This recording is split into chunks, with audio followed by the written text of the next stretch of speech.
the greatest part of who I am. Peace to the saints. Confirm you can hear me just fine by populating an Alpha 1 into the chat. We are here with the topic of, can the Black Hebrews or any religious movement help Black people? This is an open discussion, which is to say that if you send in your $20 below, I will grant you a platform in front of tens of thousands of people. All I ask is that you turn on your camera, communicate as an adult male, and refrain from cursing. That is all I ask. Before we get started, I just would like to acknowledge the folks who are members. We appreciate you. Shout out to Miss Quick. Shout out to all the lady saints. We really are happy to have you all. You're critical to the movement.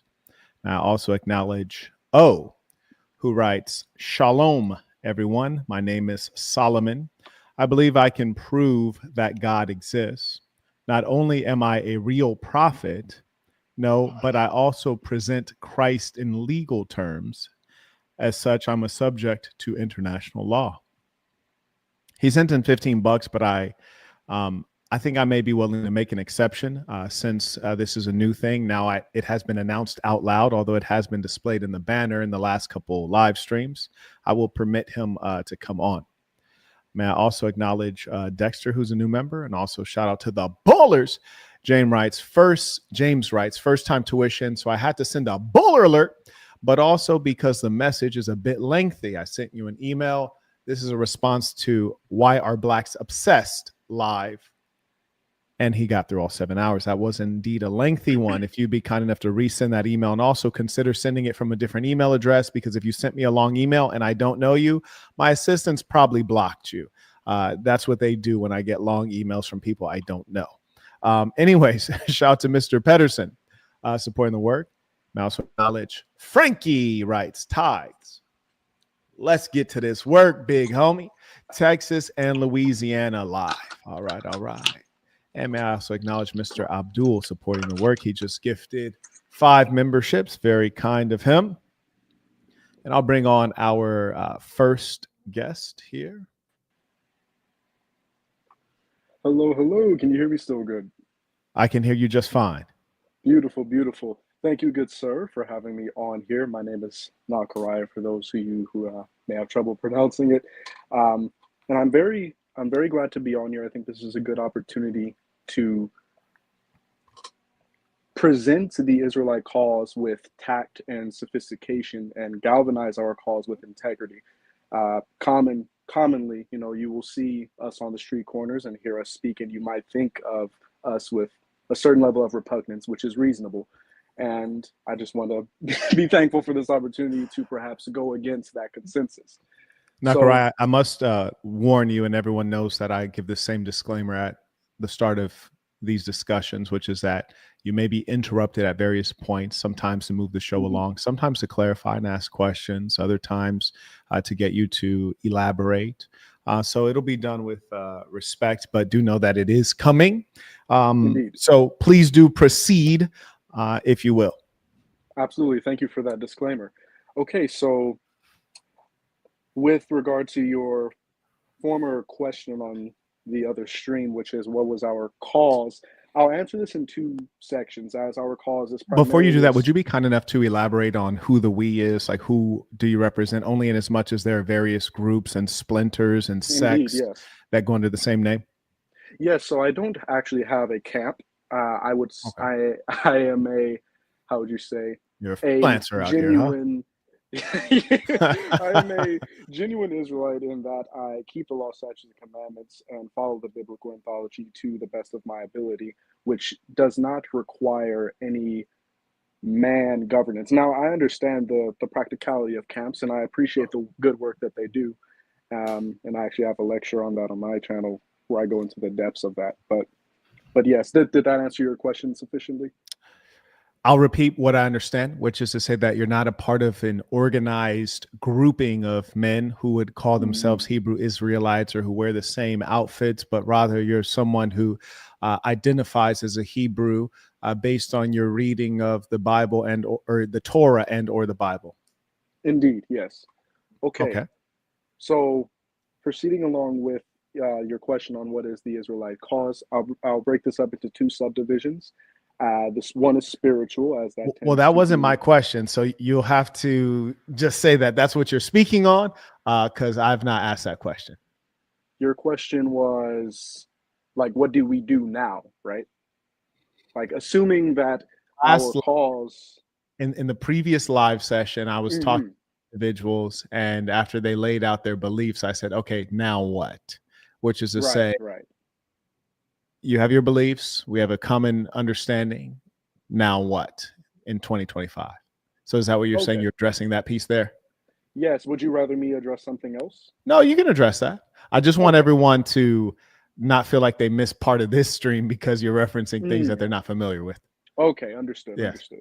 Yeah. So I I would elucidate this with this analogy in the spiritual sense. You could say that we strive to be the to glean the archetypal presence of Noah, and that is to walk with the divine and be that conglomerate of saints, if you will, amongst a degenerate population among the earth. And so that would be us keeping the law, statutes, and commandments of the Most High, which would be us building our ark so we don't drown in the lake of fire, let's say. So that's like the spiritual. Metaphorically speaking. Right, correct. And Okay. so in regards to what now, I think there's a Do you scripture mind in if we dive in just Jeremiah. a touch on who is the we? Like, so I have a sense of how you're identifying yourself as an individual, but who else is Mhm. included in the we? Yes, I now this is where the Israelite population might be in disagreement with me, but I understand that Mm. salvation is to the Jew first, let's say. And so when I say we, I would say us as a nation, as we are the pinnacle of the hierarchical structure as far as nations are concerned. Now, do I think, and this was something that was touched on in the previous live stream for those listening, do I think that the Most High in totality is a tribal God or deity? I do not think so.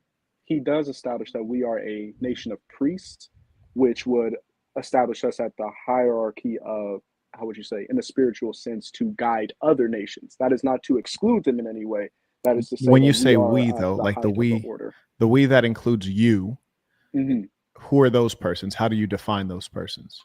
I would say that they are anyone that wants to follow along with the God of Abraham, Isaac, and Jacob, primarily Israelites, and those who are of the other nations who want to follow after So Israel. who are Israelites? I would say that they are the Negro that is scattered throughout the four quarters of the earth. Okay. Now, people watching, I know you all may have a TikTok attention span, but do forgive me because clarity is important, especially when we're dealing in words that have been redefined many times. So you are referencing the Israelites to be would I be able to say the African diaspora? To to some degree, I have my understanding that within the transatlantic slave trade, there was a collection of Negroes that was scattered throughout the globe. And those, based off of my studies, I would say that those are the only real persons that can be, how would you say, identified within the curses of Deuteronomy. Okay, so when you say Israelites, you're speaking of those who were victim of the Maafa and thereby scattered throughout certain parts of the world. Yes, you could say so, yes. Understood. And you are also alleging that those blacks who were victim of the transatlantic enslavement are cursed. Yes. Okay, so in your book, you believe that we were cursed. I believe that we had the option to choose whether we would be blessed or cursed, and that would be my take more on the free will topic. Uh, so yes, you could say that we chose the cursing portion due to our disobedience. And when you say we, you're referring to our recent ancestors. Yes, Understood. Okay. All right. Carry on. yes, and so in the practical sense of like what we do now, I tend to be in agreement with what the captain said. I know I'm going to butcher his name. I think it's Tazariak. Tazaria. Yeah, Tazari. Oh, Yeah. Tazariak. Okay. Tazariak Uh, is my understanding. Yes. yes, I think that we have an obligation to uphold that spiritual presence that I was speaking of earlier. And look for, and there's this scripture in Jeremiah, just to paraphrase it, it's like, build houses and settle down, plant gardens and eat what they produce, marry, have sons and daughters, and pray for the peace within the city to which I, the Most High, has carried you into exile. And that just looks like occupying until the come of the Messiah, right? That's like, try to, do well for yourself financially speaking. Oh, you're saying until the Messiah returns. Yes, and so we would establish morality first, and I think that's my answer into what we do now. So me as a counselor, and my channel is primarily focused on trying to establish correct thought and within people in general. I don't like to focus just primarily on my people because I think that good counsel is helpful for the entire planet. So have a good moral compass about you, be professional, be sophisticated, and articulate your point clearly and seek clarity. And in that fashion, it's easier to build unity. And I think Got it. that's what's really Okay. important. Do you have any other points you want to share with us? Oh, let's see. As far as Mr. Cooley was concerned, I don't believe that the Most High is racist. I'll be very brief on this point. When we say that Israel is the chosen people of the Most High, we have to understand that the word chosen simply means selected for a purpose or specific task. And so Israel just so happens to be that nation because of our ancestors. So are you suggesting that Israelites are not favored by God above other nations? No, they absolutely are, but it's not for the sake of them being the blacks, let's say. You see, when we the definition of them being Israelites is based on their blood. So indeed. But this is in relation to the deeds of which they did. And I'll say it this way. Say we believe but that you cannot be an Israelite unless you have that blood. Indeed, yes. The point Yeah, so then it would be a racial grouping that it is a racial grouping put above other racial groupings then. Yes, I understand that point. The thing that I'm saying though is it's not simply because of the blood itself. Israel, the presence of Israel could have been any other nation, right? Because it is a selection of people to be a priestly nation. Yes. That is not to say that the Most High only has a racial bias towards a race simply because that is a race. No, it is simply because this race he made a covenant with, a priestly covenant with, and in that process, we are to, how would you say, we are to lead the sheep, which would be the other nations. Were you raised religious at all? That's a good question. I was raised Baptist, but I never took any real, I never took any real heavy stock into that belief system in regards to actually, like, how would you say, having that be the predication of my existence. It was simply just a cultural Christian, you could have called me and been correct. Okay. Any other major points you want to share? Let's see.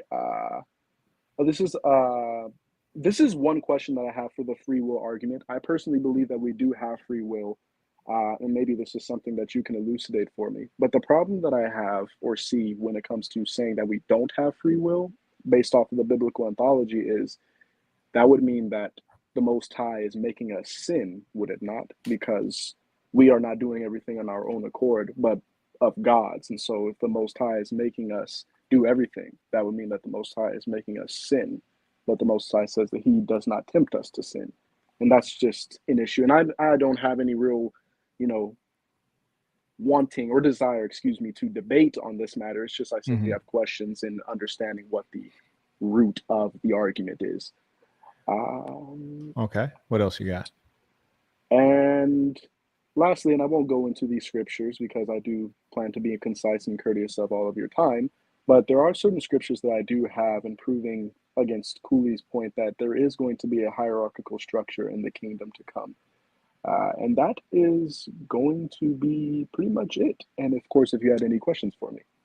No, I have no questions for you. Let's see if anyone sent in any questions for you.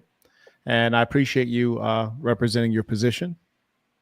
Thank you. May I acknowledge Dominic comes in by PayPal. He writes, "Don't get mad at me, but I really do enjoy the process of product development." That's a good thing. I have 3 samples of Black Velvet Black MDB label hat Can I send the extra? Yeah, sure. Send it over. That actually sounds quite interesting. I think that color combination will sell well. James sent in an extraordinarily long email, which I encourage people never to do. In fact, I teach directly against this, but let's see what it says real quick. May have some religious notes on it. He writes, I believe the truth is that blacks and human beings in general have a fundamental understanding of who/what we are. That's wrong. As many guests have said, there is an identity crisis. He just contradicted himself, but not in the way they are stating: Israelite, Christian, Jew. He forgot atheist, Muslim. Yeah, that's fine. All of these things at the end of the day are simply thought forms, mental concepts, but they miss the mark or fail to reach a goal, which is the original definition of sin. Because we tie ourselves to these concepts unknowingly, we have created an ego identity. The human ego is obsessed with form, whether it be thought form or emotional form. Who we are at our core is conscious awareness. Okay, this is a bit too metaphysical. I'm not going through the rest of this. I appreciate you sending that in. May I acknowledge Philip writes, peace of the saints, appreciate you. And being that I did not go through the whole of that, I have no problem refunding what you sent in. That's just frankly just too metaphysical. I don't think it's of good use. But thank you for sending that in. I do appreciate that. And shout out to James. May I also acknowledge Chung supporting the work. And Malcolm writes, watching you rise in real time is truly an honor and a privilege. Appreciate the work as always. Peace to the saints. I appreciate you. And shout out to those who will be along for the ride. Mr. Royce writes, you have to talk to Ron Dalton, Hebrews to Negroes 1, 2, and 3. I have to? Like, do I? Like, I've never heard of Ron Dalton in my entire life. I have no interest. He has no alignment to any of my goals, or else I would have already known who he is and probably already met him. Hebrews to Negroes doesn't sound very interesting at all. These are the occupations of people who are idlers and don't believe in themselves. So often people stick to religion. These are mostly people. You can't find me any black Hebrew who was a millionaire before he became a black Hebrew Israelite and said, hey, I was highly successful. I was a black millionaire. And then I decided to become a black Hebrew Israelite. It doesn't work like that because they're seeking meaning, identity, and importance through the religion. And this is very common. I see this with racists all the time. As an individual, they're nobody, but identifying as a part of the Aryan super race, then there's someone. Anyways, that is all the folks who have sent in so far. I appreciate you coming on and sharing your perspective. And it's been a pleasure to make your acquaintance. It's been a pleasure making your acquaintance as well. Thank you again for the opportunity. Oh, really my pleasure. Yeah, the pleasure is all mine, really. I hope that we will talk again. I trust we will. Until next time. Peace to the saints. Yes. Oh, for all the audience, I love saying this. Hope that you all stay safe, stay dangerous, and be wise. Shalom and peace to the saints. Peace to the saints. Nice young man. Presented himself well. Looks good. Clean and neat. May I acknowledge and let me drop the link. There was a gentleman who said that he could prove the existence of God. And I did say that I would grant him platform. So there's the link there for that gentleman to prove the existence of God. I think he has not a snowball's chance in hell, but we will permit him to make an attempt. Why that's an occupation of his, I do know, but it's not wise. Anyways, the unknown writes, what's the problem if you honestly...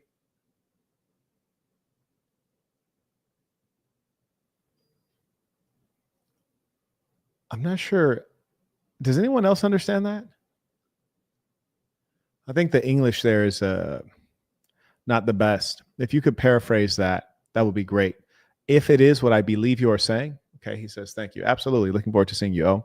If you would paraphrase that, I think it might benefit us, but I surmise you're saying that there's nothing wrong with saying, I don't know. And I agree with you. There's nothing wrong with saying that at all. In fact, that's often the true answer. I don't know. I'm going to give some time to come on board. And while he's coming on board, let me remind you all of the topic here.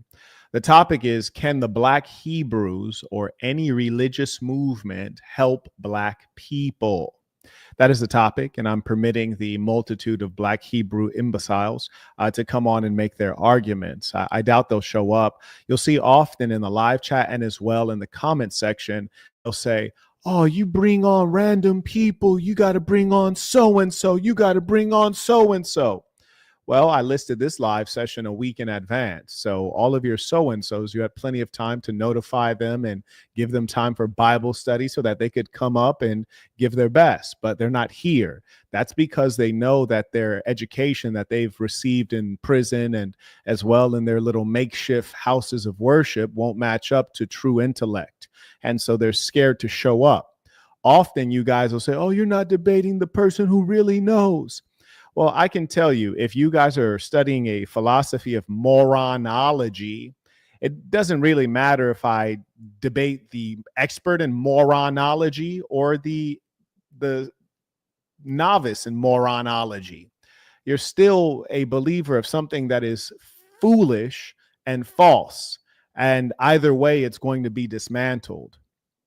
And I can explain to you, the gentleman writes, can I have 5 minutes? I would like to write my questions down since I'm a bit nervous and I believe you'll challenge me. No, to be honest with you, I probably won't challenge you. I'll probably just listen to you. It's kind of like, have you guys ever been around someone who's suffering from mental retardation? You don't try to have deep conversations with them. You don't question them. You ask them simple questions. You're a good listener. Or if it's like if you're talking to your grandmother who has dementia, you don't ask her meaningful questions and get into deep conversations. You know that her mind is clouded and dysfunctional. So I treat you all like you're suffering from mental retardation or dementia. And in as much as that's the case, I'm not going to try to engage you because the conversation won't go anywhere, right? So that's why you guys will notice, like sometimes you may see me engaged in vigorous debate when there are ideas that I really need to dismantle, just solely so that the audience, the viewing public, might have youth in it. And I don't want them to be confused because I think it's wrong to spread corruption among the youth. But, in an audience like this for this topic and mostly I'm just going to let you say what you got to say. And then I'll be like, oh, okay, for sure. And then carry on. It's kind of like listening to a 304. You heard me? And you want to smash. You ain't about to object to anything. You just go let her babble. You heard me? And then whip meat out on her. You dig? Yeah. Anyways. Howdy. Do you have a set of headphones, perhaps? One moment, please. Sure. Do you have a set of headphones, perhaps? Can you hear me? Yes. Okay, there's now I have to wonder which goes first. Because SMDA writes Peace to the Saints. Is it been a while? on my yeah, of course. Need to catch up with the work. Absolutely. I Can you hear appreciate it. also? Yes, I can hear you, and I can also hear you playing the video. So perhaps better to close the YouTube video if you have it open. I'm gonna put that out. Yes, I can hear you, and I can also hear you playing the video.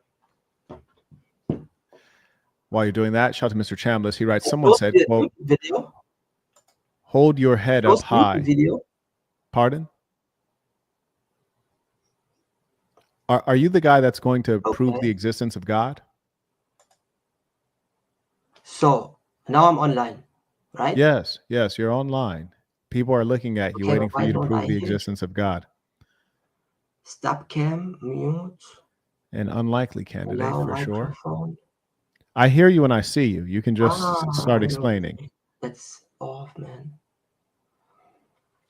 Okay, I have a little problem, and that is because my device actually is a television, an old television. And I've used it for the first time, and I have a laptop next to myself. Yes. And so the audio comes now not out of the box from the computer, but from actually the TV station. And I don't know, because it's the first time that I can change the setting. So maybe I come back in 5 minutes? Okay, sure. Yeah, sure. I can hear you. Just for the record, it seems like you can hear me, and I can hear you just fine. How did it did that? So why don't I hear him? Yes, you can come back if you would like, or you can explain now. I can use this phone on that side.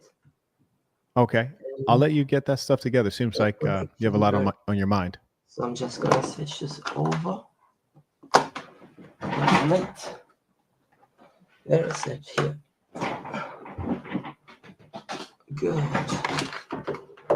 Come on, bro. May I acknowledge Dark? He writes, Black people put religion above our people as their cop-out to not unite with Blacks of different religion. That's why I don't subscribe to religion. Well, that would be one reason to not subscribe to religion. There are a multitude.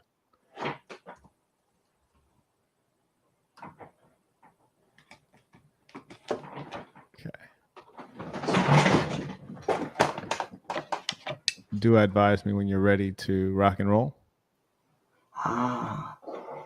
Okay. Mr. Chambliss writes, hold your head up high. Someone said, hold your head up high and scream out to the world. I know I am someone, and let the truth unfurl. No one can hurt me now because you know it's true. I believe in me, so you believe in you.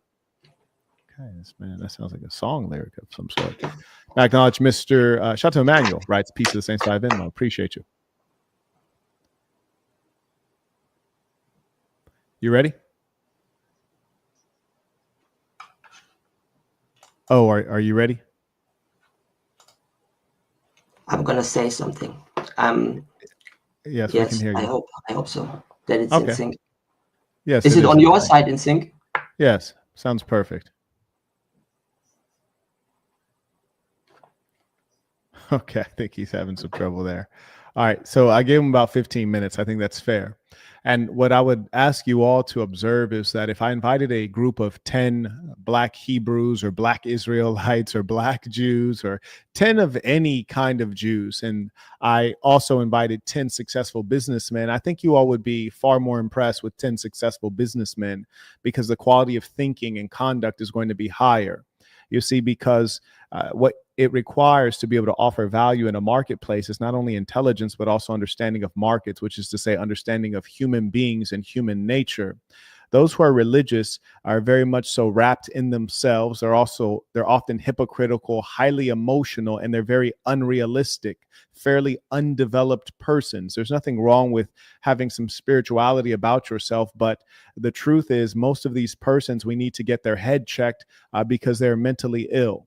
I must concede that if you hear someone telling you that God told them fill in the blank, or Jesus said fill in the blank, and they're not referring directly to that which is written in their holy text, then they are a person who is making up lies. They're a basket case, they're a narcissist, and they're mentally unwell. In any other scenario, if someone claimed to hear from an imaginary person, we'd have their head checked. If they claimed that they had heard from Santa Claus, if they claimed that heard from the boogeyman or, Jeepers Creepers, we would say that they're not well. And you often hear this with women. Women will say things like, oh, I'll have a man when the Lord decides. Did the Lord decide that you should be a 304 until you're 35? Did he do that too, or was that you? You see, people utilize religion as an instrument. It's like a coat that they take on and off. I want you guys to be very aware, and I do have a slide deck of notes that I'd like to go through. And I had that prepared because I knew that none of the Hebrew Israelites, none of the Black religious people would step forward because they see the topic is relating to something that requires productivity, meaning you must produce. You see, if they were productive persons, they wouldn't even be deeply religious men. Yes, because they would have the success of being able to earn well and create value and create products instead of dealing in things that are just so esoteric and so mental, things that don't add up to anything. So when we say, can the Black Hebrews or any religious movement help Black people? The answer is an astounding no. Why is the answer an astounding no? Well, I'll tell you why. Number one, first and foremost, beyond whether someone's religion is real or fake, the obvious question or answer that was alluded to earlier is that there are so many different religions. There's Islam, there's Jehovah's Witness, Seventh-day Adventists, Joangers, Mennonites, Amish, and Black people will follow after any one of these religions. And we have ourselves split across so many of them. If you were trying to help Black people, you really couldn't because they're all sticking to their own religion and you're trying to recruit them forcefully into your religion. So it's not going to work. We've seen this before. In fact, when you look at the situation with Martin Luther King and Malcolm X, that was a split. It was a split between the quote unquote Black Muslims and the Christians. It was a split. So that means that those persons who were seeking rights for Black Americans and they considered themselves to be Christians, they weren't going to follow Malcolm X because he's a Muslim. And those who consider themselves a Muslim weren't going to follow Martin Luther King because he's a Christian. And the fact that the Black, quote unquote, leaders and the Black religious persons of today are not sharp enough to realize that that divide will persist, it just shows how underdeveloped they are mentally and how they're amateur students of history. If you observe today in places like Lebanon, you have a lot of difference due to religion alone. You have an entire region, the Middle East, that is inflamed largely due to religious difference and also colonialism by the Zionists. But the point is that you need something that is overall secular to bring people together and allow them to maintain their religions. That's why Marquettism is for the kids. Marquettism saves lives. We're going to get deeper. I think, bro, what did he say? I managed to change the audio settings. Maybe that means that he thinks he's good to go. All right. You ready to rock and roll? I hope so. Okay. We can hear you fine. Yes. Okay. First and foremost, I would like to stress that this is really important for myself. And so I don't want to waste your time here. But you said you're just going to listen. And as such, I would like to tell you that what would you say if I am actually the reason that the 7th of October happened? Or at least a hope for that. There is a reason for it. So you believe that you are the reason that the 7th of October happened? Yes. Okay. That's irrational. I know, but it's irrational. But there is a constitutional complaint that I wrote in the year 2022, in the early days of February. And no, it wasn't, excuse me, I'm a little bit nervous because it's so important for me to stress this. I read the constitutional complaint at the beginning so you can have your mind. You can you can understand what it is I'm saying. Yeah, well, how long is it? Only the first two sentences. Okay. Says, the term testimony refers unto the witness and testimony of Jesus Christ as the Holy Bible scripture. And as such, the books of the Bible are referred to or cited in this claim. So, for example, international law. I'm a subject of international law since my existence constitutes the return of the Messiah by way of witness. As such, I bear record and a testimony against this world and its ruling forces, especially the Edomites. And in accordance with the testimony and witness record that I bear, it is that the plaintiff and the state of Bavaria, Germany, constitutes the accuser of our brethren. And because of that, there are efforts made by the ruling forces to deny, hide, and conceal this truth. This case, its circumstances, consequences, and the consequences that I am talking here. That the 7th of October is a consequence.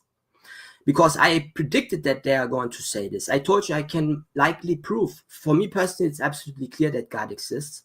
And if I have a few statistical mathematicians, and I can tell them, okay, look, what happened unto my own self is not possible. So you believe that you are a prophet? I know that I can prove it right now to you in a short. What are the extent of your prophetic powers? It's when I'm sad, the weather changes. For example. When you're sad, the weather changes. Well, like, does it start raining? Or like in the movie Men in Black, where the girl cries when when she returns home because the world is so bad and it rains. Are you talking about Men in Black 1? I guess like, no, it's one? 2. It's 2. 2. Okay, 1 was fire though, right? Like 1 was the best one, or is that just me? It's a long time. Okay, all right, fair enough. Yeah, you got to check it back out. Men in Black 1 was kind of fire. Okay, all right. So you're saying that when you get sad, it rains in Germany? Not only in Germany, over the whole world. For example, there was the earthquake. Let me tell you this. There was an earthquake in Haiti. It was at the time where I live was 22 and 55 seconds. Now there's a reason why it's mirrored in that. And in that moment, there was an earthquake in Haiti. But I did not notice it. I felt it in my body. Next thing happens that I ended up before I called for another reason. And they asked me, why do you feel sad for the people that suffered in Haiti? And I said, well, it's because, and then that's like 10, 15 years ago. So it's not just yesterday. Why did the Haitians need to suffer like that? Did they do something bad? No. When it happened, the earthquake, I felt it. The very same moment. Did you cause the earthquake? It's the name. The name caused it because the name was Port au Prince. It means the coming of the prince. As such, I reference Yahavashai, which is Christ, according to the Bible. And there's a claim that I have before German courts and the European Union for that they basically blocked myself. Okay, on YouTube. Are there any devils on earth? Yes. Who are the devils? And there are always two sides. Satanism basically means are you willing to commit to darkness, to Satan? This is a religion, just like every other way that goes. And on the other side, there you have the power that is I hear you, truth. but who are the devils on earth? The devils on earth is the God of this world, and accordingly to the doctrine that I've learned from the elders and the apostles of great wisdom, because I want to reference my elders, this is the tribe of Edom. Why? Because Malachi chapter 1 and 4 says, and Edom is the wicked seed that the Most High hates forever, and there's no way for them to make it. That's basically in the Old Testament. Who are the tribe of Edom today? That's very good that you asked this question. Why? Because I come out of Judaism, and I was most recently in Frankfurt. Therefore, when I say Benjamin Netanyahu is my friend, he's closer to my own self. Sorry that I don't look into your eyes. I have difficulty. It's okay. It's okay. There's nothing wrong with that. So you said Benjamin Netanyahu is your friend. In the spirit. Why? Because I had to go home where I belong. And I went to, but this is a different topic. I just want to here stress that I have a constitutional complaint. You ask, what is it that we can do?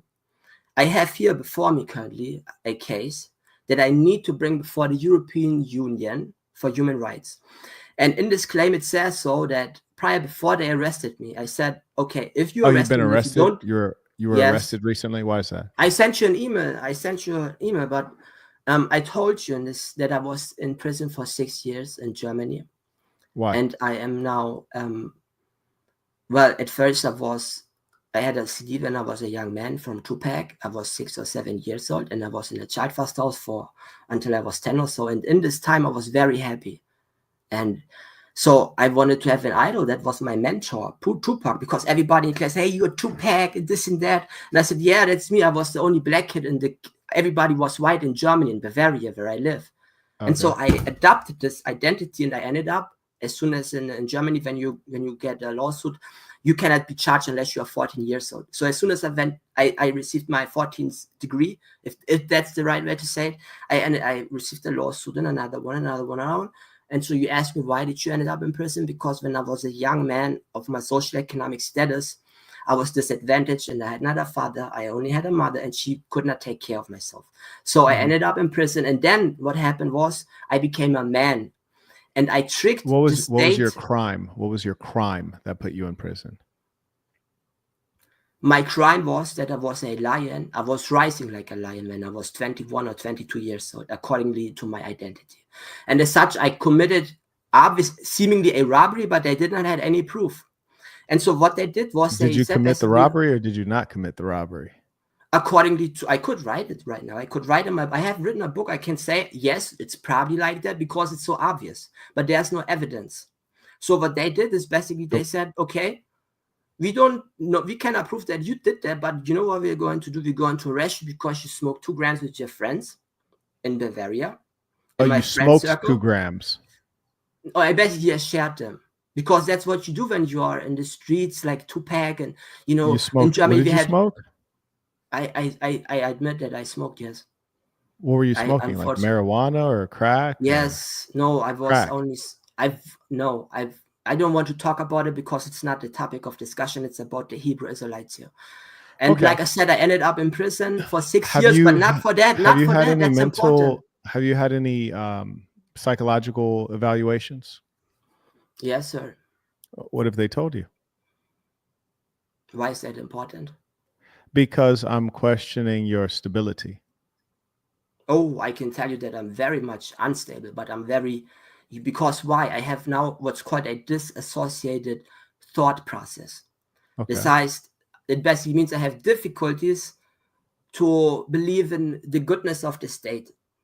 It's broken down to very simple terms. I don't trust the public. I know that they crossed myself. I was abused in prison and all of that. Were you abused as a child?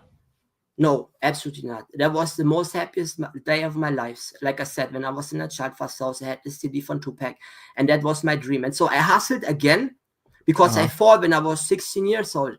And I hustled again, but the point was I was rising like a lion when I was 22 years old. And then something happened which belongs on to Christ. It was the year 2012. And the year 2012, as we know, was the end of the world. That was the world ended in 2012? Yes. But I knew it before it happened. Not that the world ended, but they said that it ended.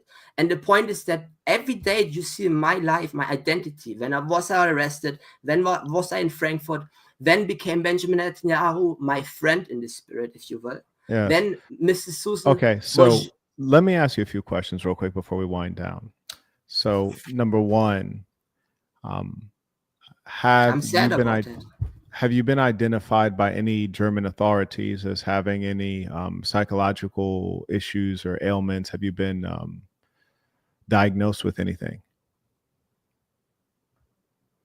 No, sir. Nothing. Okay. But they came to myself the last 4 years because, like I said, really, it's important. I don't know if you want to believe in myself, but I wanted to prove here that I can prove that first and foremost, I'm a prophet. Okay, I can prove this right now. So okay, now what are the extents of what are the extents of your powers as a prophet? I told you earthquakes, heat waves. Are you causing the earthquake, or you're just, because I could look up online and see where an earthquake occurs as well. So like I'm saying, what's the can you cause the earthquake? Let's go to the nitty gritty. Just type into your YouTube account.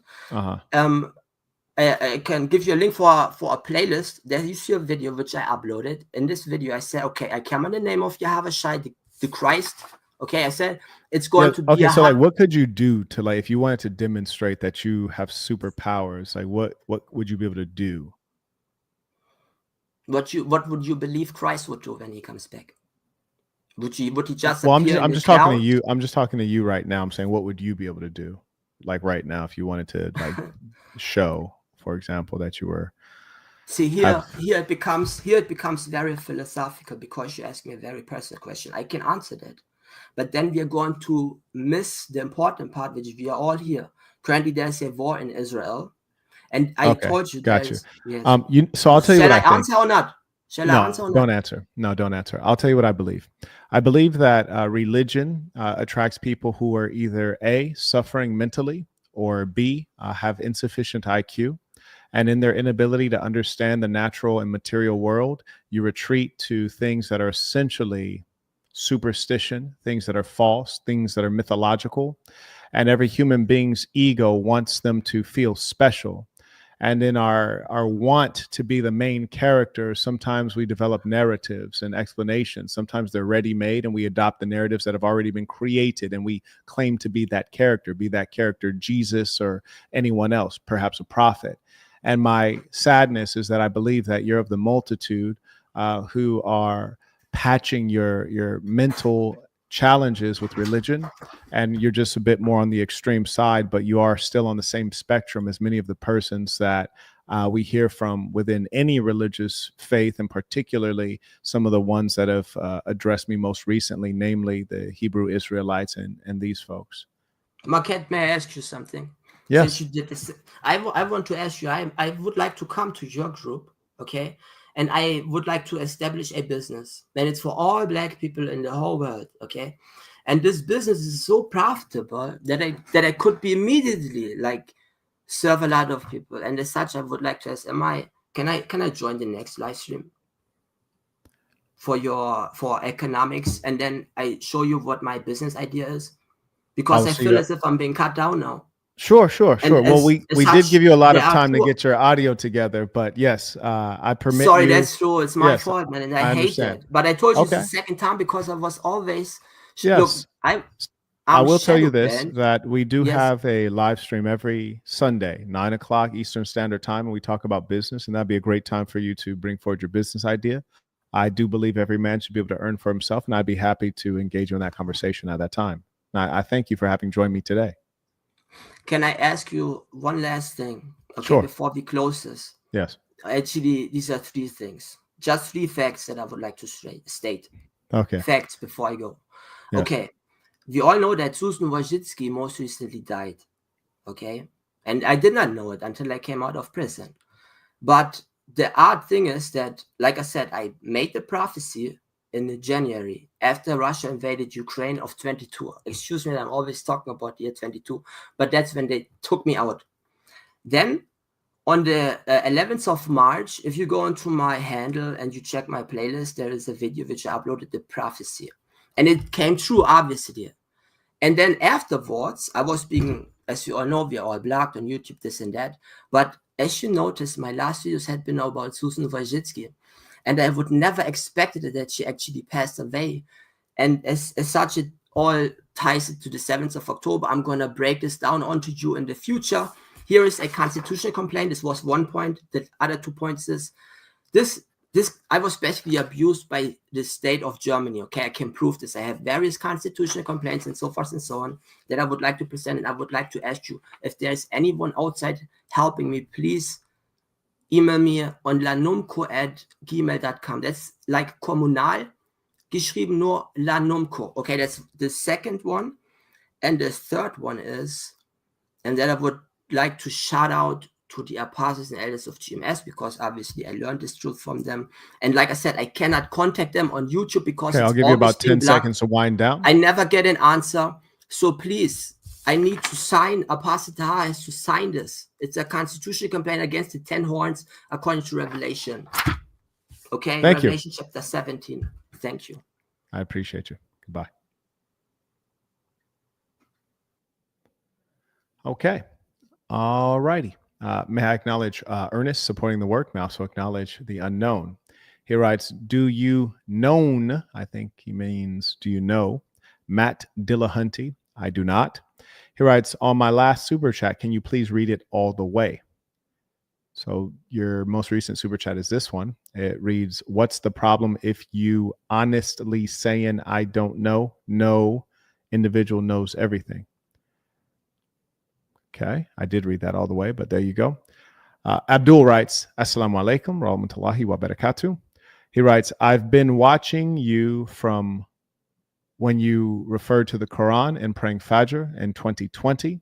I know you don't like this question, but what changed? I ask this as a 6-month revert. Well, what if nothing changed? What if what I'm speaking about changed? What if I had a master plan and a whole strategy?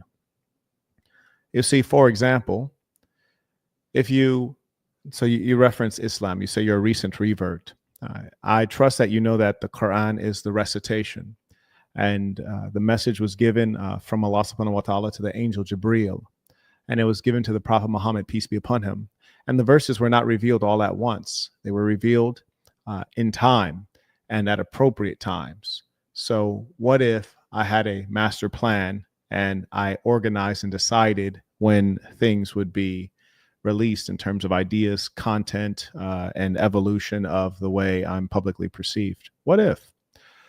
Thank you for that question, Abdul, but do know that everything that I've said today, I do hold to. And that's why, the assassin is such a powerful thing, because many of the things that you're seeking within the Deen of Islam or the Ummah, you will not find. And I know I've searched for those things. I've traveled widely in the Middle East and in Muslim countries, and the things you're searching for are largely absent. That's why the assassin fills such a meaningful space in terms of giving you a group of men who are honorable and consistent and can add great value to your life and uplift you. I would put 10 saints against 10 persons of any grouping, be it Christian, Muslim, Hebrew, Israelite, Jew, and I promise you the saints will be cleaner cut, better dressed. They'll be more fit and healthy and more honest and reliable. And that is why we organize in this way. I acknowledge Ernest. He writes, sounds very convincing. He writes, can you ask him if he's on hard drugs? And, I just want to point out, and it's no disrespect to our last caller, because some of you may view him as particularly unwell, not realizing that the way you guys as the public were viewing our last caller, you were probably looking at him thinking that he was on hard drugs or that he was mentally unwell. That is the way I viewed 100% of the persons who come on here talking about religion. I view them in the exact same way. They are merely at a lower level on the spectrum of lunacy, but they're all akin to one another. And it's really a pity that we allow grown men to deal in fairy tale. Now, I acknowledge Ray. He writes, go easy on him, Saint. He's not playing with a full deck. Peace of the Saints. Shout out to you for a solid game. Listen, you think he wasn't playing with a full deck. There's a lot of people that come on here and you think they're playing with a full deck, but they're also not playing with a full deck. And I'll tell you what's in their half empty deck. You see, when the human being, when the individual man loses faith in himself, then he appeals to God. You'll never hear people cry out to God sooner than when they are suffering, when they're in pain, when they lose faith in themselves, when they feel hopeless, when they feel depressed. You call out. We call out in our passions when we're suffering greatly and when we're experiencing ecstasy. You have atheists when they about to ski, talking about, oh God, oh God. Like, you an atheist, bro. Like, why are you even saying that? It's just merely connected to an emotion. God, like the term love or I love you, is an expression, and it's connected to something that is very much so wired into the human being. It is the most rational among us, the most developed among us, who can understand our own human frailty and weakness and know that we call upon God when we are suffering and when we are passionate, but not on a day-to-day basis. We forget about God. One of my favorite verses in the Quran, it states, Allah subhanahu wa ta'ala says, you call my name when you are suffering. In all positions, when you are standing, lying, or prostrating, you call my name. But when I remove that which afflicts you, you forget my name. And that's true. It makes perfect sense.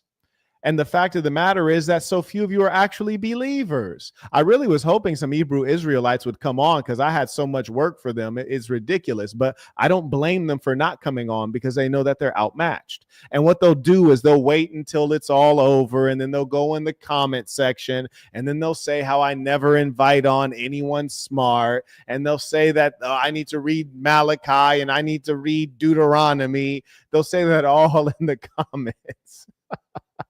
It's so predictable. And I want you guys to know that the way you guys looked at that last gentleman, that's the way I look at all these guys. I can see straight through them. Anyways, carrying on. Acknowledge Chung. He writes, that was a great example to not smoke marijuana.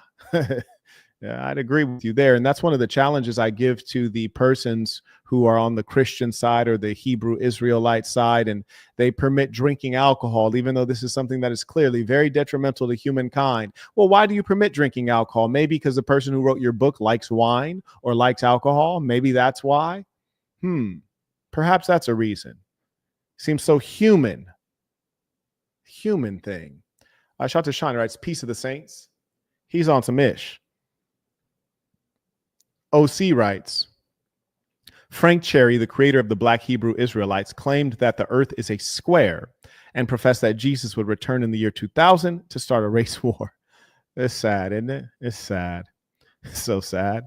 TD writes, as a Sikh man, I appreciate the variety of topics you address, from religion, wealth, geopolitics, overall knowledge. Deepest respect to you, brother. Peace of the saints. Peace of the saints indeed. I appreciate you. Shout out to my Sikhs out there. There's so many beautiful faiths and things to learn about. And, so often we are not the best exponents of the things we say we believe in. And I think that's actually quite problematic. I think that if you believe in something, you should be able to explain it well. And more importantly, you should be able to represent it well. Daryl writes, for the Malcolm the 10th live, way too much game. I appreciate you. Shout out to Daryl. And he knows the Middle East well. Mouse acknowledge. C Money Cash Out. Appreciate you. Man, I'm just like, I think I'm going to save my notes that I have and keep them loaded up for when one of these Hebrew Israelites gets brave. You heard me? I'm not going to I feel like Iran right now, because you know how Iran will hit Israel with their weakest missiles or their oldest missiles. And then when Israel really needs a little lesson, and they'll use a little bit of new technology. And then Israel will be like, wow, that's such a powerful weapon. How to get through our Iron Dome? It's like, nah, we got more. So I think I'm gonna just hold this stuff in the chamber. You feel me? Shout out to Teddy with a baller alert. He writes, peace of the saints. But like Rick James said, cocaine is a hell of a drug with some of these people. Listen, man, You see, here's the thing. I want you guys really to understand this. The way you guys looked at that last guy, and you look at him as though he's a loon, he's merely on a spectrum. He's just at a different level, but he's the same thing as all the other religious people who come on here. And that's what you guys are failing to understand, is that you're looking at the same thing, but because you have been poisoned at a level and you've been forced into accepting filth and accepting things that are not right, you're not calibrated. So you're seeing him like he's a radically different phenomena, when in fact he's within the category of the other persons. And I'll give you an example of what I'm talking about. When you guys today in 2025, you can look on your Twitter and you can see adult content with individuals who are cross-dressers, which is very extreme. And you don't have to verify your age. It's like you're subjected to like extraordinary levels of filth. You can turn on Netflix and you can be watching a perfectly good Netflix show and you're like, man, this is a great show. And then all of a sudden it's two dudes kissing. You're like, yo, well, why was that? Was that necessary? What does that have to do with the plot? You're desensitized to it, and you'll continue watching the show. And they insert all of these deviant characters into these shows that are great shows. However, if it was 30 years back and it was the same thing, and it was these, like, they all of a sudden show two dudes kissing, there would have been an uproar. The show would have been canceled. The show would have maybe never been on the air. People would have boycotted the show. They would have stopped watching it. So what I'm telling you is that you've been desensitized over time to look at something that's either abnormal, weird, or not right, and look at it as though it's okay because it's not as bad as it could be. So when you hear these other religious zealots on here, just because they're a little more coherent, they seem a little more sane, and they're not outright claiming to be a prophet, you think that they're normal. No, they're not normal. They're also wrong, and they're also daft. He just is blatantly so. That's all I'm saying. So it's like, don't judge the brother so harshly, because he too is a part of that same tradition that they're in, which is religious zealotry. That's all I'm saying, respectfully. And that's why I wasn't rude or impolite, because as I said before the live stream started, would you try to have an intellectual debate with someone who's drooling on themselves? Probably not, right? Anyway, shout out to Juan. He writes, peace of the saints, tuition. As soon as he mentioned Men in Black, I knew he was lost. May ism save his life. You know what? I'll be honest with you. Marquettism is for the kids. Marquettism saves lives. But some people are bound to drown. And that's okay. And this is one thing I want you guys to really to comprehend, is that not everyone will like you. Not everyone can be saved. Not everyone can comprehend truth. And those who can comprehend truth, not everyone can live by truth. And that's precisely why I study people. There's a young lady recently, I really admire and respect. And she was telling me that her mother is a difficult person, and her mother, has some wickedness within her. And she largely keeps a distance from her mother. And she said there was something in her life that she wanted to tell her mother. And when she said that, I was thinking, why would you engage evil? Why would you do that? But all the same, she decided to engage her mother. And as a result of engaging her mother, she received exactly what she expected, a negative reaction. And I could tell when the young lady spoke to me, she felt down. She felt drained. She felt negativity. And I almost felt sad for her, except that it was of her own making. The heaven that you experience will be of your own making. The hell that you suffer will be of your own making. And in as much as that's the case, I sit back and I watch people, and I see so often that our hells and our heavens are of our own making. And that's why I always tell you guys, be yourself, be good to yourself, be good to good people, which is to say, surround yourself by good people. Sometimes you might be dealing with someone whom you think is a good person, but the fact that they would consistently involve themselves with those who are not good people, you might have to be suspicious of them or even distance yourself from them, because if they are to play in the mud and they end up getting dirty, some of that filth may rub off on you. And, that is the world that we're in, unfortunately. I say that to say this. Not everyone can be saved. Not everyone's going to enjoy a good life and a happy community and a happy family. So that's why it's be good to good people. Be around good people. It's okay to say, hey, this situation, this relationship, this job, this person, this spouse is not good enough for me. I have to find something that's appropriate for me. So I want you all to really take that to heart, because just living by that alone can change your life in a much better way. This person says, when you get a chance, look into Matt Dillahunty. No, I won't. And this is why I want you guys to use your brains. It's like, you have to remember, you're a stranger whose name is the unknown. Your photo is an abstract photograph. So you're giving advice to me. I don't know you. I have no reference point on who you are. You could be a homeless imbecile. So in as much as that's the case, I'm not going to listen to a random person telling me to allocate my highly valuable time.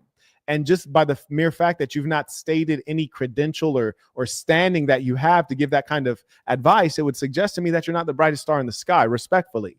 And for that reason, of course, I wouldn't take your advice. And that's why I don't like being exposed to the public, because it's just like this level of lunacy.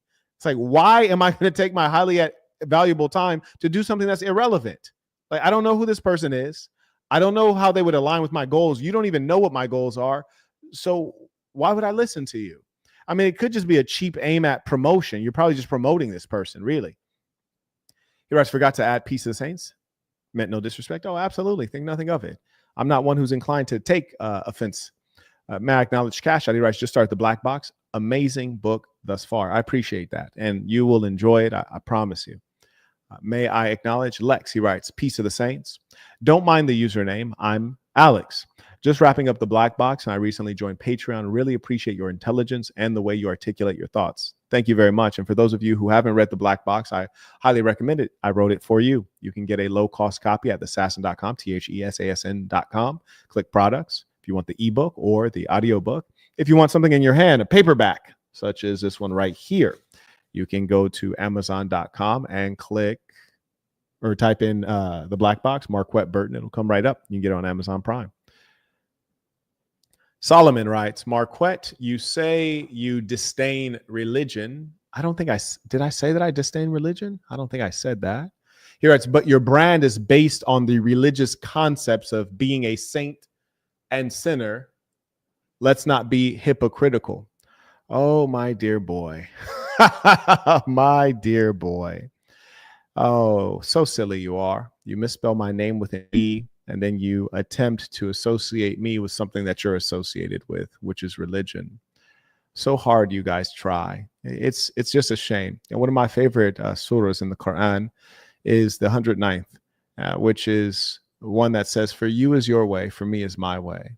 And so don't try so hard to proselytize. That's what I disdain most about you types, is that you folks, you're so arrogant, and it's extraordinary because you're arrogant without cause. None of you have achieved anything. You're all losers.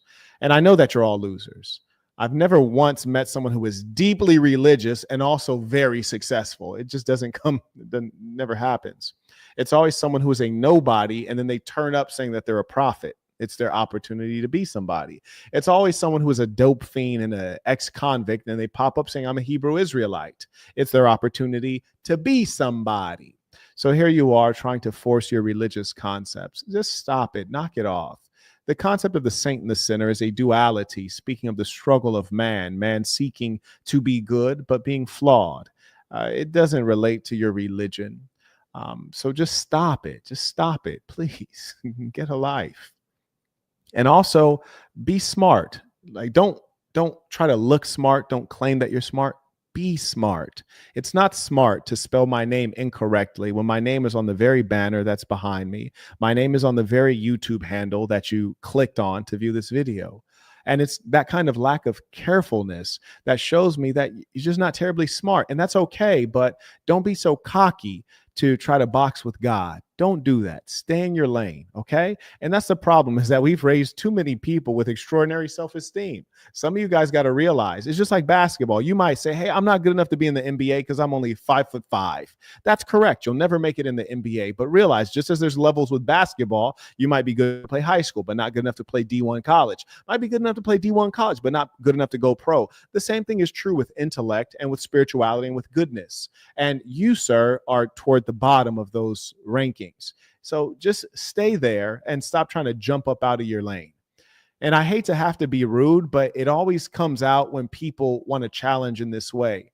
You see, the persons who came on earlier, you notice that I was very respectful to them because they were not insulting and they were not aggressive. And anytime you see me engage someone with viciousness, it's the viciousness that is due to them. And I encourage you all, if people want the smoke, burn them down. Shout out to Mr. Pedersen, writes, good live. I appreciate you. Shout out to the real ones. Bro want me to be a part of his religious cult so badly. Shout out to Splash. He writes, I'm waiting on my Hebrew brothers to show up. Where y'all at? They're only in the comments. They're there right now. There's 1,000 people watching. They are there, but they're scared. Yes, they're scared because they don't think that God has their back. He writes, peace to the saints. Keep teaching, saint. We will wake up one day. Until then, we are the monsters in our own nightmares. Talk about it. Yes, don't you guys wonder where those Hebrew Israelites are? Oh, I promise you they're going to be in the comments after this video ends. As soon as it ends, first comment, Hebrew Israelite. Oh, look at Leviticus 3 and 4. It's ridiculous. Shout out to Mr. Chambliss. He writes, I believe in me, so I believe in you. Help me say, Mama say, Mama sa, Mamaku sa, by none of the Marquette Jackson. Better than what the helly. Okay, all righty. And also acknowledge via PayPal. Ricardo writes, peace of the saints tuition. I got 10 on the training center so far, and I will contribute more soon. I appreciate you. And shout out to Ricardo. And I don't know that the training center GoFundMe is linked in the description, but definitely it was in the last video, I believe, the one where I break down Riza Islam. And some moron had said, well, you're trying to expose everybody all of a sudden. So, well, actually, that was a replay. I did that about 2 years ago, and I remember it like it was yesterday. I was in Istanbul in Turkey, and I had rented the largest suite in that particular hotel. It was an old European style, quite a beautiful place. And yes, I remember that the sun was just going down as I finished. So, no, it's not all of a sudden. And I will continue bringing the sword to those who are dishonest and they're here scheming and lying and offering no advancement for the Black people or those who would offer no advancement for whatever people they claim to represent. And it's particularly annoying because in that case, friends of mine came to me like, oh, yeah, so-and-so remind me of you. Well, how could he possibly remind me or remind you of me? I'm real. He's making up everything. His life is fake. How could he possibly remind you of me? Let me clarify.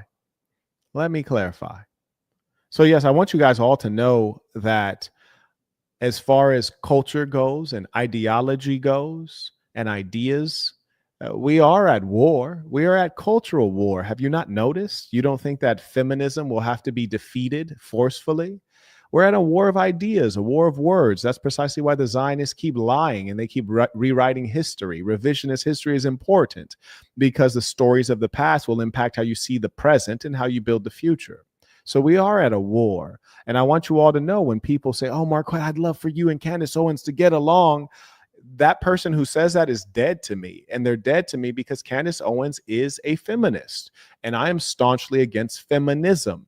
And as a real man, which means one of principle, I will not compromise. You cannot pay me any amount of money. You cannot bribe me. You cannot scare me. I will not compromise. Feminism is a great evil.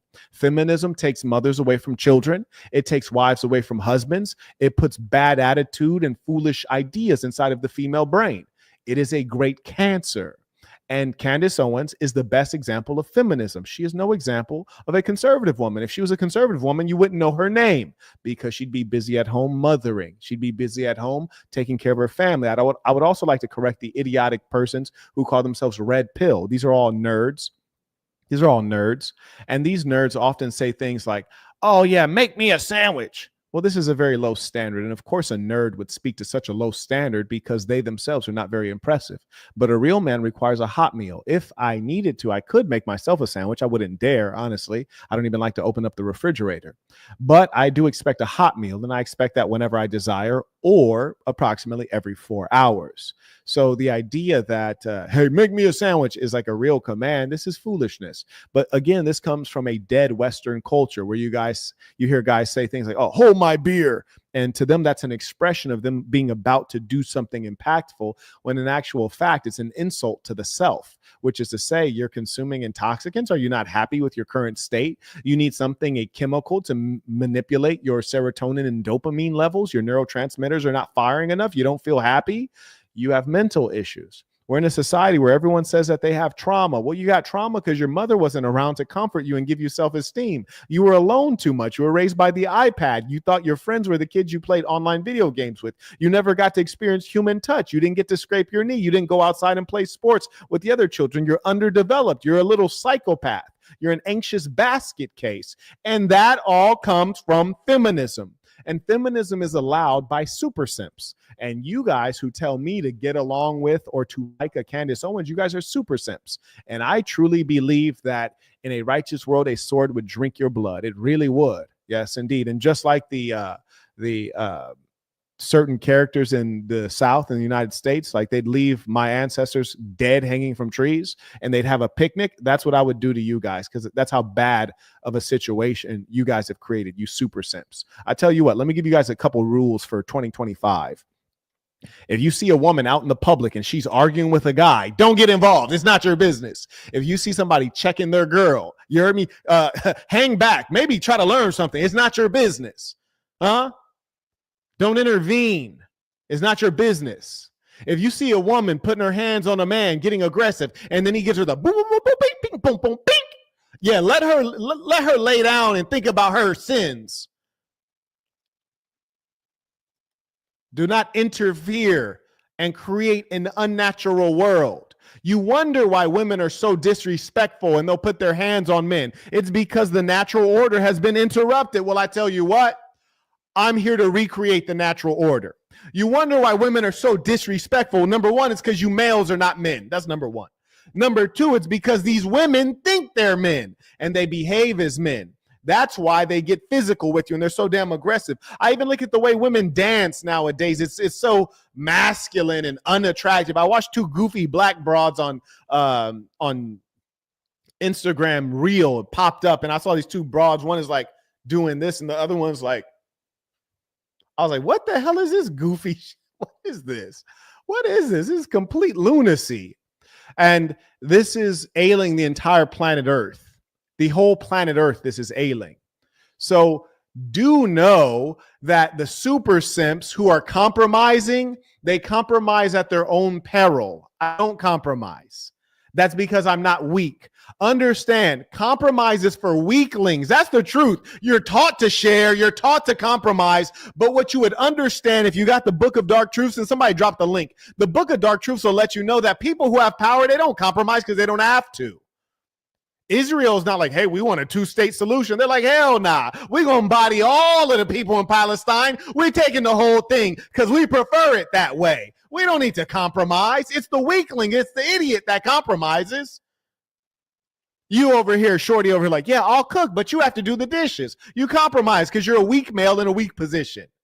If shorty told me, hey, I'll cook, but you have to do the dishes, I'm like, listen, you can cook, but it's probably not even necessary. She's like, oh, that's great. I don't have to cook. That's right, because you're packing your bags and you're leaving immediately because I will not wash the dishes because it has nothing to do with me. That's your job. I'm not going to ask you to do part of my job. Oh, absolutely not. So I'm going to need you to do 100% of your job. I'm going to do 100% of my job. And never once shall we slide into the other person's role. Never once shall we confuse gender roles and roles and responsibilities. So there will be no compromise. Now, I'll give you guys a pro tip. As soon as a broad starts talking about, would you cook if like I got sick? Why are you sick right now? No. Do you have like a terminal illness I need to know about? No. Okay. Why are you trying to imagine the most rare situation so that you can get me to agree to go into your role? Do I sit here giving you ridiculous scenarios like, well, what if I was super ill? Like, would you like protect me if a guy tried to beat me up? Like, I'm not going to give you extreme scenarios to see what you would do if you had to step into my shoes. What they're really saying is, hey, I don't want to be a woman. I'm a high testosterone broad. And I will do anything to get you to do my duties. So you will be engaged in an eternal struggle. Your whole marriage will be a struggle of me trying to get you to be a broad. Yeah, please stop it. Stop it. It's because of you simps, man. Yeah. Anyways, may I acknowledge? And let me talk about religion and simping real quick in a second. Shout out to Derek supporting the work. I also acknowledge Andre. He writes, peace to the Saints paying tuition. Can't stick around. We'll catch the replay. Your work is always appreciated. Thank you, sir. And shout out to Andre. He has a phenomenal chest bag that you can check out at mdblabel.com. Beautiful piece, all leather, real metal clasps. I may also acknowledge James. He writes, Saint, may I come on and expand on my email? Yeah, sure. Yeah, sure. Yeah, I mean, it sounds like I'm not gonna lie to you right now. It sounds like I'm bullshit. But yes, you may come on. Let me shoot you the link. And I want you guys all to know the reason that business is just so important is number one, because you need to be able to provide. But number two, the way that businessmen think versus like artists or women and children is like we are very clear thinkers. And as soon as stuff starts sounding like bullshit to me, because business is all about being succinct, being concise, being clear, and outcomes. It's like, okay, I'm listening to this, but what's the point? That's business. You know, what's the point? Meaning, what's the profit? What's the dollar? Why are we talking about this? But yeah, there's the link. You send me that long ass email, so I'm gonna come on, let you come on and break it down. And this better go somewhere. You hear me? This better go somewhere. Yes, indeed. May I acknowledge Salah? Nice piece of the Saints. Good to see you. Been a little while. Let me talk a little bit about the simping embedded in religion. So, number one, you may have been lied to and thought that religion was a patriarchal thing. A lot of people have said that, but in actual fact, religion has grown matriarchal. We'll talk about that in a second. All right, you got that long email. What was that? Talk to me, man. How you doing, Saint? I'm well. How are you? I'm well. So apologies for the long email. As I was writing it, I'm like, he's not going to read this. Absolutely not. Like low key, like I don't know if my people blocked your email. I always tell them, listen, if an email goes over 2 paragraphs, block. I can understand. So first and foremost, I wasn't trying to be metaphysical. I don't subscribe to any religion, but I do believe in God. I don't drink. I don't smoke. So I'm not on any drugs. Okay. But more so, I was trying to just pose a question kind of to get to where I was going with the email. Okay. So as we are right now, you are aware that you are conscious right now, correct? Okay. No, happened. Okay. So my question is, what happens when you go to sleep? You're saying me personally? It's go all of humanity, but what happens when you go to sleep? Well, there's a number of states that occur while the human being is sleeping. One is rapid eye movement. There are stages to sleep. There's depth. But for me, usually not much. I almost never dream. Some people have lots of dreams. I almost never have dreams. Really? But essentially, I would say it's a state of rest wherein you cut off and you engage a state that we call sleep.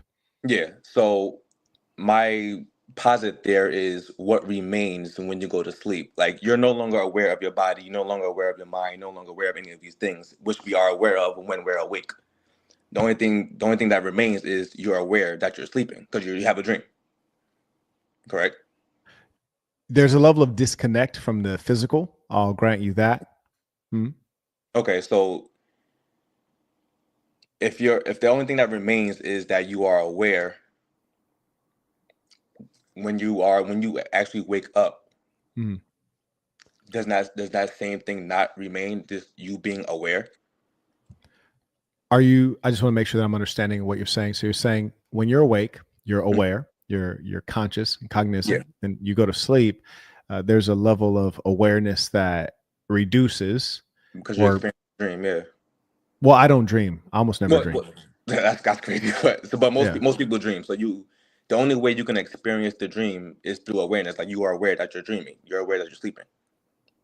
Right? Well, sometimes when you're dreaming, you're not aware that you're dreaming. That's why it's so disturbing to some people, right? You know, like when you're having a nightmare, for example, are you in your nightmare saying, "Oh, this is a nightmare"? No, it's scary because you think you're actually in the experience. Yeah, because you're aware of it. You are experiencing it, like you said. Yes. Yeah. So my whole it's not really a thesis because there are spiritual teachers who teach this. For example, Eckhart Tolle, who wrote The Power of Now. Yes. And I, that's a phenomenal work. yeah, and I believe like even Jesus, Buddha, I think these other religious figures also try to point to that, like all the stuff that we say we are, whether it be an Israelite or Jew or atheist, whatever the case may be, those are just thought forms or mental concepts that are constantly just going through our brains. It's not who we are at our core. Okay. So that's kind of like what I was getting at. So like you gave a beautiful example of when you don't think of an idea, you just experience it.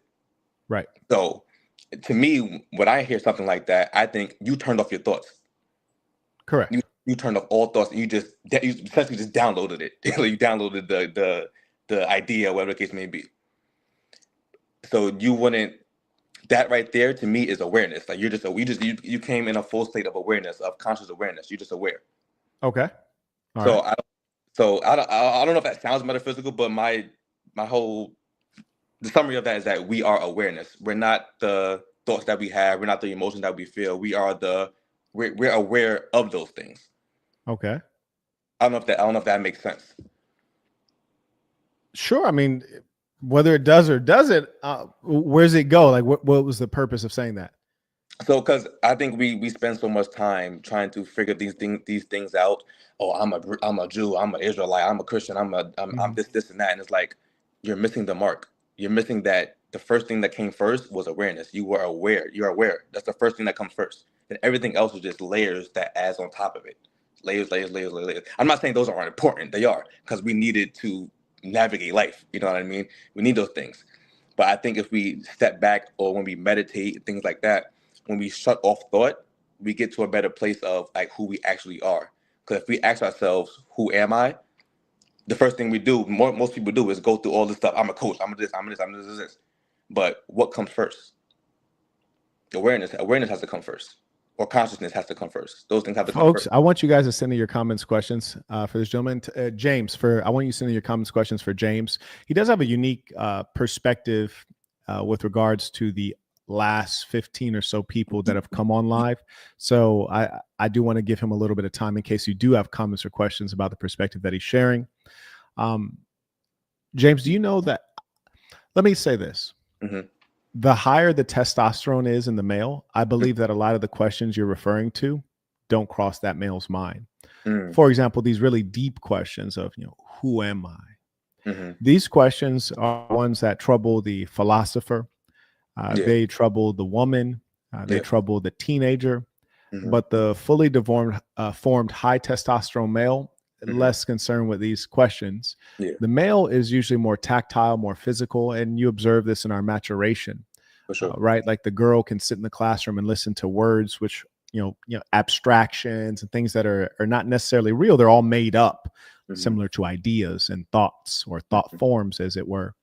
Whereas males are more concerned with being on a particular trajectory. We're concerned with that which is material and that can be touched and pushed and shoved and jumped on and lifted.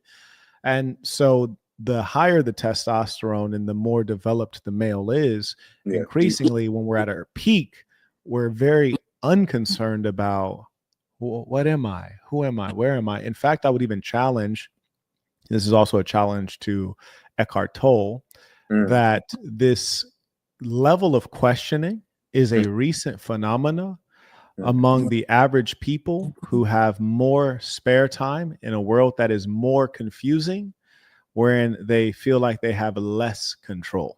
I know there are a lot of qualifiers there, but like, for example, you're in an era wherein the person looks at their genitals and they can't figure out if they're a male or a female. Crazy. Yeah. So of course the what am I, who am I question is going to be even more pressing for that being. That question in the society is going to be stronger. But if you go back to say 1930s, all the men spoke in downtone as opposed to uptone. The men had high testosterone. The path of what you would be is very clear. The path of what the female would be was very clear. Your job, you'd get one and stick with it. So the question of who am I And what do I want? Well, those things were all very straightforward. Even what you were going to watch on TV was pre-decided, in as much as, do you know that TV used to turn off? Did you know that? Yeah. Yeah, I didn't even know that until my mother had said that. And I kind of like, what do you mean until TV goes off? And for those youngsters watching, that is to say, early on in television, they would broadcast and there was a limited number of channels and networks, and they'd do a number of programs. And then eventually there was nothing else to watch. So you just have to turn off the TV because there are no more channels and programs, which also allowed you to have time with your family and to have identity linked to things that are very specific and clear. So a lot of the metaphysical stuff is a result of a developed society where people are idle. If you lived in Ethiopia and you were struggling to make ends meet and you were a farmer, you would never take out time to be like, who am I? Sure. You'd be thinking about, what am I going to eat? Right? Like, it would be things like that. I say that to my athletes all the time. Oh, yeah. What sport are you in? Basketball? I coach track and field. Track and field. That was my second guess, was track and field. Yeah, okay. Track and field. Okay. I tell them, what was your event? I'm a 400 guy, 400, 200. Okay. That makes sense because you, I think you'd be slimmer if you were a distance guy. Yeah. Okay. All right. Very I good. tell them, like, we had the luxury of having these conversations because we don't have to struggle for survival. Like, this is like, you know. Right. But I don't go throughout my day asking who am I. Like, I don't do that. I just try to pose that question because when we do tie ourselves to these identities, I feel like it creates the ego identity, in which sometimes we can get the superiority complex if it comes to the Jews or the case may be. And it's like, if we just go back to the original source, like you always say, there's that natural sense of goodness that comes from that, because you're not trying to think of you're superior to someone else or whatever the case may be. Like, no, this is.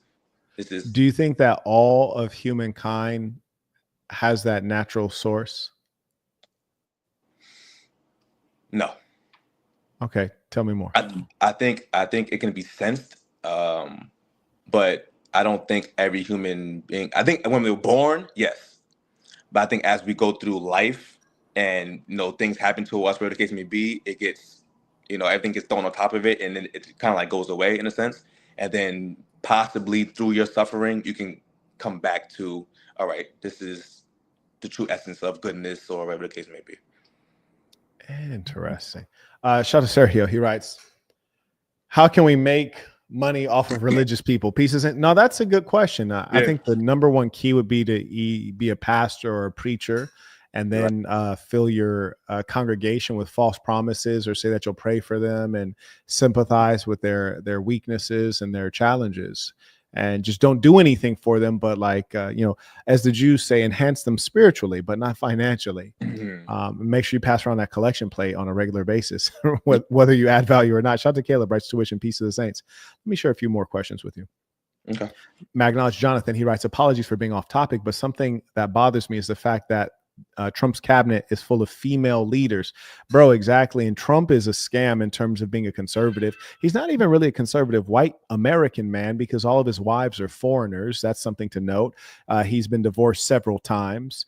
And we see that he has good friends in the LGBTQ community because he's been in the entertainment industry, and also in the Big Beautiful Bill, it gives gender reaffirming care. So he's very much so a fraud, but we find that in the highest levels of the society, these people are really sick. Shout out to Frankie. He writes, off topic. Shout out to St. Key for the running belt. Great and durable product received in less than a week. That's a beautiful thing. Shout out to Quat for the running shoes. I got those myself. I got both of those products. He writes, fits and feels great. Had the shoes on hand at the Texas meetup. And that's a beautiful thing. If you guys want to meet up in real life to get in good workouts, camaraderie, all the things you're probably searching for in your fake religion, assassin or nothing, go to patreon.com/the saint and the sinner. You'll actually get some value there. So here's another question for you. If someone is born with mental defects, do you believe that they can achieve the state that you're describing? Honestly, I don't know. I'm gonna concede on that. I don't know.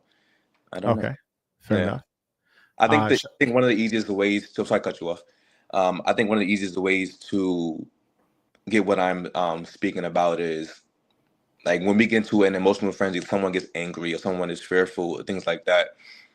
If you know that you aren't your emotions, you're able to proceed. Even though you feel anger or feel fear, you're able to act anyway, because you know it's not you. It's like, I feel it, but I can still go ahead anyway. You know what I mean? There's a sense of detachment from it. If that makes sense. It does.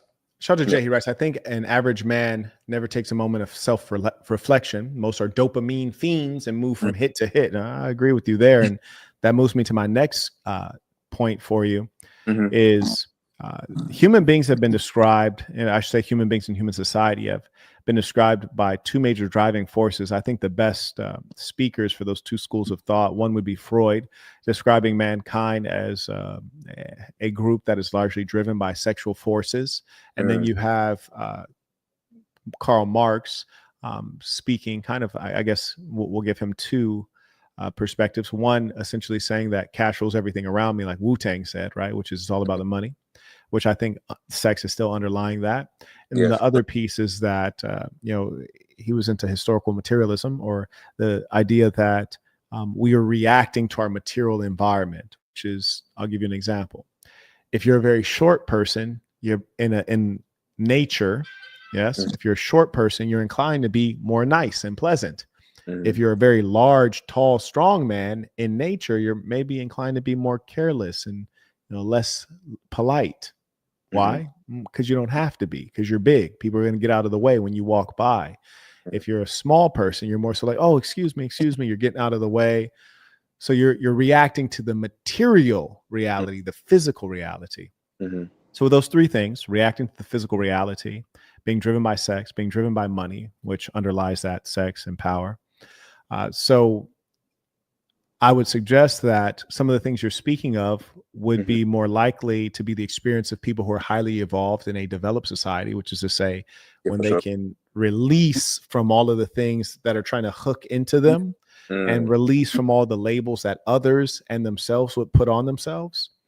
That becomes hampered largely by some of the biological drivers, like your desire for intercourse or your desire to procreate with if you're a woman, with a tall man, or your reaction to how the world is treating you. You can go through the world more carefree if you're a tall, strong man or a beautiful woman versus if you're a small, ugly man or a fat woman. For sure. I don't know. That's the end of the That's the end. I agree. Okay. So All right. do you think that us humans have humanized God, or what we call God? Did we humanized it? No. No? I am certain that I'll tell you how I know that these books are fake. And some are more fake than others. Some are more fake than others. And I'll tell you why. Because they assign such petty reactions and emotions to God that I know that it can't be God. It has to be man. You ever hear anybody say, God is a jealous God? Yeah. You heard that, right? My grandma used to say that a lot. God is a jealous God. He just wants you to praise him. Yeah, and I think, yeah, right. I used to think that sound like a bitch. You're like, am I wrong? Like, God is a jealous guy. You sound like I used to date. And these emotions that are ascribed to God and these perspectives and personality traits. That's what I mean by human. Yeah. Yeah, exactly. It's very Yeah. human. Yeah. It's not God at all. Exactly. But that's because God is a creation of humankind. And I surmise that it was one who is very capable, had a strong understanding of human nature, and he decided that based on human nature, he would create a system to improve human behavior. I'll give you an example. My plantation is in the country, and I deal with a lot of people on a regular basis because I have to hire a lot of services like groundskeepers, people to cut the hay, all kinds of things. And one thing I notice in the country is like guys will show up, they'll be missing teeth, and there's a level of I just don't care, about petty things, about are my jeans clean? Do I have a stain? They're probably clean, but I got stains on them and I'm not going to replace them. I'm just going to wear them, and it's really a beautiful thing because I went out today actually, and I was wearing a pair of white jeans that if I was in the city, I'd have probably heard me, took them off, tossed them in the dryer and put on a different pair. But I'm out here. I was moving some things today because one of my beds was delivered and I helped the guy get it up the stairs. It was a California King, so it was very heavy and it got my jeans dirty. I'd have probably changed jeans if I was in the city. But being that I'm in the country, I didn't change jeans because nobody really cares. I'm going to walk by a couple people with jeans that are, dingy and worn out. So there's a different consciousness here. Yeah. Yes. There's a different consciousness. And I think that's why I kind of go to God. I don't like to use the term God because it has so much, emotion behind it, has so much things around this. I don't like to use the term God, but this is what we know. But if I had to give the term God is ineffable, which means it can't be described. It can't be, really defined. You know what I mean?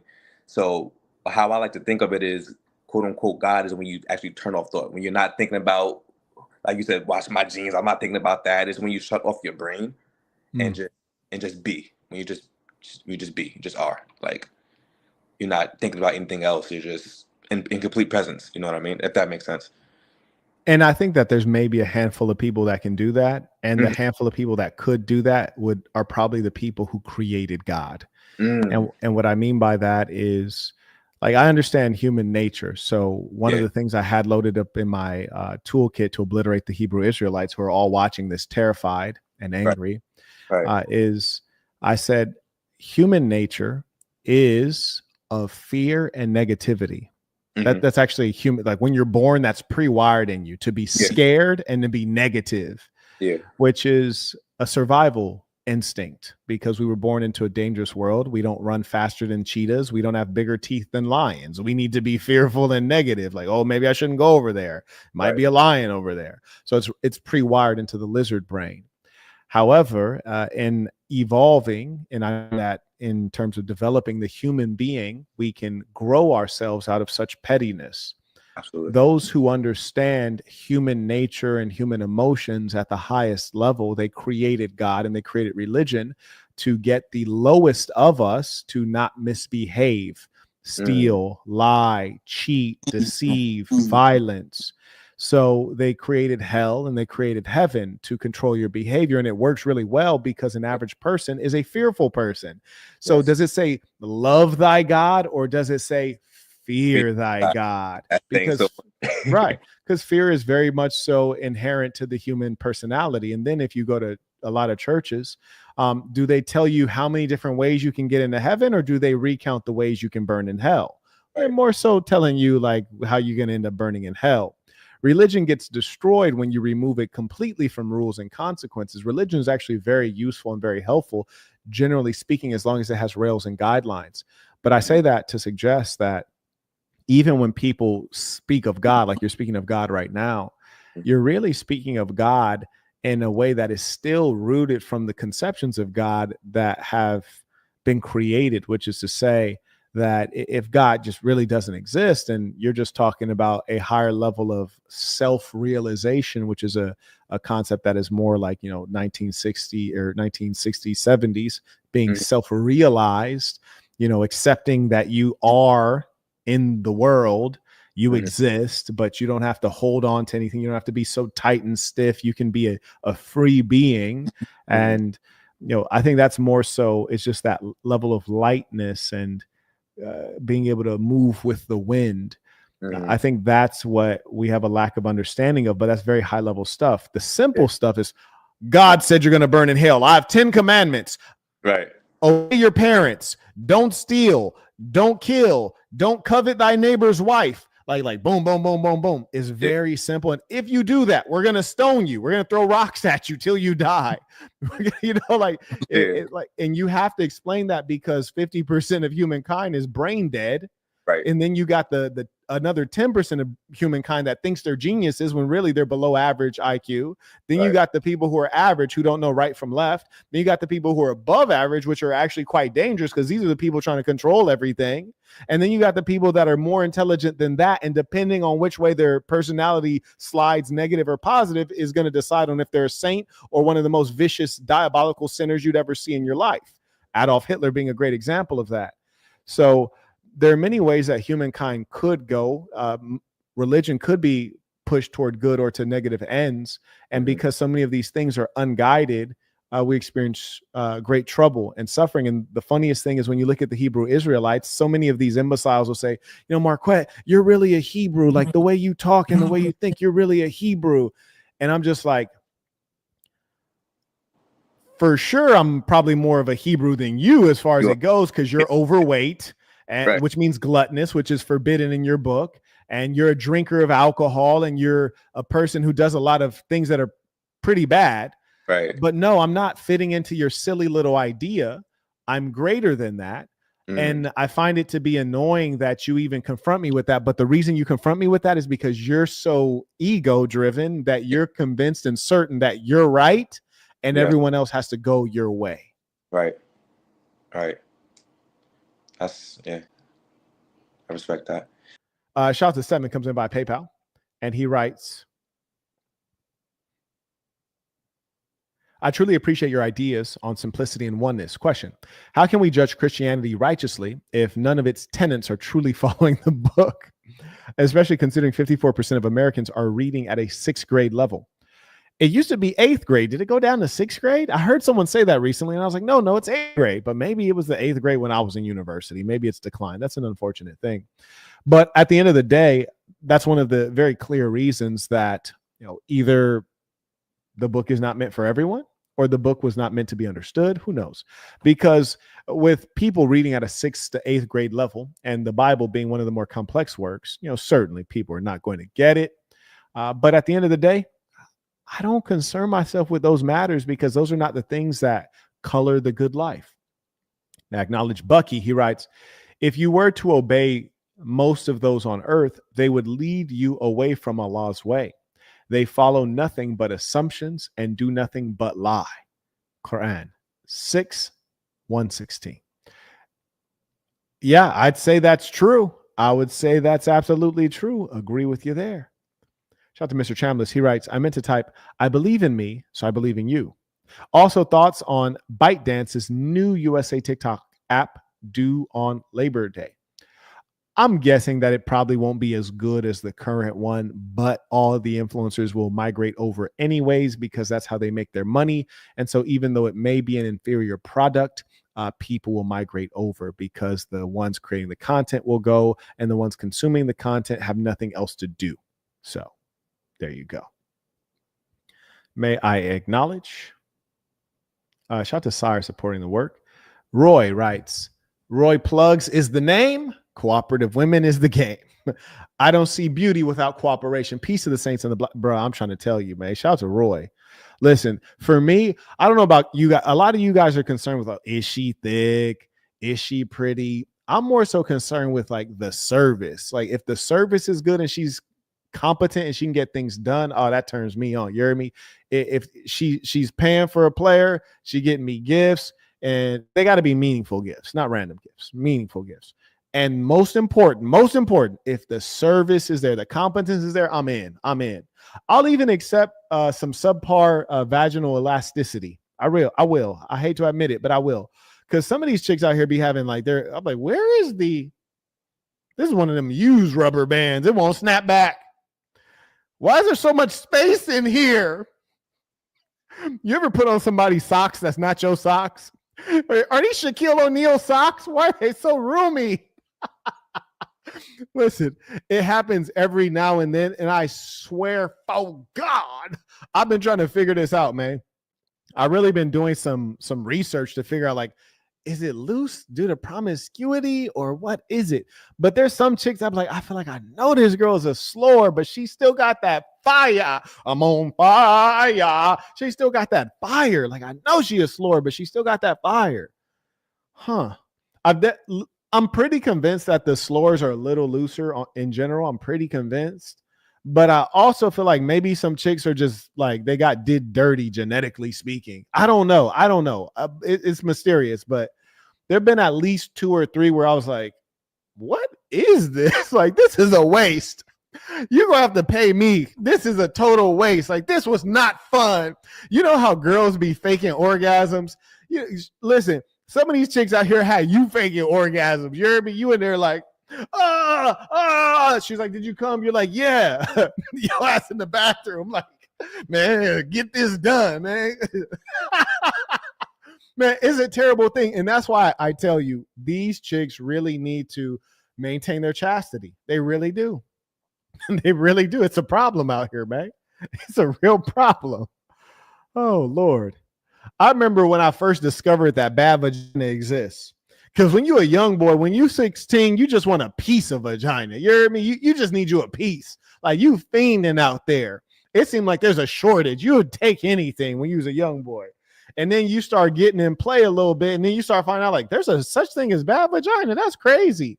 That's crazy. It's like basically saying like, if you're hungry, all food ain't good food. There's still food like, oh, that food, that bread is moldy. I can't eat that. I'm hungry and that's food, but the bread is moldy, so I can't really mess with it. It's crazy. When I discovered that bad vagina exists, I was astounded. I was like, word? But then here's the worst thing. I want to throw this out there for all you ladies watching. I want you guys to know this. This is from Marquette Devon Burton to the ladies. Another reason y'all need to, ladies, you really need to clean up your attitude and try to be the best that you can be. Okay. And I mean this, you need to be the best that you can be, because you might be dealing with a guy and you have subpar vagina and he can't tell you. I mean, there's just I've never told a chick that her vagina was whack. I just ain't got it in me. Like I'm a cold, but I ain't that cold. Cause I just feel like most of y'all only have one value in life, which is your vagina. And I feel like if I tell you it's garbage, like it's just going to ruin your life. Like I don't want to do that to you. But I say that to say this. If your vagina is subpar, I gotta stop saying that word so much, but if it's subpar, then you need to behave. You really need to behave. And here's another thing. If you're a woman over 25 and single and nobody wanted you, they ain't stick with you, and you're not butt ugly, you probably have bad cat. Yeah, you probably got bad cat. I just want to throw that out there. You probably got bad cat. You probably got bad cat. That mean, because guys be so thirsty, they'll take anything. You hear me? A lot of guys just want live-in cat. They want a cat at the house, you dig? For their convenience. So if you're dealing with, I'm not getting into it. Let me carry on. I just want y'all women to know y'all need to really behave. Because some of y'all are single and you don't know why. It's because somebody just like me has too much of a heart to tell you that your cat is garbage. Okay? Now, don't make me go deeper into this topic, because I will. Anyways, may I acknowledge, shout to Hustler Zone. Shout to Pure. He writes, why do you feel guilt if there's no higher judge to offend? Silly rabbit, tricks are for kids. Silly rabbit, tricks are for kids. These religious people be hilarious. They be saying stuff and be thinking that should be genius. They be sounding dumb as hell, thinking it's genius.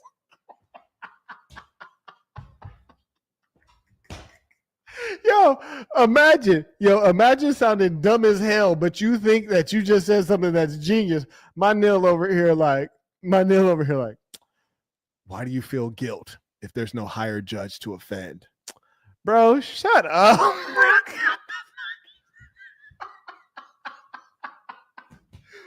Bro, like listen, man.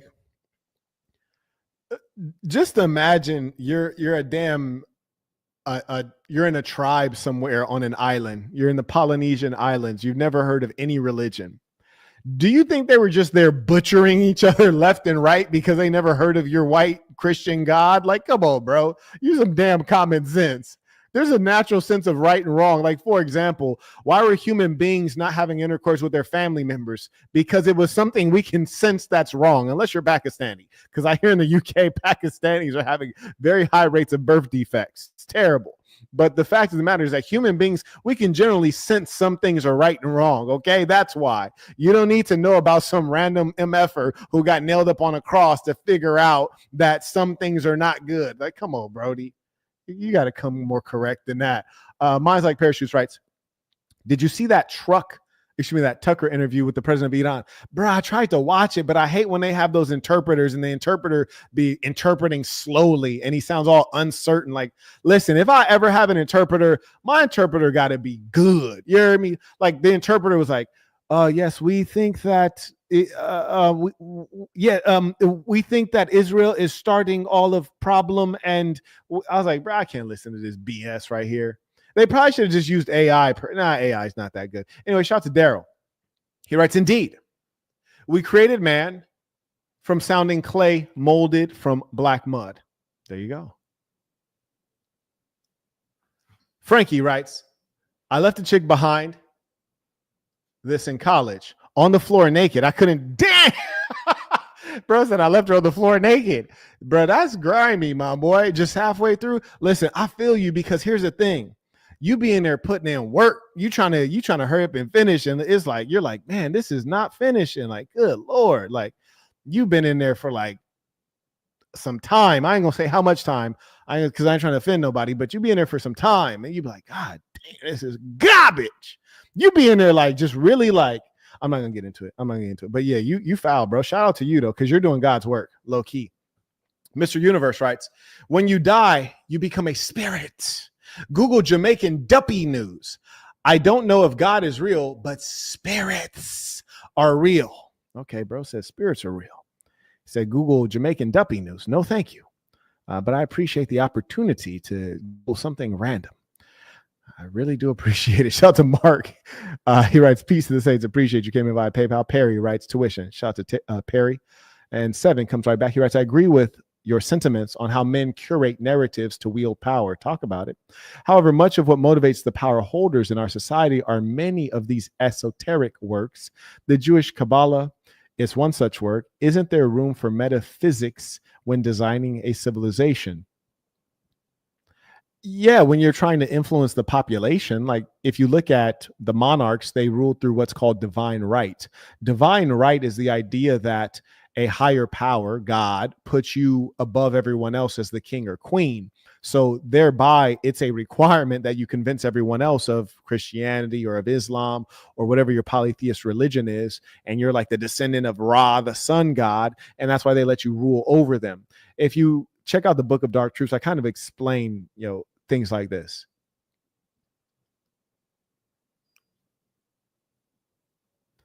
May I acknowledge 7, he writes, peace to the saints. How's your week been so far? It's been very busy, but very good, very productive. He writes, also thoughts on Elon Musk starting the America Party. Well, I think it's funny that a South African is starting an America Party. I think that's a very ludicrous concept that only shows us how far we have drifted. I highly doubt it'll be effective at all. The only way it could be effective, it's like starting a new NBA team. Like low-key, everybody's like, come on, bro. Like, that's weird. But if you draft Jordan and you draft Pippen and you draft Rodman, like now you got some action. So he might be able to recruit some legit people into that organization. But if he did, I'd be happy to see the political swamp, take him in and drown him. And I hope that he gets deported. And the fact that Trump has not deported him shows that he has his hooks into Trump in some particular way, or Trump just values the size of his corporations and those corporations being American corporations. And I think Tesla is the real option that the United States has for being competitive in the car market, even though we're still woefully behind. But frankly, I think if Trump was really just being ruthless, and there have been many times that he failed to be appropriately ruthless, he would have went back and figured out like, okay, well, Elon was here under false pretenses. He didn't do his proper work visa, even though he was here working. We're going to deport him. So, and I'd really make sure that I deported Elon Musk in the most disrespectful way, like along with some like very low income Guatemalan immigrants, you hear me? Like have bro going out in the most disrespectful, down bad way possible. And I would seize his assets as well. But that's just me though. I personally find Elon Musk to be a despicable racist, very dishonest, and a bit dangerous, And this America Party is his effort to get closer to the highest office in the United States and to be the puppeteer in the background. And I think most people can see that. Oh, and mind you, again, with my predictions, I was the first person to predict that him and Trump were going to have a falling out. Everyone in the media, no one said it in hard words. Shout out to Minds Like Parachutes, writes, dug out this girl for 25 minutes plus, never busted. Bro, and only the real players, even like most people are listening to this conversation. They don't even know that bad cat exists because they ain't had enough cat to get there. You hear me? And that's a blessing. I'm happy for you guys. I'm happy. But you hear me? Sometimes you're like, the thrill is gone. The thrill is gone. Yeah, bro. And here's the crazy thing, too, is like no woman ever thinks that she has bad cat, partly because we don't tell them, but it's like wild. You know, there's guys out there that know that they ain't nothing. You hear me? They know that they ain't really laying it down like that. But a woman will never know she has bad cat. And that kind of bothers me. Maybe I should send an anonymous letter. Yeah, send an anonymous note on Valentine's Day. You hear me? They get some flowers and they're like all excited. And they open up the card. The card be like, you are loose.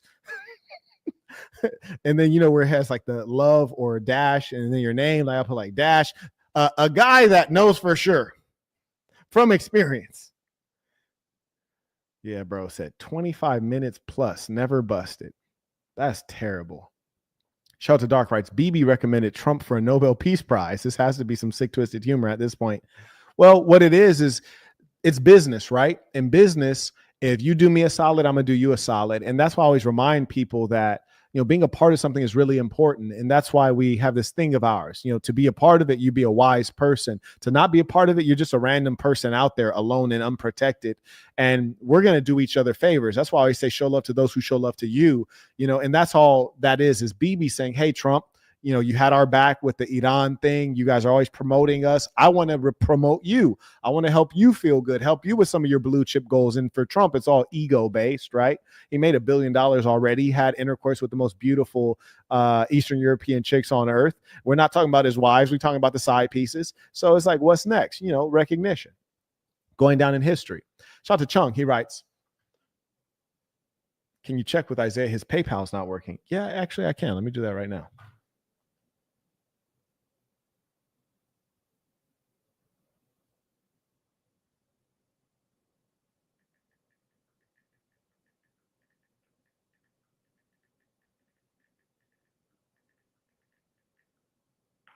Okay, I just sent him a message on WhatsApp. I'll let you know what I get back. Thank you for that. I trust that he appreciates you making him aware of that. Acknowledge Mr. Chambliss. He writes, I will see if Jenna Lavina, new dating coach charging $75 to $225 for consultations, will do a show with you. Okay. And then he gave her, I clicked her Instagram and said, sorry, this page is not available. I don't know if she blocked me or I blocked her or you gave me the wrong link. Who knows? But either way, I clicked it. It did not come up. I may also acknowledge via PayPal. Shout out to De Cordova writes, hi, Marquette. Can I participate in your live? Yes, you can. Mr. De Cordova, there's a second word to your PayPal. I'm not going to say the second word. Just put that as your name when you come onto the link so that I know it's you. I'm going to drop the link right now.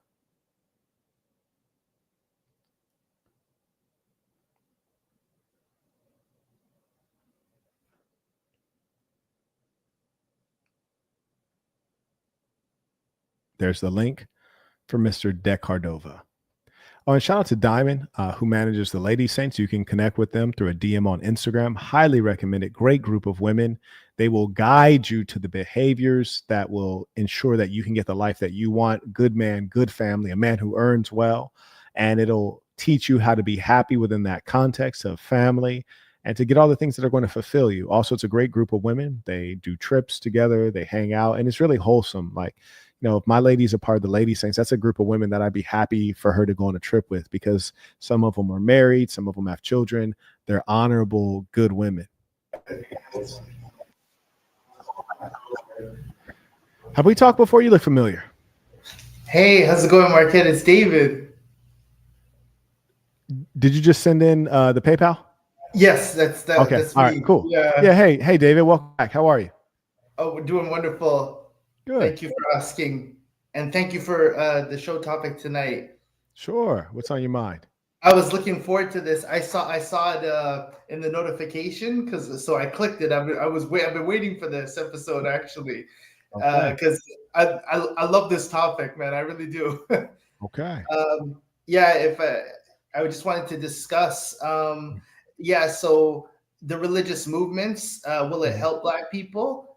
I say no, because I think it will create more division and more confusion amongst the Black community, because the movements are in stark opposition to each other. So the movements themselves are actually in conflict to each other, and I think that unity is a prerequisite to success, and we can't achieve unity if we have different factions that are opposed to each other. Because if you subscribe to the Hebrew Israelite doctrine, that means you're going to be against the Nile Valley movement, because you're going to say the Egyptians enslaved us.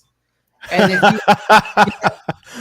yeah, so you're going to hate the Kemetic community. So you got some people saying, "Oh, we built the pyramids. We're the grand architects." But like, yeah, but you are enslavers. And if you subscribe to the idea that Blacks are the original Aboriginal or the Native Americans, Right. well, then you're going to be against ADOS, American Descendants of Slaves, Right. or Right.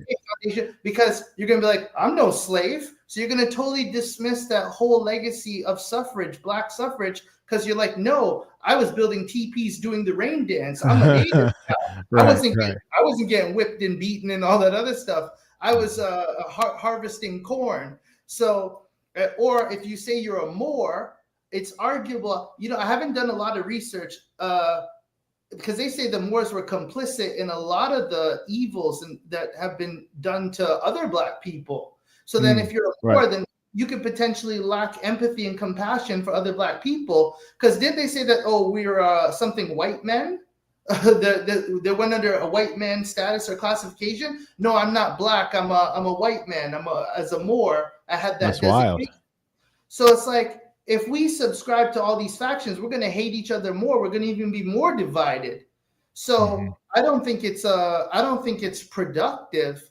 And the scary thing, Marquette, is when you create an identity based on something, a narrative that you don't have the evidence for it. And that's why I'm not fully convinced with the Hebrew Israelite movement. I admire the fact that they can organize men, but I'm not going to base my identity on a narrative that I don't know, because they say that the Blacks fit the description of the curses in Deuteronomy. But what if the curses in Deuteronomy were applied to the Blacks?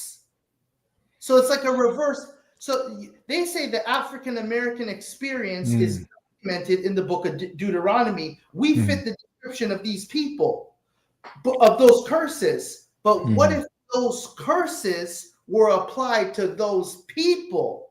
Right. And now later on, you believe that you're those people. Because it's like they did a mind job on you. You imagine?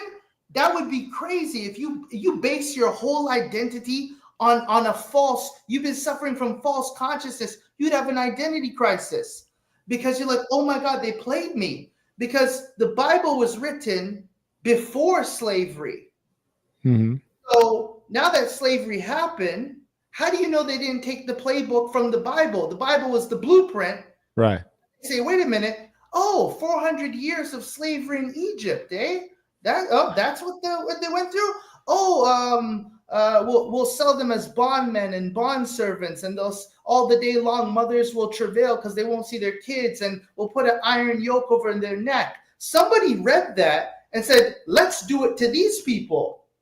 And then it was done. And now later on, those people are reading the book and saying, oh my God, that's me. I'm the Hebrew Israelite. This is my new identity. What if we've been played? So, like, it's crazy. That's why I have compassion for them. I don't go too hard because I don't want to hurt nobody, because because they almost had me. I damn near converted. I wanted to convert.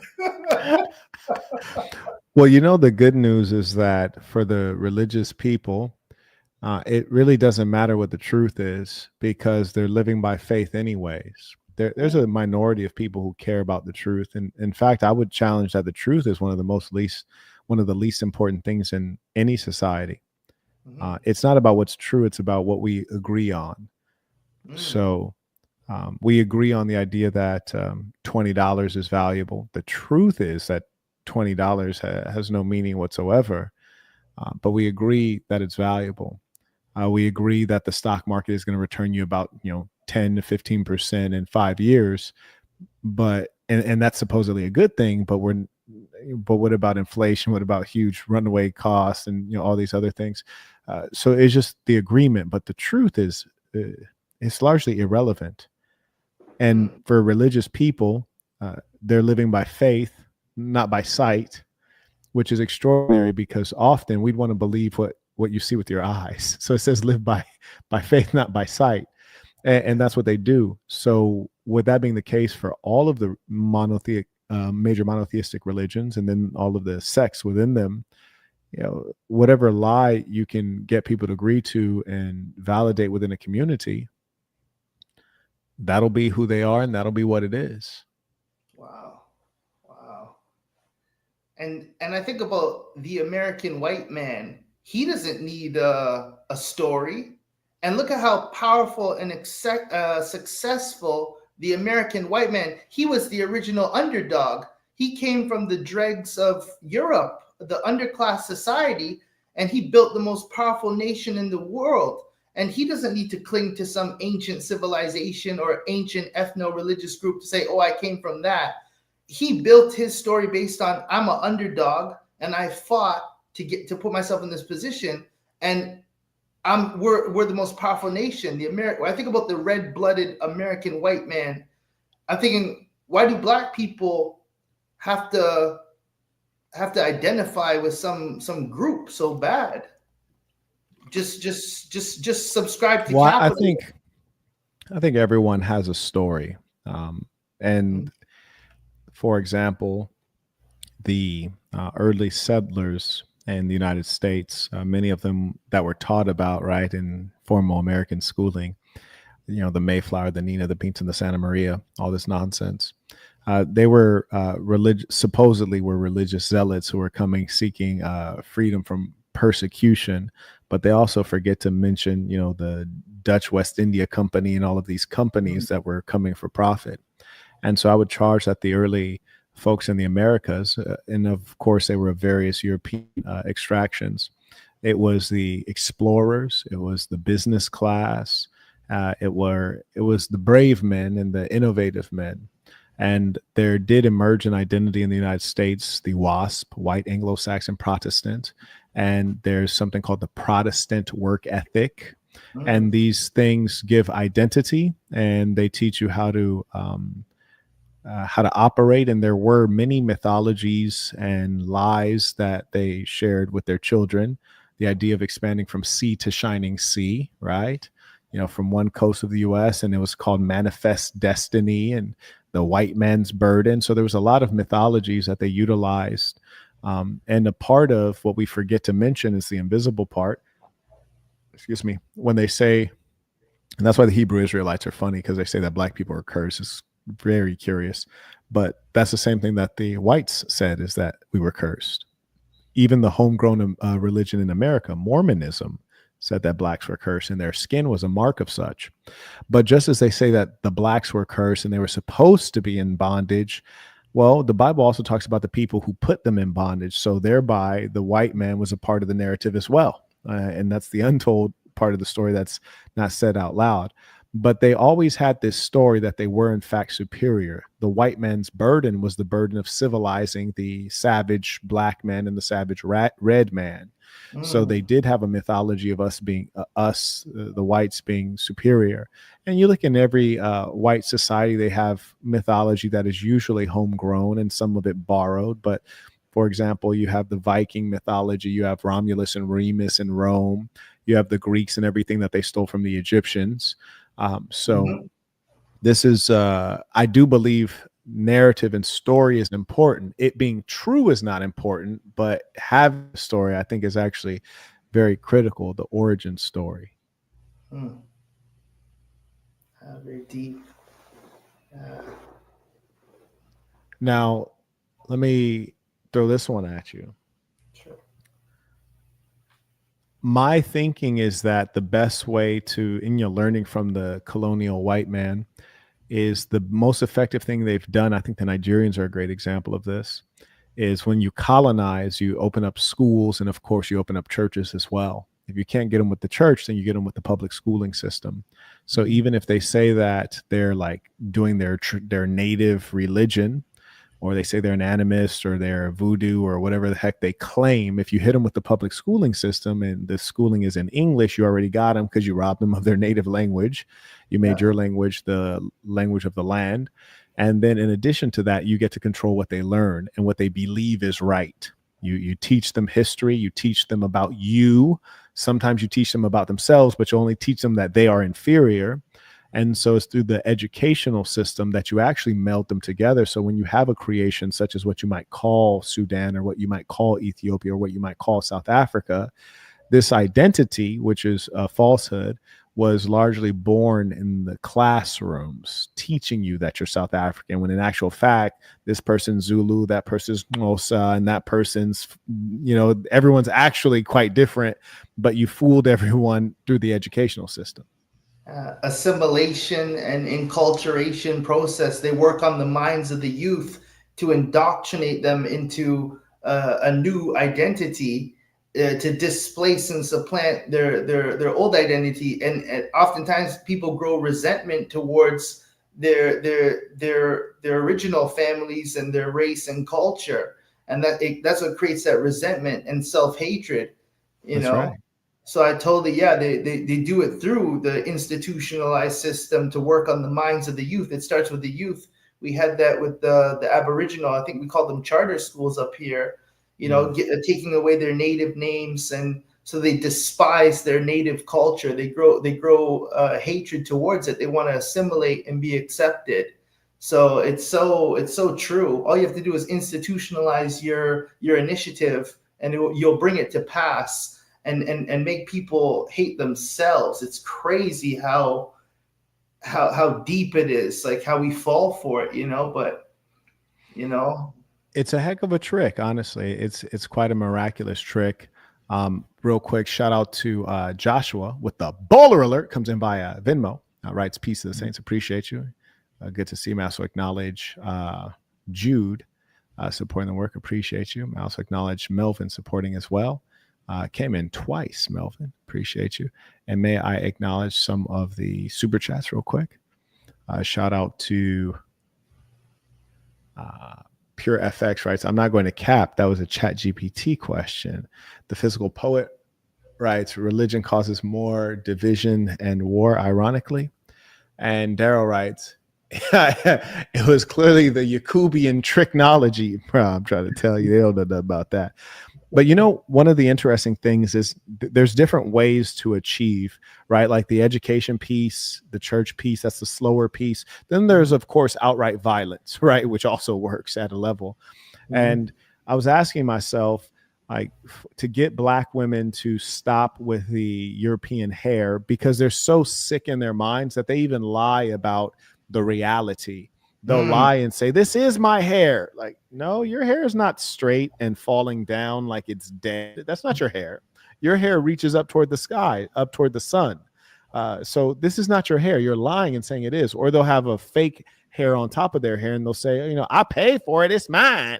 And the truth of the matter is that they're so stuck into their own inferiority and the mental delusion that allows them to sustain a low self-esteem and an exalted view of the European. They're so bought into that it would have to be violently ripped out, which is to say, just as in Iran, for example, they have the religious police who force women to wear the hijab, which, mind you, is exaggerated greatly. In fact, I've traveled widely in that region, and the Persian women tend to like wear theirs a little bit back where you can see the front of their hair so they can style a little bit. Whereas you might go to Oman where they don't have the religious police, and chicks are in or I should say Doha, chicks are in niqabs in the mall, voluntarily. So it's just a fascinating thing. But anyways, with the black women, there will be a level of force. And I think that's what people aren't realizing is that, number one, if you say that you're a nation, then you have to take control of your nation. And just as you let in reality, black people at a level are in captivity. That's what they don't realize, that they're in captivity. And if you would assert that you are a nation, then you need to take control of your nation and have cultural standards. And if your standard is to wear your own hair, then the women will have to be controlled and forced. And that's why when I say women are the property of men, meaning the man that she belongs to, her father or her husband later on, that people find it so offensive. But, that might be today's 2025 Western European culture, but not in our culture are the women unto themselves. They are possessed by a man. And I think it will take some force, and a lot of things will take some force and education in parallel. Definitely, it takes time. The psychological damage, especially the black female population, is such a vulnerable group because they've been made to feel unattractive and ugly, but yet the whole women copy them as far as like look at all the plastic surgery, the BBLs. The lip injections. You want the voluptuous lips, the sumptuous lips of a black woman. You want the curvature. You want the booty of the black woman. You're willing to pay thousands of dollars to let someone cut you open and stick a pad just to have what was once ostracized and demonized as like deformity. Oh, look at that butt. Look at how they look. These exaggerated physiques. And now this is all you see. People paying money for it. So it's sad. Like I would lament at the fact of any black female that has low self-esteem. I would lament at that because they should be the most confident because the whole world is copying them. Female world as well, Well, let me add on. I would even say that the world is so upside down that they're deriving their self-esteem from their appearance, when in actual fact, they should derive their self-esteem from their ability to support the man that's leading their family, be it their father or their husband. And so there has to be a total reassessment of where the self-esteem comes from. And that will require radical change.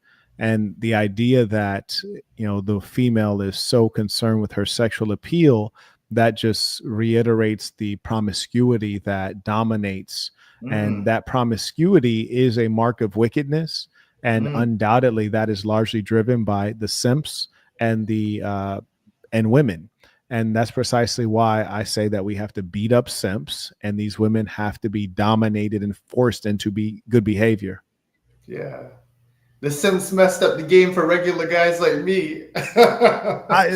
Maybe for you. I mean, it's still good for me. You heard me? Like,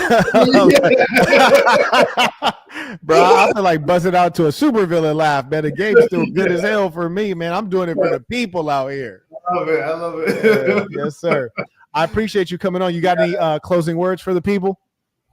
Just thank you for your platform and the type of topics that you're having. I really enjoy it, and I also appreciate your financial stuff the other day. Just for those that want to level up, So I think I'm thankful that you're also giving investment, finance, stuff like that. So I'm tapped in. That's all I got to say. Thank you for allowing me to come on your program. And it was a pleasure. Yeah, it was a pleasure. So thank you. I want everyone to know that the gentleman is very knowledgeable, and you guys may have missed it when he came on. He was able to very clearly delineate the different philosophies and how they may be contradictory within the Black American landscape. And that's not easy to do. So he added a good intellectual level and some meaningful information. Mr. 6'5". What's going on, brother? How you doing? My Bible thumping brother. What did the Lord say? This man that came on to tell me what the Lord hath said. What hath the Lord said, my brother? Hold on, let me cut my background off. Give me 1 second. Yeah. Get the TV on and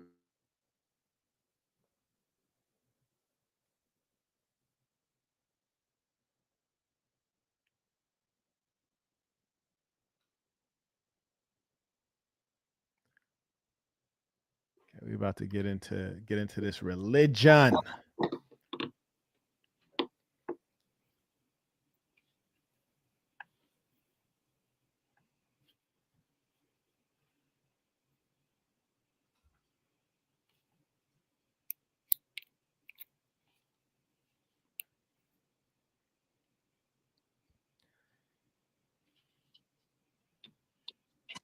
All right, peace and blessings. Peace and blessings. Jamie, I'm gonna put you on in a hot second. Can you preview the topic you wanted to talk about? We can talk about what you were just talking about a few moments ago. I just wanted to come on here quickly. And I was talking to Jamie, but Jamie, I'm gonna pull you off. I'm gonna bring you back on in a hot second.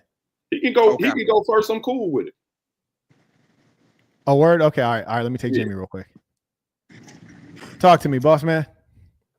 Yes. I have a disagreement with the gentleman that you had on prior.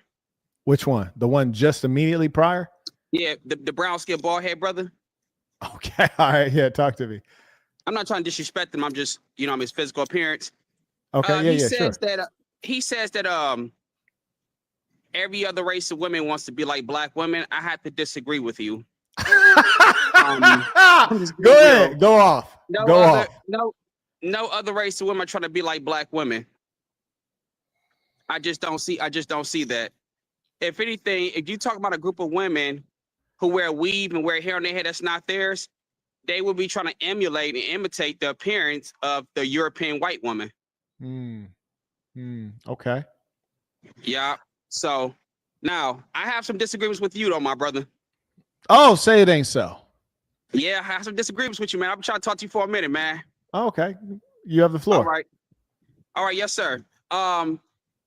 You are you have the utmost admiration for Mr. Elijah Muhammad, though, right? Go on. I'm curious to know, why do you have such a respect for Mr. Elijah Muhammad?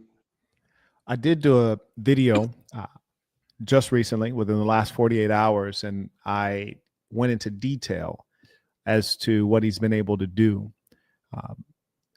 Those men that you may respect, maybe a Malcolm X, maybe a Muhammad Ali, maybe a Dr. Khalid Muhammad, maybe a Minister Louis Farrakhan, and others unnamed. More important even than those individuals, he created an institution, which is something that outlasts him, a haven for Black people where they can learn how to do business, how to do for self. He cleaned up their eating habits. In fact, he was able to reduce recidivism, which is to say the rate of Black men going back to prison. The Most Honorable Elijah Muhammad had a program that would clean up the moral conduct of Black people, and it's been awarded by the United States government in several occasions. So they had an effective program. That's just some of the reasons that I have respect for him, because he's a doer and the evidence shows. Okay. I have to disagree with you, son. I'm gonna tell you why I disagree with you. Sure. I do not disagree believe on what? Disagree on what? I disagree with you. I do not believe Elijah Muhammad was a moral man. And yes, I have utmost admiration for Mr. Malcolm X. And yes, I understand that Mr. Malcolm X, he was taught. Real quick. Yes, sir. Your video is freezing. If you guys are in the chat, can you confirm if his video is freezing? For me, it's frozen. Yeah, I had to come outside though just to talk to you.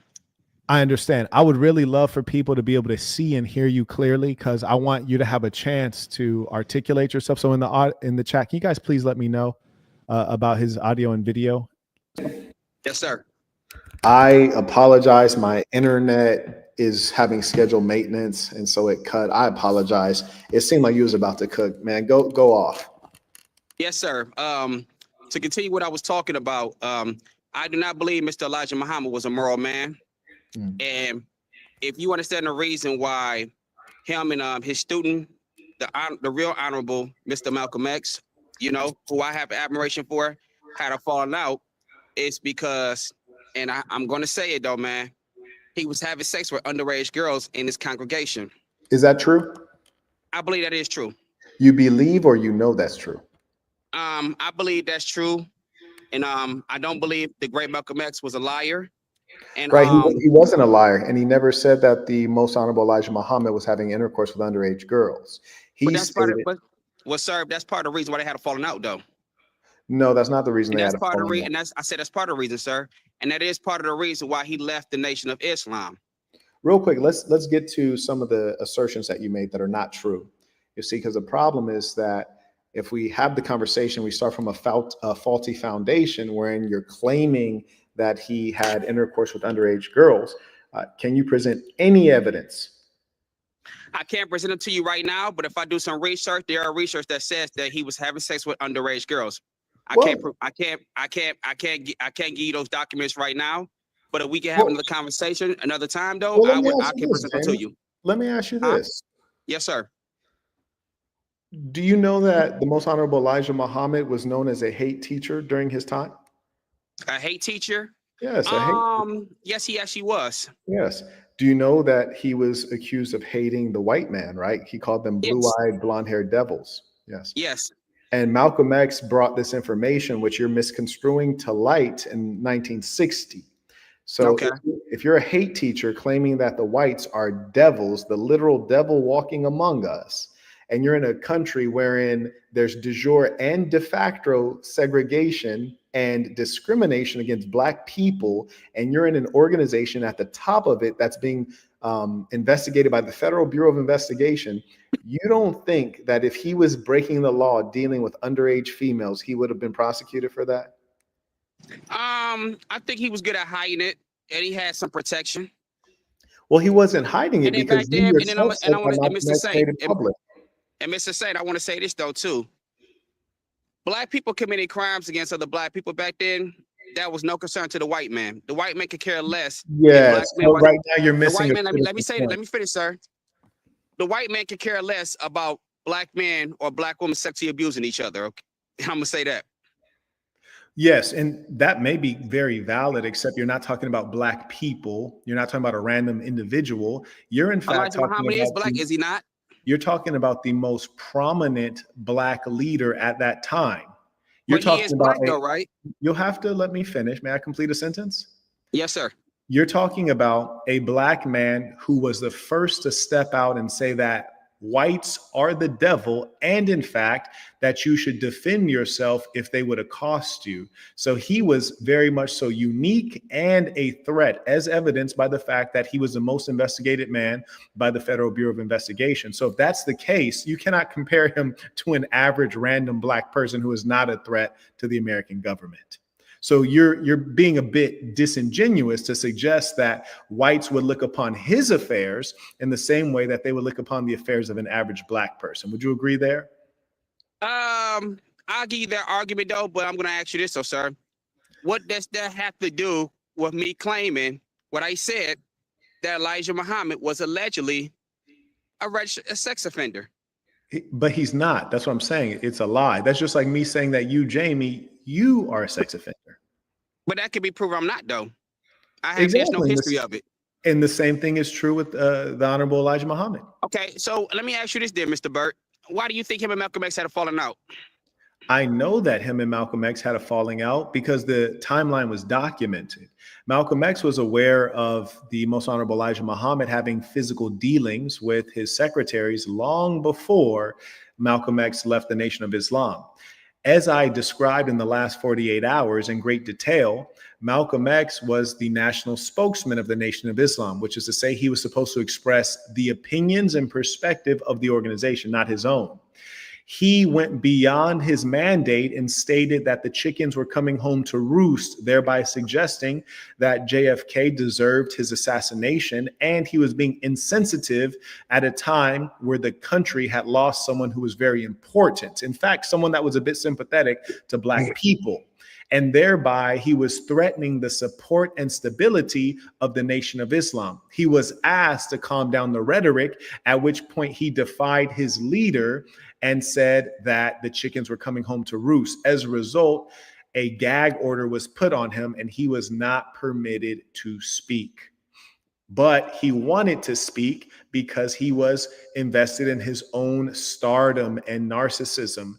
And in his effort to have a voice, which he was prohibited from in his official position, and observing that he was arrogant and wanted to usurp authority, he was kicked out of the Nation of Islam.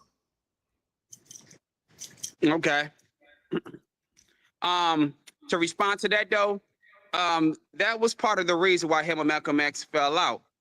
But also, he also witnessed the fact that there were women within the congregation that were coming to Malcolm X personally and said that Mr. Elijah Muhammad had fathered their children. That and is these correct. girls and these women that he had fathered, these girls were anywhere between 17 and 18 years old. And also, he was claiming the It children looks not like to you're be reading. here. Are you reading right now? Let me finish, Mr. Burt. No, I'm just He trying to was make also sure. claiming. Are you stating from, like, are you reading the facts right now? Because if so, I can pop it up on screen. These are stories I've heard. These women were coming to Malcolm X and claiming that Elijah Muhammad had fathered their children.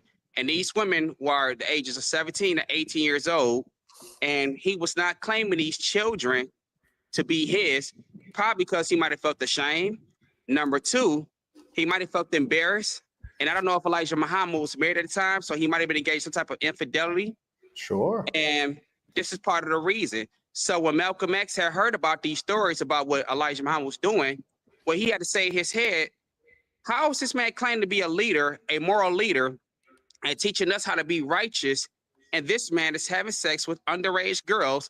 And if you're going to have sex with 17, 18-year-old girls, Again, even you though gotta 18 use is the legally facts. an adult, You can't why make an not claim argument that? Hold based on, let me on finish. lies. Let me finish, Mr. Burt. Jamie, no, Why Jamie. not claim? Why Jamie, not claim? Why you not? have to Why use the not claim the truth. children to be yours if you father them? Number one. There And you number two, go. why not provide and take care of your children, There you go. whether Those you are good father arguments. them legitimately or not? Jamie, Okay, those so are when good Malcolm arguments. X found this out, that's also what caused a rift between him and Elijah Muhammad. And that is part of No, the reason why I try to tell you they had a falling out. that's speculative. So what you're suggesting is that Malcolm X felt himself to be more a moral authority than the one who taught him morals. I think he was. I And think he was though. I hear you. I hear you. There's And no. You never heard stories of Malcolm X cheating on his wife. You you never have heard to give stories me of him you have to abusing give his me a wife. moment to You never respond to heard. you. You never You heard mind if stories I of him respond engaging in to you? infidelity. Come on, You Mr. mi- Mel. you You mind want? if I I'm giving you the respond to smoke you? though, man. I'm listen. You want to have this Yeah, you conversation? can. Let's go. You'd have to let me respond. So Yes, if you sir. talk over me, then you can't get the response. So the difference between what you're saying and what I'm saying is that what you're saying is based on speculation. You could not validate the ages of the girls, so you initially stated that they were underage. Turns out you're lying. They were not underage. You're lying. There's no source for what you're You saying. still calling another man a liar though, Mr. Saint? I didn't call you a liar. I said you are lying. And Okay. lying is something that all human beings do, unfortunately. And in this moment, you are lying. And the reason that I know for a fact that you are lying is because I've studied this before YouTube. I've done research and wrote papers on this in university.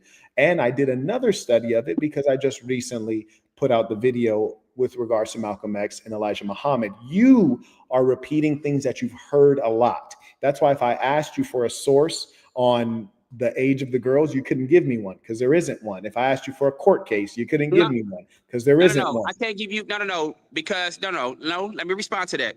The reason I can't give you a source is because I can't give it to you right now because of where I'm at. That's number one. No, Number it's not two. because of where you're at. Number It's because you two. don't know. Number No, it's two. because you Number don't two. know. Number two. I I'm was not a still liar. talking. Now I'm gonna tell you why I'm not a I liar, was still right? talking. The No, people no, who had I was told. still talking. You have to let me complete it. You stepped in Come there on, when I man. wasn't. I want to bring the smoke to you, man. I want to So speak too, though, brother. you can't bring smoke when you're uninformed, and that's what I'm telling you guys. That's No, the I challenge. think you're uninformed, though, Is sir. You're not allowing when me to speak because you you have have to such an calm down. admiration for You have to calm You have down. such an You gotta admiration calm for down. Mr. Elijah May I Muhammad complete that a you're trying to sentence? May I defend him. complete a sentence? May I complete a sentence?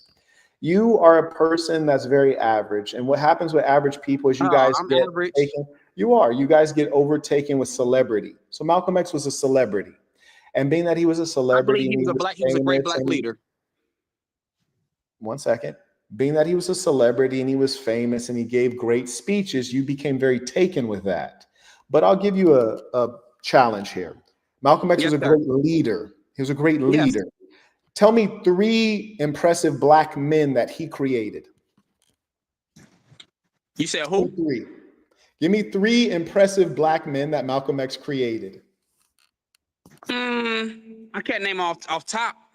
Okay, I'll make it easier. Give And the me reason why, 2. no, I'm gonna tell you why the reason why. One second. I'm gonna tell you the reason why. I'm gonna tell you why the reason No, why I can't give you.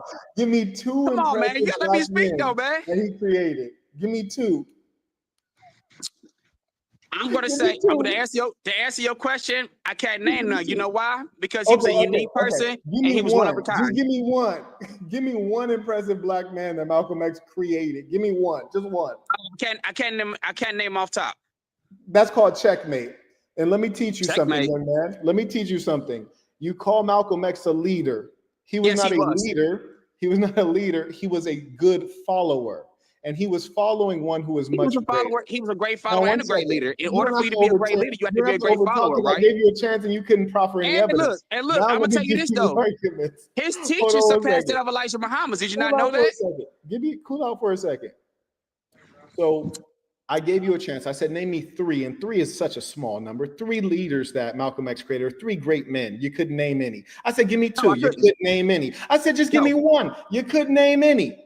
Now, No. conversely, with the most honorable Elijah Muhammad, you say, hey, give me three great black men that the most But honorable it Elijah doesn't defeat Muhammad. my argument though. You don't have to talk while I'm talking. You don't have to do that. You don't have to do You that. have to allow me to speak You too, though, don't Mr. have to Burton. talk while I'm I want to have talking. You a don't have dialogue to with you, do sir. that.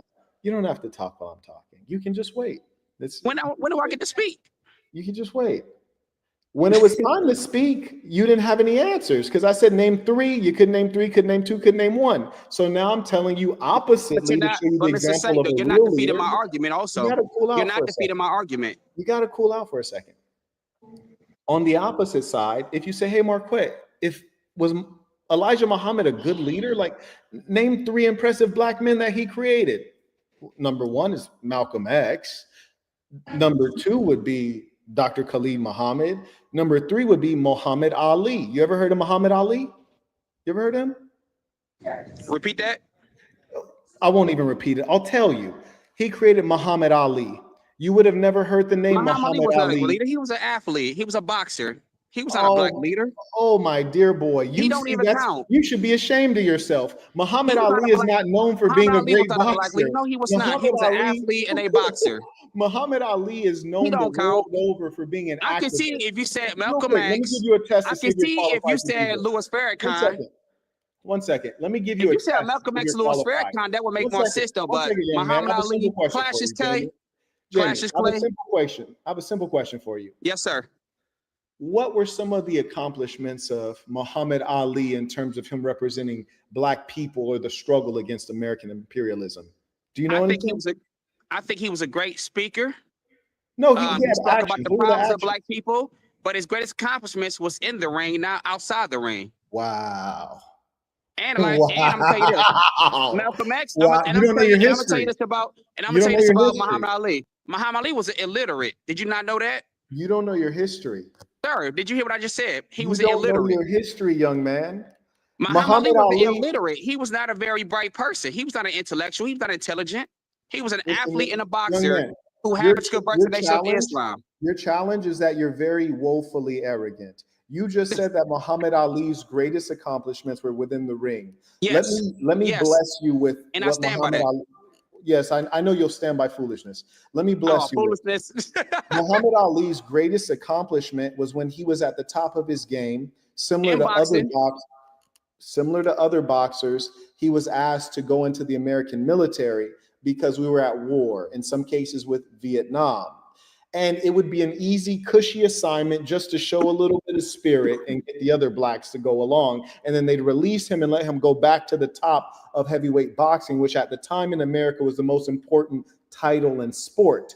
He decided famously not to go into the military. And he had the famous statement of saying, "There are no Viet Cong that ever called me nigga." And that was such an impactful thing globally. It made him a legend. And that was the beginning of his impact as a civil rights leader and a global black personality. Muhammad Ali is most famous, not for boxing, but for standing up against the American government. And the fact that you didn't know that, it shows your level of hubris to come on here. No, you're making no, let me stop you. You're making an assumption. Extraordinary. Mr. Saint, one second, young man. Mr. Saint, no, I gotta respond to that. You said I did not know. You're making an assumption. You can't continue with the interruptions. And that goes back to my point, just to round it out. Something that's not true. You said I didn't know. I already knew this already. You're messing up the show. You can't mess up the audio. You got to let us speak one at a time. That goes to the point that the most honorable Elijah Muhammad created many leaders because he had a whole structure and organization that nourishes black man, woman, and child. That's what true leadership is. You, because you're dim-witted, you get concerned with the sizzle. Name calling Mr. Saint. And what I'm telling you What I'm telling you is that it's the words that you got concerned with. Malcolm X was a preacher, but he couldn't even organize his own security, which is precisely why he met an untimely demise with shotgun rounds in his chest. Okay, may I respond? Yes, sir. I yield the floor to you. Yes, sir. Thank you, Mr. Burke. Number one, the information that you just gave me about Malcolm X and not Malcolm, I'm sorry. The information you just gave me about Muhammad Ali. I already knew this information. So what you just made is an assumption. And you made the assumption of saying that I did not know this information when I've already knew this information. But I still stand by what I said. He was a big mouth, trash talking athlete. That's all he was. Muhammad Ali was not a leader. Okay. When you talk about some of the greatest black leaders of all time, Malcolm X, Martin Luther King, I'll give you Elijah Muhammad, I'll give you Louis Farrakhan, maybe Jesse Jackson, maybe Al Sharpton. You wallet. But Muhammad Ali is not on that list. At the end of the day, we know Muhammad Ali has been a great athlete, arguably the greatest boxer of all time. He was not a leader, and he was known to be illiterate. He was not an intellectual at all. Okay? But it does not defeat my argument of what the conversation was originally about, and that is that the guy that you have an admiration for, which is the so-called Honorable Elijah Muhammad, being, a guy that like to have sex with underage girls and impregnate them and not claim the kids to be his. You're lying, Jamie. I can't respect you because you're a liar. And honestly, if I sat here and said that you're a person who has intercourse with underage females, and then you said, Marquette, well, what's the evidence of that? And I can't reference a court case, I can't reference a book or a study, then that would be very low down of me. And you really just show the worst aspects of our society today, which is that if something gets repeated, people think it's true. You're going based on your feelings. You feel that it's true, but you have no evidence. All you would have to do, if you have the audacity to come on this live and make arguments, all you have to say is, Marquette, in fact, it was recorded in the news in the New York Times in 1961 that Elijah Poole was accused of X, Y, and Z crime. Then he went to court in 1962, and it's public information. But you cannot make that reference because you're actually lying. And you're saying you can't get the sources. And it's not that you can't get them, it's that you don't have them because you're lying. Would you be humble enough to just admit that you do not have any evidence at all, because it doesn't exist, of him dealing with underage females? Okay. I don't have the sources right now. Why do you keep saying right now? You're lying. Just admit that you don't have them. Because where I'm at, I cannot. Hold on, Mr. Saint. Where I'm at right now, I cannot give them. I cannot pull them up or give them to you, right? But the people who have told me these stories, though, right? What if I told you they have this? That's my point. Is there stories? They have What if I told you they had documentation? What they could pull up? Then I would know you're lying because I've already researched it. You see, the difference between you and I is that I don't show up guessing. I show up well researched. That's why I can stand by my positions. So I know for a fact that you're lying. Listen, it's not my fault though, man, that the guy that you have admiration for like underage girls, okay? He was not an honorable man, okay? Why do you feel the need to repeat a lie when we've just proven that it's a lie? Why are you trying to convince black people that he was just this honorable man when he wasn't? I'm asking you, why do you And I'm asking you in response. Why are you repeating a lie? It's not a lie. Okay, give me evidence now. I can't do it. Thank you. So it is a lie. It's unsubstantiated. So just give up on that. Just give up on that. I tell you what, Mr. Saint. What we have a round two conversation, right? And I can pull up documentation that's presented to me that shows you that this man was having sex with the girls in his congregation. These girls were 17, 18 years old. And that's part of the reason why Malcolm X had a falling out. Do you see how you changed the age because you know that you're lying? No, I said 17, 18. I was very consistent. And 18 I said is 17, 18. 18 is an adult. 18 is an adult. Old. That's this not man a girl. Was 67. This man was 67 years old. You don't find that weird? If he was 97. That's an adult. Sorry, you don't find that weird of a 67-year-old man having sex with 18-year-old girls? Come on, man. 97. Let's say he was 97, just to make it worse. So he's 97, and the young lady is 18. She's a woman, which means an adult. So that being the case, it is not illegal.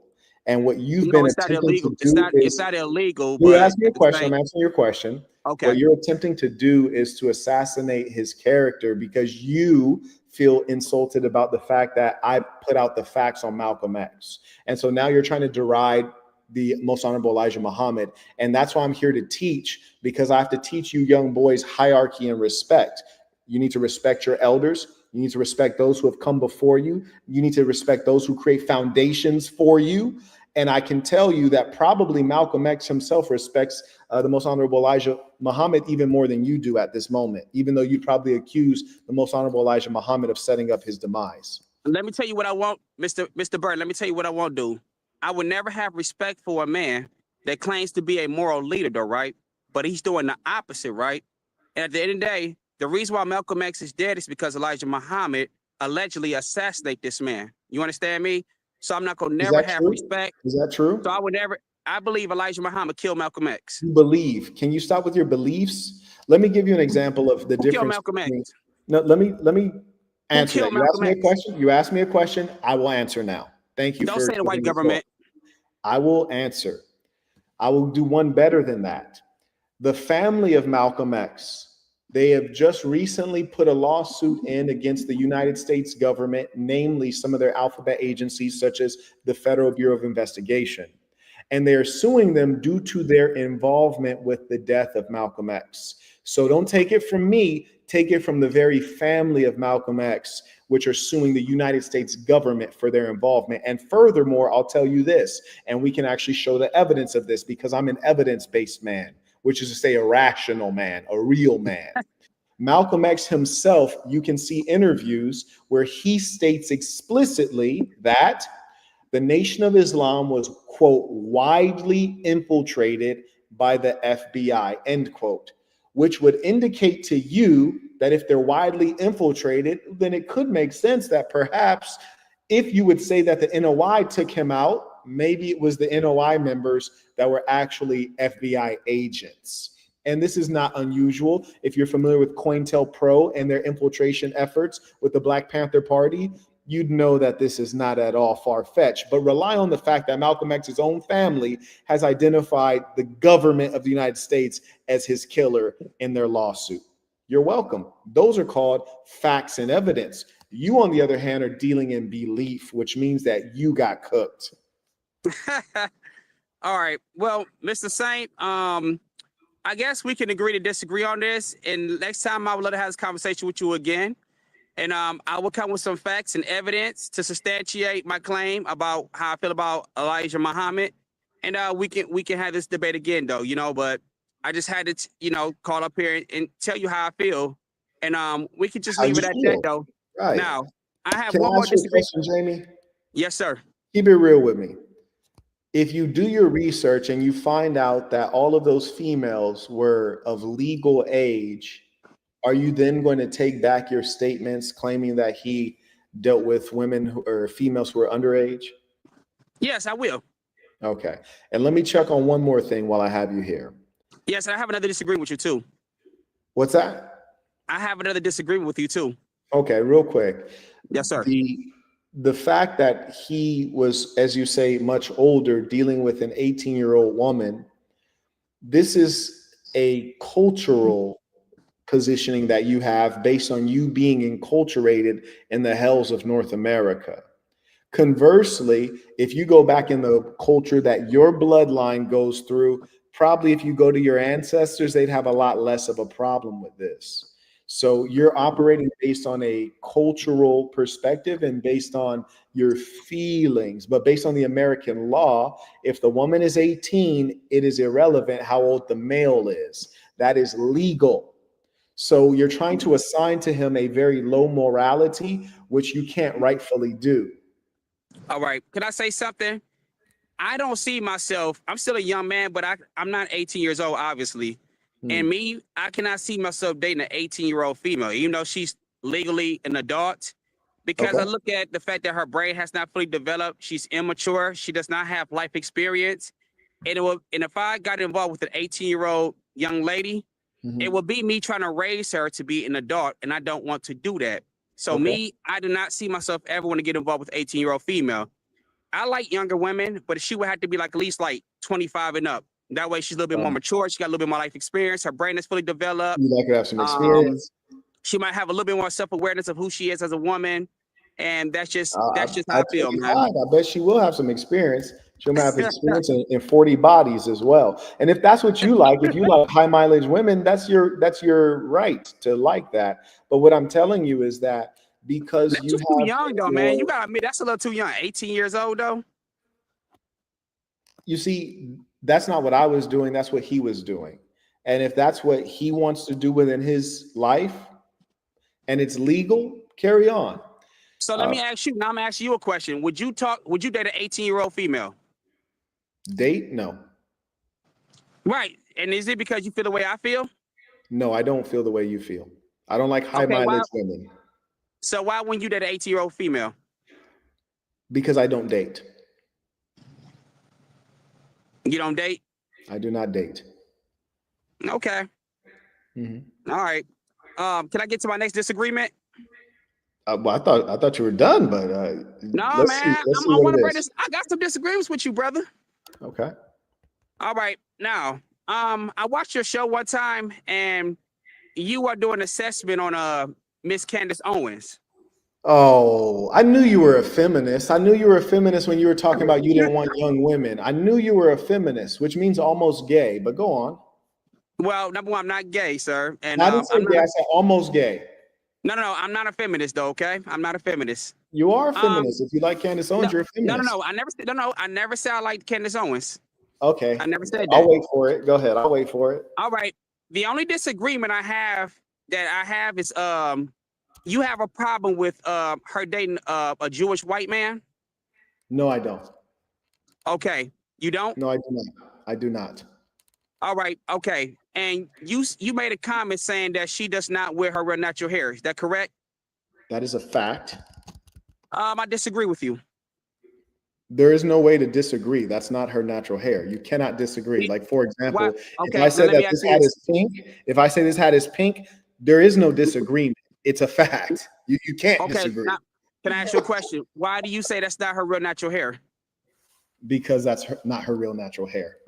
I say it's not her real natural hair because it's not her real natural hair. That's why I say that. Is there a reason why you're saying this, though? Yes, because it's not her real natural hair. Is she wearing weave? Is she putting hair in her hair that's not hers? Like, I'm not getting it. Okay. I'll play the game real quick. Natural. What does natural mean? Natural to me is hair. No, not to you. Not to you. What does natural mean? Huh? I can't give you the definition. I'm going to explain the best way I can. Okay, sure. Natural hair to me is hair that naturally grows out of your scalp genetically. Okay. Yes. So the way it grows out of your scalp without you altering it with chemicals or hot combs or no, but you can't. But you can't say that though, right? No, I can say that actually because that's what's natural. Okay, you can say that. Once you alter it, it's not natural. That's the whole point. So you've been defeated. I can make the argument. I can make the argument, Mr. Saint. I can make the argument that just because a woman puts chemicals in her hair, that does not mean she's not still wearing her natural hair. She's still, if a woman is still wearing her real natural hair, that grow. Hold on, let me finish, sir. If a woman is still wearing her real natural hair that grows out of her scalp, whether she puts a chemical hair or not, she is still wearing her real natural hair that grows out of her scalp. She just putting a chemical in her hair. Let me ask you a question. Yes, sir. Would you say I'm wearing my natural skin right now, Jamie? Yes, you are. Okay. Let's say I rub but your skin is not your hair. I understand, Jamie. You have to wait. You have to wait a moment here. So if I take some chemicals that I know will cause skin lightening, and I rub those chemicals all over my skin until I'm very, very fair skin, like Barack Obama, would I be wearing my natural skin at that point? You cannot compare that. I didn't ask you that. I said, would I be wearing my natural skin at that point? You are. You just changed the color. That's all. Okay, but that would be my natural skin after the color has been changed by those dangerous chemicals? You're genetically, physically, biologically still wearing your skin. You just changed the color. And so that's still my natural skin? Yes. Okay, very good. And so what we found out, Jamie, is that you're completely unreasonable and there can be no truth established with you because you will do everything to feel right, which is to say that you are not a reasonable man. You've I come am here, reasonable. you failed to present any evidence and argument. You were constantly telling me what you feel. And at this point, I'll just have to thank you for your time. And Can I I'm say wishing one more you a thing? very happy day. Can I say one more thing? You don't think you've said enough, Jamie? I think your problem is you're a very intelligent person, and I have the utmost respect for you. I think your problem is, though, because you have an ego problem, you don't like to be challenged on your opinions, your perspectives, or your arguments. And for a man like me to come up here and challenge you and try to bring the smoke to you, you don't like that because you always want to be the person that's right. You are not always running what you're talking about. And I'm telling you that when it comes to the Candace Owens things, it doesn't matter if she put a chemical in her hair or not. She is still wearing her around her hair if it grows out of her scalp. Jamie, Whether you want to realize you that are or the not. greatest, You you are understand the me? best feminist I've ever heard. I'm not a feminist, though, sir. And Now you you are put a an great accusation. champion. Now you put an accusation on me. That's You are not a fair. great champion of the artificial Black woman, and No, your I'm not. lies will make her feel as though she's being her real self, when in actual She is. fact, she is modifying that which is natural, that which she really is. And it is because of persons like you that I often have the slogan of, we must kill simps, because you guys are a I'm dangerous not a simp, my brother. pestilence. You are very much so a simp. And a real man loves a real woman. So we like her real hair. We like her real That skin. she's wearing. And she's not wearing any of the above. And what's more, Jamie, I don't think you realize that your dear friend Candace Owens would look at you as though you are a turd upon the ground. That's how she would look at you.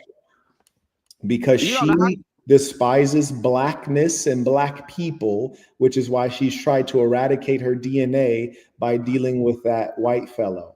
And there's nothing wrong with interracial dating or miscegenation if you might do it out of sincere love, but she does it out of the opposite, hatred, and it's hatred for herself. Mr. Saint, can I respond? Can I respond to what you're talking about? Because you're no different. I'm gonna tell you this to you, though, sir. You're no different than Candace Owens because you speak bad about. I was very generous with that young man. Talk to me. Man, that nigga was getting on my nerves, man. You should have brought me up so I can talk to him. I get on your nerves. You want to talk? Hold up. You want to talk? Hold up, Jamie. Let me ask you. You want to talk? Jamie, hold up, brother. Let's have a conversation like men. Okay, I'm not gonna cut you off. Please be respectful to me. Are you cool with that? Sure. All right. Let me ask you a couple questions. Go ahead. For one, were you raised by a single mother? Yes. All right. I'm gonna say something. I can tell because one thing about men, brother, we have to have some type of decorum within ourselves when someone's talking, not to overtalk them because we're so filled up with emotions. Typically, just hear me out, brother. Typically, and I deal with a lot of brothers. I live in Memphis and I live in New York City. I deal with a lot of brothers that are raised in single parent homes. And typically when they're raised by their mothers, they don't know how to have decorum and have an intelligent conversation and listening instead of listening to respond. They just listening to just respond to everything, but not listening to understand what's being said. What you got to understand is this right here, brother. What you were saying about Muhammad, whatever his name is, these are speculations. If it's not in fine print, if he was not legally locked up, that does not make him a predator or whatever you want to call it. We got to go by actual facts. And if you don't have the facts to present that, you can't sit there and make those claims. I'm going to use me for a prime example. I have had women lie and say that I'd have raped them in the past, but it's not factual. I was never convicted. I was charged and went to court pertaining towards it because somebody lied on me. But once the facts came out, nobody was speaking about, hey, he didn't do that. They came out, the woman got arrested for lying and got sued for defamation of character. So I'm a brother that actually experienced some of the things of what you're saying, making claims and allegations about a person without solid facts, court records showing that this man was incarcerated by that. Another thing, you saying dating a young lady 18 years old is weird. What you gotta hear me out, brother. What you gotta understand, our grandmothers, our great grandmothers, they was marrying at 15 and 16, 17 years old. This is just something, this is more in modern times that they have men, that men are being shamed upon them dating younger women. But when you actually go back into your original roots, women were getting married at young ages. what I mean, what is a woman supposed to be doing during the ages of, like, when a woman's in her purest form is when she's in a younger age of her having procreating, having kids. But only in America they have put this in our minds to make men think that you're supposed to get with a woman 30, 40, 50 years old. But there's a thing called geriatric pregnancy. She's not able to reproduce no more. Now, me personally, I would never deal with a minor, but when you go to these other countries, go to the Philippines, they're marrying their daughters off young. The Dominican Republic, they're marrying their daughters off young. In these Arab countries, they're marrying their daughters off young. Even in Africa, they're marrying their daughters off young. So you got to get out of this state of mind thinking that an older man getting with a consensual adult of the ages of 18 and older, that's not weird. Men have always liked younger women for their youthfulness, for their pureness, and all the pureness in reference of not sleeping with a lot of men. Now, you do have some younger women that do be ran through, but I'm not speaking about that. I'm speaking about the pure young women. Men typically want younger women instead of getting an old woman that's already set up in her old ways. They have experienced a lot of different things in life with different men. Men want to get with a woman that they can experience things with. So typically, most pristine, higher stature type of men that are in a position to date whatever women and be with whatever women they choose to be, they typically be with younger women. And lastly, you made a statement about Muhammad Ali as if that he was mainly known for boxing. Brother, it don't take nothing but a quick Google search. You see this? This is Google AI. It said Muhammad Ali is the greatest accomplishment. It's widely pertaining towards his historic. It said he was the first boxer to achieve featuring beyond boxing his impact to extend his strong stance against the Vietnam War and his role as a global humanitarian and a civil rights advocate. That's what he was mostly known about, brother. So when you was making a statement about he just dumb as a box of rocks or whatnot, and he just only as being an athlete, that's not his greatest accomplishment. His greatest accomplishment was the fact that he stood up for what he believed in, and he did not want to go and fight in that war. That's what he's known worldly for. I yield the floor. Okay, sir. I want to respond to everything you just said, though, right? I'm going to attack your arguments directly and specifically, right? Okay, let's go with decorum, right? You said that when I'm having a conversation with somebody, I have to practice called decorum. I gave this man the utmost decorum. I didn't yell. I didn't raise my voice. I did not use any type of profanity or any type of derogatory language towards him, right? And I yield the floor to him, allow him to speak because this is his platform. This is his show, right? But what he did not like was me challenging him on his perspectives and his arguments opposed to mine. That's number one. Number two, Muhammad Ali was not a great leader. He's not known for a leader. His greatest accomplishment was in the ring. When you talk about great Black leaders in the Black community, though, he does not come to mind, and he does not come to most Black Americans in the United States. And then let me address it. Number three, you said 18-year-old, the 18-year-old thing, right? I believe 18-year-old females should be dating men who are 18 or 19 years old. I believe people should be dated within their age group. And I do believe that an older man who chooses to date a female that's 18 years old, he is a sexual pervert. You understand what I'm coming from? Crazy, boy. I'm gonna respond. Okay, hold on. I'm almost finished. Right, I'm trying to attack all your arguments, though, right? And the last time I think I talked to an 18-year-old girl, I probably was what, in my 2021. The youngest female, like I told Mr. Saint right here, the youngest woman I would date, she would have to be 25. I would never talk to a girl that young. Okay, and that's all I have to say, though, sir. Can I chime in? All right, I'm gonna ask a simple question. What you feel, is it law? Oh wait, did bro run? Oh, bro is straight red. I was on his ass, no diddy. Man, bro is straight dipped. I knew just listening to him that he was raised by a single mother because he's too emotional. I don't have no dog in this fight. I'm just sitting back listening. He did not have decorum. Every time when you started talking, he just started cutting you off. I'm mad that he ran off on you because by mere fact that you were doubling down on some of the things I said, it was removing the lot or the false idea that he was like, you just don't like to hear people disagree. I'm like, bro, I created an open debate link where anybody can come on. It's for you to disagree. But, a young man like that, when I said, you're almost gay, I don't think he really understood that when you say a girl who's 18 should date a guy who's 18, what you're essentially saying is she should be promiscuous. And the reason that leads her to promiscuity is because a woman who's not promiscuous wants to settle down. And if she wants to settle down, a man who's 18 doesn't have anything for her to settle down with. I was about to say that. Right. But bro is super effeminate. And I hate to have to disrespect the young boys by calling them effeminate, but it just is what it is. And we got to deal with that. Man, the hairline looking crispy though, bro. The hairline is crispy. You gotta take out a moment. I appreciate that, Saint, man. Now, it's a little rough right now, but I appreciate that, man. Man, making me want to go to the barber, bro, just to watch people get lined up. You heard me? I'm in there as a spectator, man. It's rough out here. What was on your mind, though? Man, I just wanted to just be brief and quick about the topic about Hebrews. I see a gentleman in the chat by the name of Yahshua. He wanted to come up, but mainly this is my thing about it. The Israelites, we're not trying to force our beliefs on no one. We're only out here speaking to the elect. The scriptures tell us to go out and preach amongst the wind.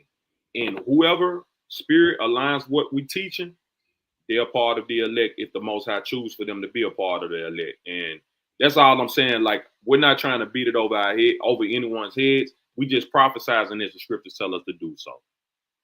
That's all we doing. I don't know if you can see if anyone said anything to you in the super chat before you hop off. Okay, yeah, most definitely. So let me just go through real quick, make sure we don't miss anything. And while I'm doing that, Yahshua, I'm gonna pop you on just so you can give an introduction of yourself while I'm reading through. Hey, how's it going? How you doing? Yeah, how you doing? I'm Josh. You're sure it doesn't matter. I'm glad you're on here, man. I checked y'all video out the other day. Personally, I'm not a New Testament Israelite, Hebrew Israelite. I'm strictly Torah only, Torah based. And I just wanted to clarify some things. I'm not on here to argue or anything. I'm just on here just to give you my perspective of how the scriptures should be read. And I'm not telling you have to read it like this, but this is the way I see it. It's basically, when you say you, are you talking to me? Yeah, just both of you. You know what I'm saying? Just to give a little clarity on everything. I don't want. There's a lot of different fashions and different sets and groups. And real quick, that's the problem that's going on. Your mic's loud. Yeah, it's real loud. Hold on. Okay, Mr. Loud Mike, talk to me. I sent a link, another link. If you can let me on my phone so you can see me. Yeah, much better. We can hear you, brother. You can go ahead. So you want to use the other link? Yeah, I'll use the other one. That one right there. That's cool. Can you hear me? Yes, sir. So the way I see the world, make it a little easier, so I'm not just talking all over the place. I see our God, God of Abraham, Isaac, and Jacob. That's what I say. This world that we live in, man, I see it as a big. We got to see the Constitution we use today. It's the same as the laws, almost the same as the laws that we see in the Old Testament. Not all word for word, but they take things here and there. So you as a tech guy, you should know if you own a product or you make a company, you want to have a manual out there. So God is working that same magic on the world. And he put that manual out there for his people to see, for us to see, to give to the rest of the world. And it might not be for everyone to see, but for certain of us that see the book that he chosen to see, so for us to give that message out to the rest of the people. And I don't have to go on about captivity. You heard everybody make their claims. I want to drop in interpret everything, and I'm going to make my claims so you can see what I'm talking about. But first, we have to obey the voice of our God, and that's the number one thing that we can't get back to as a people to understand what we have to do to let the world see who we really are. And if you go to Deuteronomy 30, that's plain and simple to see. Deuteronomy 30, verse 2. you can already see he says, "Thou shalt obey his voice," and that those lines alone are so important because you can go back into all the verses in the Old Testament, even in the Torah alone. You can see those words are very important because those are the words that he wants us to listen to. So me personally, I don't listen to when God speaks. When he says, "Thus saith the Lord," or he says, "I'm speaking to you," or "I do," or "I'm telling you to do this," he's speaking through his people. And when he speaks through his people, I listen. If he doesn't speak, I don't listen to it. So New Testament, for me, he's the talking there. So I'm not going to talk about that. But if you read Deuteronomy 4, he talks to us. Can you hear us, Deuteronomy brother? 4, after he says, "Come back to me," and he talks to us, he shows us, look, Yeah, when you I got spoke to you in Mount Her, you ceiling. never saw Can you any hear? voice. You never saw a Yeah. similitude of Yeah, any Might need man, to any come figure, down, bring it back up. and he's Bro, and wildin'. nothing in the stars, Bro, no wildin'. likeness of I gotta any. go me about. Bro, I'm sorry, bro. It's no production value. He can't hear us. We looking at the ceiling. I hope he forgive me. I didn't mean to do bro like that. That was wild, man. Wow, that was wild. Somebody else want to come up in the picture. Yeah. Search. Is it search out the mud? I can't see the rest of your name, bro. Got the longest Search name. out the mud. I mean, searching out the matter. What's the last word? Searching out the matter. Unmute yourself, King. We can't hear you. Searching out the matter. Can you hear me? Yeah, we Yeah, can I hear can you hear you now. now. Get the camera together so we can see you, brother. Can you hear me clearly, right? Yes, Yeah. yes, we can hear you now. Yeah, I'm from Jamaica, right? I'm there for that, so forgive my accent. Caribbean, yeah. All right. For clarity, could you send the link again in the chat so I can go on my laptop? The phone is a bit uncomfortable. Bro, y'all got to quit playing with me out here, man. What's No. up with y'all? I'm using my phone. Look, the laptop here. Y'all Laptop cut here. All right, there's a link in the chat. Y'all cutting up today. Y'all brothers got to be a little bit more prepared than what you are, man. God damn. And I wanted to ask the last gentleman some questions too, because you know what? What's happening is we have a lot of people that are underneath an umbrella of Hebrew Israelite, but they believe different things. Most definitely. And so I'm just trying to drop in as they're explaining, just to say, hey, go a little deeper on this part so we understand who you are. Exactly. And bruh was damn near reading a speech on us. Yeah, he was giving us a whole introduction, man. Man. Good Lord. All right, talk to us. Unmute yourself, King.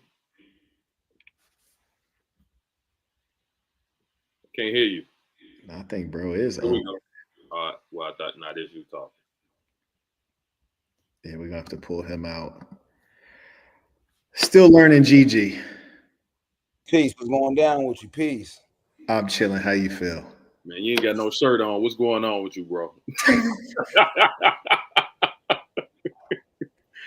What's going on, King? I seen this guy that made lies all the time on the bed with no shirt on. So there's no need. On me. You ain't lying. I'm just joking with you, King. I'm here because I want to ask you. I have two queries I want to ask you. Okay. You talking to me? Yes. All right. The first query is that you said you don't believe.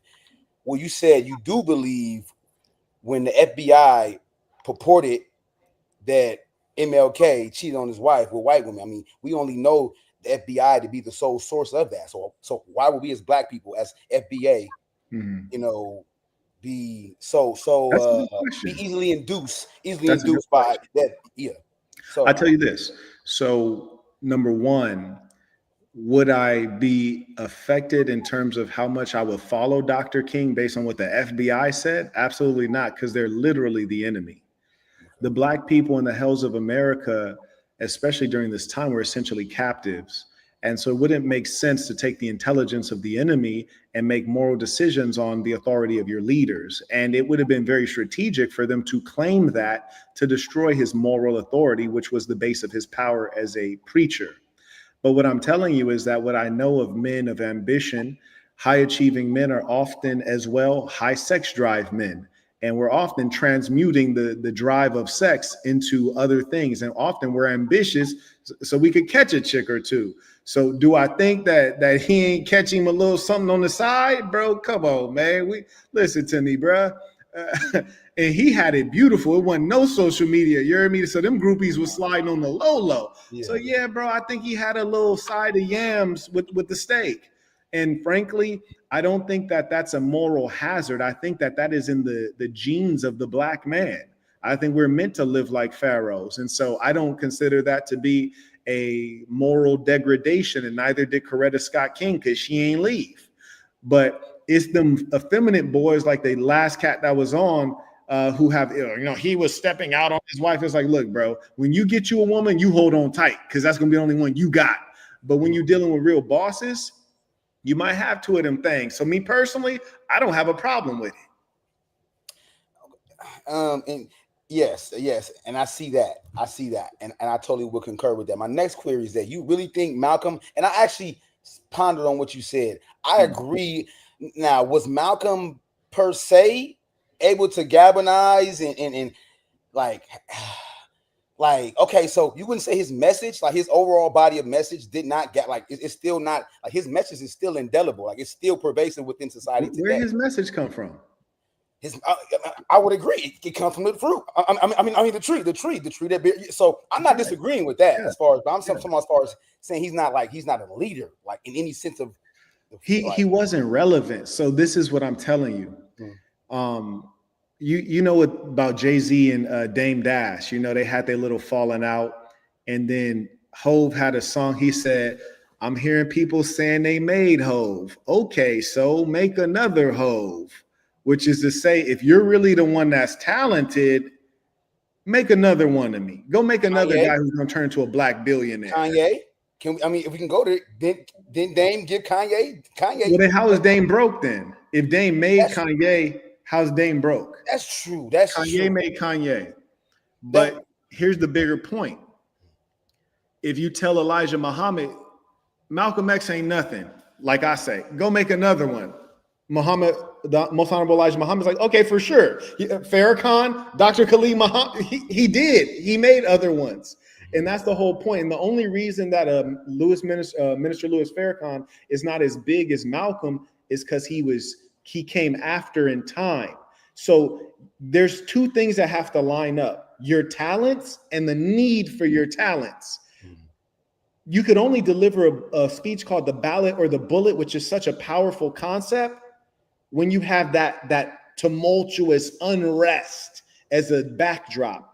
If you do the ballot or the bullet when everybody got the right to vote, it don't really mean nothing. When you talk about the struggle for black people's enfranchisement and rights, and black people feel like they got everything that they need, there's no power. So I'm arguing that the honorable Minister Louis Farrakhan is as talented in terms of giving a speech, and he's more talented off the cuff. And thirdly, he's more sophisticated than Malcolm. He has better arguments, more experience. He's a greater man than Malcolm, but Malcolm was in a better time. I see what you mean. Yeah. These women know deep down inside that it is in our genes as men to deal with multiple women. This monogamous concept is something that they forced on us through slavery. But when we go back to our ancient history, our customs, men been had multiple women. We're going to continue having multiple women. I don't care if you're the richest man in the world. Jeff Bezos cheated on his wife. Bill Gates cheated on his wife. And hell, even the man that's working at FedEx or Family Dollar cheating on his gal. Men just need to grab date and just tell women the truth. Look, I love you. I care for you, but I like this other chick. Do just like how Papa and them used to do it back in the days. Miss Ruby around the corner had your uncle, little do you know. And grandma accepted that. So men need to start being men and stop being so beta and stop being simps. And when I call them simps, I say someone idolizing mediocre kitty cat. And y'all need to stop doing that. These women need to get on your page, man. You the head. You make the final decisions. You run things, not your woman. Because your woman gonna turn around and run across a dude like me that ain't in the spirit as me, and he gonna be your woman behind your back. That's all I have to say about that. Real quick, shout to Chuckles writes, for the panel, do you love Yakub? Do you praise him? No clue what that's about. The true image of Christ just became a member. We appreciate you. Monroe writes, let's build. Curious about your thoughts on a couple things. Is that you? Oh no, No, that's not you. Okay, that's not me. But I definitely. What's your Cash App? I mean, I could definitely. I don't have Cash App. I got Venmo and PayPal. They banned me from Cash App. And them boys after me. What's your name on the right side, brother? I'm still learning. Okay, I'm saying, what's that on your head? What you affiliated with Islam? I mean, just put it like this. I delve into, teachings over here, teachings over there, and just glean my own, I what's the word? I glean from, a series of different theologies. I'm not like religious per se, but I'm, 5%er, that whole concept of the black man being God, as above, so below, so this is definitely a representation of the honorable Elijah Muhammad, but also it can be what's the word I want to say? It can be associated with a host of other, cosmic, societal objects. Okay. So other than your beliefs, what is your nationality? I'm not like, well, a lot of black, we grew up in the church. Hold on, that's our story. Like a lot of black American, huh? You said you black, right? Yeah, I'm a black American. I'm a black American. I'm a black American. I'm a black American. Let me ask you a question. Black is a color at the crayon box, right? Yeah. You hear me, brother? Yes, I hear you. Is black a color at the crayon box? Yes. Is there a nation named black? No. Is there a country named black? But brother, through the trajectory, through the pardon me, guarding my thoughts. So basically, through history, throughout history, we've been branded with Negro, colored, black. So I mean, we got to be pragmatic, but we can't get too abstract especially when it comes to reparations. What I'm on, I'm doing a law internship right now with sustainable law. Pardon me. I don't want to botch their name, but it's called Sustainable Economies Law Center. Look it up, Sustainable Economies Law Center. I'm getting ready to do the internship next month because I'm really on the quest for really want to fight. I'm on some Johnny Cochran stuff, Okay, but hold on, I wanted to ask you something though. Black people in America. I want to ask you something. So you said black. Where did this term black come from? Oh, brother, see, that's the rabbit hole, brother. That's the more the whole, that's the rabbit hole, bro. Like, I'm gonna elaborate why I'm saying this. Is you look at my phone, it's black. This is a color at the crayon box, and you are not this color. So the question becomes, who are you? There's not a nation named black. There's not a continent named black. There's not a city named black. There's not a state named black. There's not nothing named black. Hell, it ain't even a county named black. So why are we calling ourselves black? See, this is where I come in there with it.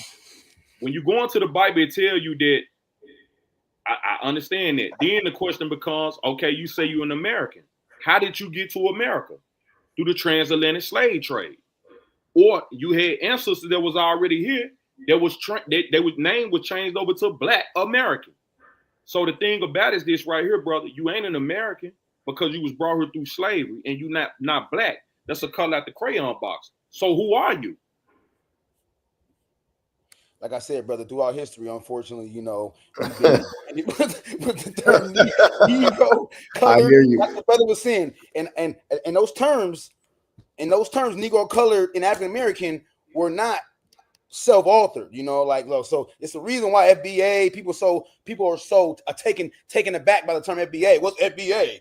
It's us demarcating, and wanting to get away from African American. That term has been imposed upon us. You feel me? By systematically, but that's a whole nother discussion. And you're right as far as that's a good answer. I want to bring in some more folks real quick. So, do either of you guys have closing remarks so I can switch in? I want to say salute to you. I'm Young Dee in the chat. I be going in. I'm Young Dee in the chat. But salute to you. I actually researched you. I shout out to you. You got your political and science degree from Cal. You feel me? I did my research on everything, brother. Your works in Baltimore, working with the community. Thank you, sir. Like I'm not like I can't be at odds, but you might say some things I don't agree with. But for the most part, bro, like you on code, bro, and I respect that. So I appreciate that. Thank you. Yeah, I had wanted to ask you a question, Marquette. Okay, go ahead. Do you subscribe to the Quran? I don't subscribe to anything except this ism, which is what I speak on a daily basis. Will I reference the Quran, the Torah, the Bible, along with a host of other books? Yeah, because I'm well read and they're books of knowledge and they're common reference points for billions of people. Okay. All right. Well, so in so many words, you don't have a belief in a certain particular religion and none of that type of stuff. I have a belief in Marquettism. Marquettism is for the kids. Marquettism saves lives. That's what I got a belief in. And so where do your moral compass come from? It comes from Marquettism. So what is your moral compass? That's what I'm asking.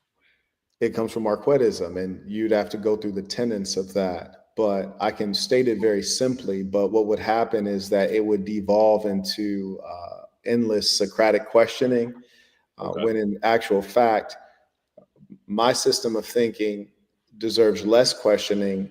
Yours deserves more because yours is more cosmic, abstract, and is not related to much on the ground because it's based on a fictional text. Is based on a fictional text that is not written in a literal sense, is very hard to understand and contradicts itself constantly. So the real question would be how deep we would need to go into your beliefs, because generally those who believe in imaginary beings, we would categorize as mentally unwell. So we have to figure out how close to Earth you are. Hey, like I said earlier in the conversation, I'm not going to force my beliefs on anyone. Yes. It's only prophesizing to the elect. But I am going to ask you a simple question. Are you literate to what's going on in the world, especially with people like Elon Musk with the Neuralink project? Oh, bro is sick out there. Bro is sick out there. Are you also literate when it comes towards Klaus Schwab with the Fourth Industrial Revolution, with the World Economic Forum, Fourth Industrial Revolution? You mind if I break down your religion real quick? Nah. We ain't gotta speak about religion. I'm just asking you something what's actually going on in the world. All right, let me find somebody else because I'm ready to chew up somebody's religion real quick. You hear me? I'm ready to chew up somebody's religion right now. Because I was about to destroy you. I want to ask one last question before I leave. Sure. Mm-hmm. What do you see that our petrodollar is going out of existence, and that we switching over to a digitalized system of control? Would you agree with that? Well, when you say petrodollar versus digitalized system of control, so you're essentially putting two things on opposite sides of a beam that are not the same thing, right? So if you said like digital currency, then versus petrodollar, that would make sense. But you're referring to two different phenomena and comparing them. But I will tell you that the petrodollar, or any fiat currency, in this case, we're talking about the dollar, they're already digital. So people, they're already digital. For example, most of the money you probably have in your bank, you never seen in your hand. And if all of us tried to get the money out of our bank into our hand, it would not happen. So it's already digital. And so it's one of those things wherein the reality hasn't sunk in yet, but it's already occurred. Okay, but I'm saying on a full capacity scale where no one will be able to go and get any more cash dollars in their hands no more. Do you see we're transitioning to a full, not just central bank digital currency, but a full digital currency on a most major scale ever in the history of mankind, where nobody would be able to ever go and get a piece of paper no more of cash currency? There's been an effort for a long time. They call it helping the unbanked. And what they're really targeting are the people in the developing world because they're heavily cash economies. And frankly, I think that's probably about 20 years off, to be honest with you. And I say this from traveling extensively in the developing world. There's a lot of places where you cannot deal in bank cards, credit cards, or anything of the sort. You have to have cash on hand. There's a lot of places in Ethiopia, in Dar es Salaam, even in the country of Georgia, in Albania, So, throughout the world, in Asia as well, in Vietnam, they don't want you to swipe the card. They want you to hand them over Vietnamese dong. So I think it's about 20 years off before they can get everyone banked. And that's precisely why right now, organizationally, we're focusing on the power of people, which is to say the latent power of violence, because that's what it's going to come down to. That's going to be your only wealth and only protection is violence. So, okay, well, let me re-ask the question. Do you see it in the UN nations that we're going to be in full digital currency pretty soon? Say that, did you say in the UN nations? Yeah, in the UN. The United Nations that are alliance, Europe, America, and places like that. Well, yeah, all of the countries I referenced are part of the United Nations. And when you say soon, you'd have to put a timeline on it. You didn't. I did. I said about 20 years is what I think it would take to have that full conversion. So what I'm saying about 2030, 2035, because my speculations and my research, I see how they're transitioning and how they're just fast pacing us with this artificial intelligence. And also how they're speaking about taking away the dollar on a major scale. To my understanding, and from a scripture aspect, that all goes right in the lines of the book of Revelation when they speak about the mark of the beast. And it's not just necessarily cash. When you got these people talking about, so I think that's crazy because it has to be highly interpretive. And that's precisely why the book is irrelevant, because the book could literally read January 1st, 2020 or 2035, this will happen. And it could be so descriptive and so clear. And if God is, ruling, then it could be, because God knows all, but it's not. So it requires someone like you who's a faithful believer to interpret, to heavily interpret. And even within your own camp of Hebrew Israelite, you're still going to have people who disagree with each other, which is why it's fictional and fairy tale. But I don't disrespect anybody's faith, except that this is what I came to do tonight. Yeah, most definitely. Well, I'm going to just say this and I'm going to get up off of here. Right. I'm paying attention to the signs of what's going on, man. I'm here to tell you all, when you got all of these technocrats and you got all of these bureaucrats and you got all of these world leaders that are going to Davos, that are going to these UN meetings, that are going into all of these World Economic Forum annual meetings, and they're talking about switching over to a digitalized system of control. When I read the Bible, it goes right in the lines of the mark of the beast, where they're going to track your health history. When they building up these things such as phytofast identification online, when they're speaking about all of these things that are pertaining towards digitalized system of control, which is artificial intelligence, to my understanding, that's the mark of the beast. But hey, everybody's not going to believe it, because you got a lot of brothers that are in the Israelite camps that don't even believe it. They don't even know what the mark of the beast is. So that's just my personal opinion about it. And it also can be your intelligence, right? It could be your intelligence observing where the world is going and then being able to associate that with something that's written.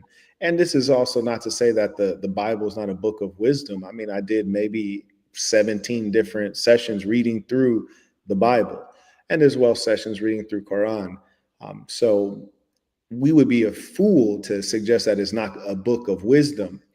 We may have disagreements on if it's a book directly from God that has accurate, testable prophecies.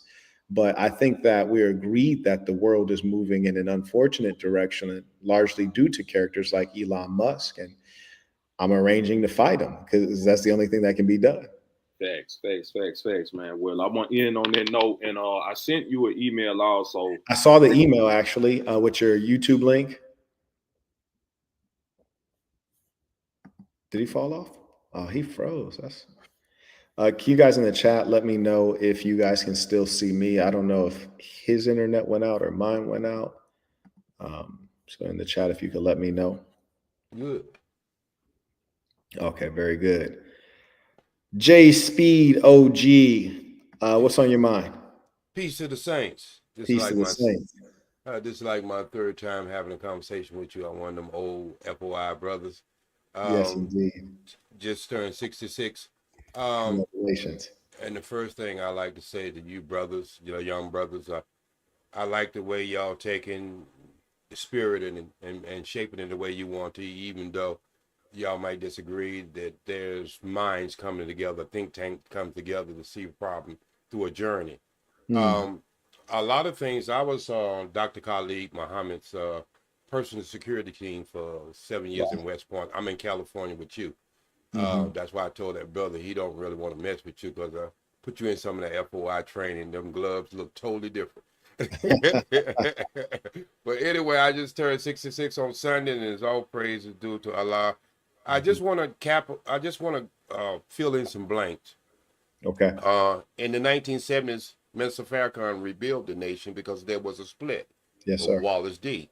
A lot of people don't understand that. The nation, if it had stayed where it was and there was no split, we probably wouldn't be going through some of the things we're going through today, because it always rot from the inside. And you speak on this a lot. Yes. As far as when it comes to Black revolutionary. And I totally agree with you about the Malcolm thing. Totally agree with you. If you put Malcolm and you put Dr. Khalid in the same room, you wouldn't even see Malcolm. And I'm just telling you. I'm telling you. And I don't try to put him up against Minister Farrakhan, because Minister Farrakhan is so eloquent. Right. You can pretty much make a Klan member like him, the way he delivers his words. And another thing is, you know, when we have our meetings, my brother, a lot of people don't understand there's two sides when it comes to the nation. There's the revolution side, and there's the spiritual side. We can go to a meeting, never even talk about the spiritual side, because that's the side that got me in, because I was tired of being not looking at myself as a second-class citizen. So that revolution side is what pulled me in there. And that's what a lot of people don't understand, because your belief can change anytime because it's scripture. And I'm going to just be honest. The way I think now at my age now, I think all religion is man-made, point blank. It's a control mechanism. And that's why I like you so, to me, you're so seasoned, brother. You remind me of Brother Dermar, who used to be in the nation, and then you remind me of Dr. Khalid put together. Because you're so seasoned. See, like me, I'm an old goat. You know what I mean? I'm still ready to tear up something. You know, once a lion is a lion, even when he's retired, he's still a lion. Right. But you, I think you have a journey around the world, and you took your journey and you learn from here and you learn from there. And that's why I tune into you a lot, and I have other people to tune into you. I've been in this YouTube business probably for 10 years and Facebook for 15. I know I'm only going to get a small sector because they consider me obsolete. But they look up in the sun every day and they don't call this obsolete, and it's 4 billion years old. So I'm going to let them have that, because I do believe 85% of the people are followers and 10% implemented the plan of the 5%. So that's just what I believe. Yes, sir. So, and, but I love the young spirit of the brothers, like Dr. Khalid said. We have warriors, they just ain't figure out who they should be turning their guns on. And that's why the gang members loved him so much, because he never punched down. He always tried to raise them up. And so you keep doing what you're doing, my brother. And I've seen some of the things you've been going through the last week. And I was saying, my brother, welcome to the world of Benign. A lot of people don't even know about that organization. Welcome to welcome to that world with the small hats, because they think they're given something. And when God gives you something, you know this, my brother. When God gives you something, you ain't got to take it. That's number one. That's a good point. I like how you put that. When God gives you something, you ain't got to take it. And that's why they're going through all the hell they're going through, because, hell, you ain't never even heard the word Israel if you go back about 100-something years where you never even heard that word before. Right. So, anyway, brother, I love you. I love your spirit. I hope the Creator, regardless of what you call them, how you call them, keep blessing you, keep giving you that information. And when you come through California, I run a mental challenge and a substance abuse house. Got 20-something people in my house. Been doing that for the last 4 years. So that's my way of giving back. Believe it or not, a lot of people think I'm just an old goat, but I'm not really an old goat. I worked in Hollywood for 35 years as a stuntman actor, and I still got I ain't nothing fat about it. I still got it. You know what I mean? Because the FOI, once you FOI, you always FOI. So peace and love, and I always strive for the truth, and bless it to the saints. Thank you. I appreciate you. Yes, sir. So that's an honor right there. That's an absolute honor. And that's one thing I tell you guys about hierarchy is that, it means something when someone above you commends you. And it's really important for us to have our families together, have our nation together. And that's why I always do my best when I can to hear you all out and hear what you're going through and what you're achieving, because there's a different feeling to when an older man tells you you're on the right track. And so I appreciate him, and he's a part of something that's been important to me for a long time. So that was definitely a blessing. I will sleep very pleased tonight. Let me see who else we got on here. Yeah. All right, you got your audio together. Talk to me. You can hear me now, right? Yes. Awesome. So good night. As I said, I'm from Jamaica. Yes. I'm from yeah. So I hope you hear my accent and your viewers. Good night to all your viewers. I tried to sleep and I couldn't sleep, and then I just pick up my phone, went on YouTube, and I saw your channel, and I decided, I'm just gonna hear him out. Yes. So I saw you talking to the Muslim brother earlier. And you guys were having a conversation about whether or not Muhammad was a child molester. No, actually, he wasn't a Muslim He brother, wasn't? and we weren't talking about the Prophet Muhammad, peace be upon him, from Sunni Oh. Islam. We were talking about the most honorable Elijah Muhammad, nation of Islam. Okay, because why I said that, because I hear here, as I don't have a source, but from time on memorial, I'm hearing that Muhammad married a 8-year-old. Yeah. There's dispute on what the age was, but yes, someone that would definitely be illegal today. Yeah. So and then Elijah now is said, they have any proof also to be doing that. So I'm wondering if it's like a practice through the religion. Well, those are two different religions. The Nation of Islam, they reference both the Quran and the Bible. Sunni Islam only references the Quran, and they're focused on the Quran in Arabic as it's in a very traditional theology. Okay, it's like a split. That split from. Yeah, they're two different religions. Okay, all right, awesome. So, all right, so I'm a believer, in the Bible. Right. Are you Catholic or Christian or what? I don't go by the term Christian. To be honest, I don't like the term Christian because it's just come from the Greek word Christos. So I do a bit of research on that. I won't tell you that I'm well read, but I do a bit of research. I can see that you're very affluent and very articulate, and I respect that. Thank you. Yeah, man, I really respect that. So I'm just gonna share my view on what I believe, right? Sure. Because I said I'm not a Christian, because when I research this the term Jesus,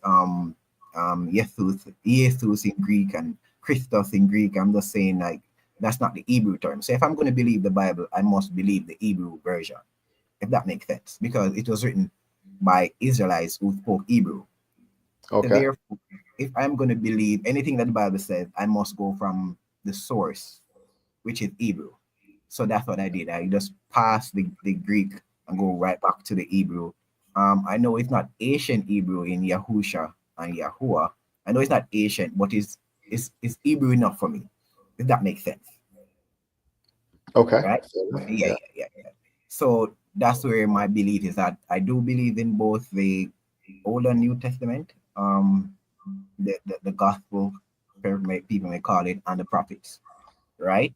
I do believe in that. But while listening to you, it's interesting that you said that you have also read the Bible numerous times. You have also read the Quran. Am I correct? Yes. Quran also numerous times, but yet you are not a believer in terms of faith in whom they believe, or their God, or their Elohim.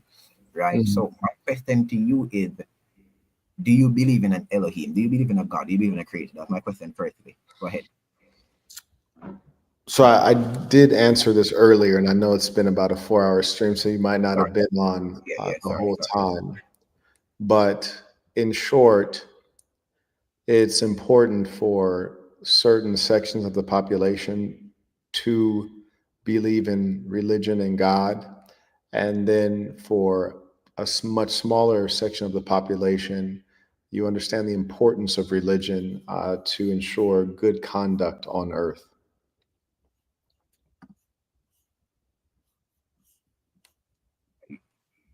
So which section do you fall in? I'll let you figure that out. That's a good question. You asked the right question, but I think you're a pretty clever gentleman, and I think that you can figure that out. And the reason that I don't promote religion is because I just promote Marquettism, and I encourage people who are claiming to be religious to try your best to be good at your religion, be it Christianity, Judaism, Islam, Hinduism, whatever it is, because mostly they are systems that are designed to guide you toward goodness so that we don't resort to robbing, stealing, and killing one another constantly. And so I encourage people to be good at their religion and honor it. Okay, I get that. I can understand that. You're very politically correct at times. I can see that. You're very diplomatic. Yeah, but and then other times completely undiplomatic. Okay, all right. It's important to be diplomatic when you're dealing with people who are potentially crazy. Like, for example, do you believe in Santa Claus? Not at all. Why is that? No, Santa Claus is some makeup thing that, and matter of fact, Christmas come from this old Greek tradition. I see. Yeah, so I do understand the origin a bit of Christmas and Santa. So no, it's not for me. Yeah, so just like you've researched the origins of Jesus Christ and your religion, there are people who similarly have studied deeply into the origins of Santa Claus and may believe in it. Like, for example, if I found a 5-year-old kid in America, you couldn't convince him that Santa Claus is fake. The same way I couldn't convince you that Jesus is fake. And in as much as that's the case, I wouldn't try to rip anyone out of their delusions, because that's actually quite dangerous, because as strongly as you may believe in your religion, there's someone who has a completely different religion who believes as strongly. And when you're dealing with folks who are operating in a position exclusively of faith or emotion or irrationality, you're dealing with very base and basic human instincts. And sometimes human emotions can flip on people in dangerous ways. I don't upset people's whatever is giving them balance. Yeah, I understand that. But no, I know where you're getting at, and I really respect that in a sort of way. But also, I would say that you're not a good friend. I hear what yeah, you wouldn't be a good friend. So, that's interesting that you say that. I think that only some people can actually be friends, meaning that if there was someone who has a very low IQ and they're slobbering over themselves, I could never be a good friend to them, because they could never stimulate me intellectually or truly engage me or understand me. And so we can only be friends with those that are like us. And when you are very similar to someone, there are so many things that need not be said. And for example, if you find the right woman, you don't have to tell her, oh, hey, don't wear that outfit. She already knows. Like if you're Jamaican and she's Jamaican, she doesn't have to say, oh, do you want to eat rice and peas? Do you want some jerk chicken? She already knows for sure you want some jerk chicken and some rice and peas, right? But if she's Jamaican and you're Chinese, then she's gonna be like, oh, I'm not sure if he wants rice. And, she has to ask you and have all these conversations. So in the United States, we say what's understood doesn't need to be said. So we can only be friends with certain people that we are sharing very close values with. And beyond that, we can seek to be civilized with other people who may be very different than us. And that's the idea of nations. Within nations, we share values. And when we're engaging with other nations, we try to be respectful. All right. But so this is what I said, and I understand your explanation. It's fitting, but I don't totally agree with it though. Because we can be, you and your friend, then you can be very compatible on an intellectual level, right? However, you guys may have total different moral compasses, right? No, I can't be friends with someone that I have a totally different moral compass. Yeah, right. But I'm saying that you must be able to say, that's not right. Whether or not you think that person is gonna go crazy because they were living in a delusional world at first, you must be able to say that's not right. You know, not to tell them that, okay, if that Their makes you belief is comfortable, not right, or their behavior is not right. the behavior, whether it behavior, because two things can be right, you know, the two things can be right, right? So I'm saying that instead of saying to them that, you know, keep doing what you're doing, it as long as it makes you happy, Yeah. rather than say that's not right, even though it offend them. Like for me, right? I'm just saying, I'm just using it as an example. Yes. Hey, sir, your belief has hole in it, you know. Yeah. It's not totally correct because X, Y, and X, Y, and X, Y. Rather than Mm. say, you know, go do your thing, just do the best that you can at it. You're like flattering me when you know, or in your view, it's not right. You Yeah. know, that's what I'm getting at though. I do. And I've said many times that the feeling of superiority causes much death. And for me to tell you that your belief is not right would be me taking a very superior position. My belief is right, yours is wrong. And despite some people being, short-sighted and silly and foolish and hateful and wrongfully accusing me of being arrogant, I'm humble enough to know that for me is my way, for you is your way. And to give you an example of why it's not necessary for me to say anything is the following example. I grew up in a ghetto that was drug ridden, impoverished, and I had friends who were very close to me and would give their life for me. They watched me over my entire youth. I did not one time drink alcohol while they drank alcohol. I did not one time smoke marijuana while they smoked marijuana. I didn't do a lot of the wicked, self destructive things that they did. And then they saw me experience the fruits of my choices. Now, here's the thing: how do you grow up with someone, spend 10, 15 years observing them, and you don't one time scratch your head and say, maybe I should do what he's doing? You don't one time scratch your head and say, you know what? I see he's not drinking and he's not staying out late and he's not using drugs and he seems to be doing real well with that. Let me try that. That's because it's not in their soul. And there's no word that I could give that would put it in their soul.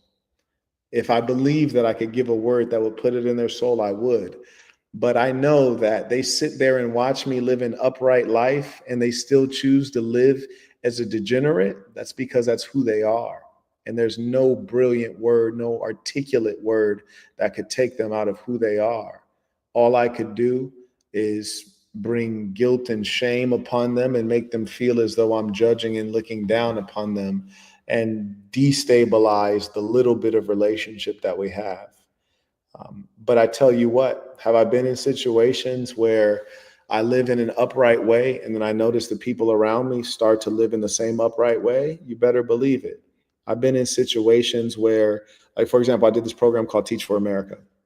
We had to stay in the university dormitory. People observe me wake up early, start doing burpees.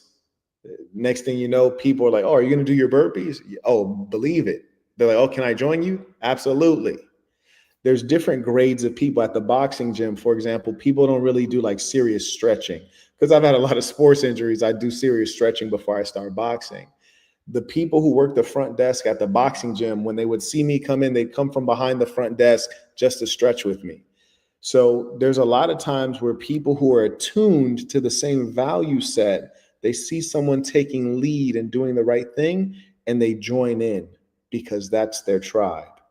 I can't recruit anyone to my tribe by force or even by persuasion. I can live in the correct way and people will come. That's why I always tell the Muslims when they try to colonize my chat, I say, don't promote Islam.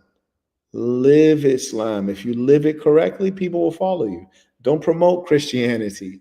Live it. If you do it correctly, people will ask you, why do you behave that way? Why do you not eat that food? They'll ask you. But if you're not living it correctly, that's when you have to persuade. Definitely. You make a great point. When you're not living correctly, you have to try to convince them, oh, I am this and I'm that and I'm that and I'm so good at it, when actually you're not, because you have to try to convince them with your words. But your actions it's a old cliche, but actions speak louder than words, and you're so true and you're so correct. Just by example, and of course you have mentioned many examples of you doing it, and of course many persons also can share their story. So what you're saying is totally fact. But back on religion, I hear the gentleman, the big man before, bless him up. I heard when he came on, he's like, oh, I'm 60 and praises to Allah. I'm like, okay, oh, you're Muslim. And then he says religion or like design, like designed to control. I'm like, okay, is it not? Mm-hmm. So I was confused, because so he was still in the religion or still praising the God of the religion, but yesterday he was saying that religion were made to control or designed to control. So I was kind of confused when he said that. I don't know if you understand him. You could just explain, but I was confused when he did that. Well, I cannot speak for him, and I wouldn't speculate, especially with him being my elder. It wouldn't be right. So maybe one day we'll see him again and he'll clarify that. Yeah. You understand my confusion, though. Yes, I totally understand your confusion. The truth is that human beings mostly are irrational and can be contradictory. And also remember, culture is a very strong thing. For example, say you were raised as a Muslim and you pray, a Sunni Muslim, and you pray 5 times a day. And when you pray, you have to, recite Quran. It's a trained behavior. Even if you stopped being a Muslim, every now and then you might hear it in your mind. You might hear, كل المؤمنين يغضوا من أبصارهم ويحفظوا فروجهم ذلك أزكى لهم إن الله خبير بما يصنعون. You said it 1,000 times. It's like a song you can't get out of your head. So you might still say, like, there are times that, I might be walking around and I can hear it. Doesn't necessarily mean that I'm going to follow it or I'm going to use it or I'm going to make proper salah or proper prayer as a Muslim. But things stick with us from culture. Like, for example, I grew up in a gang-infested place. When I talk to my friends, I sound like a gang member, even though I was never a gang member, because they're all gang members. And we talk with a particular slang.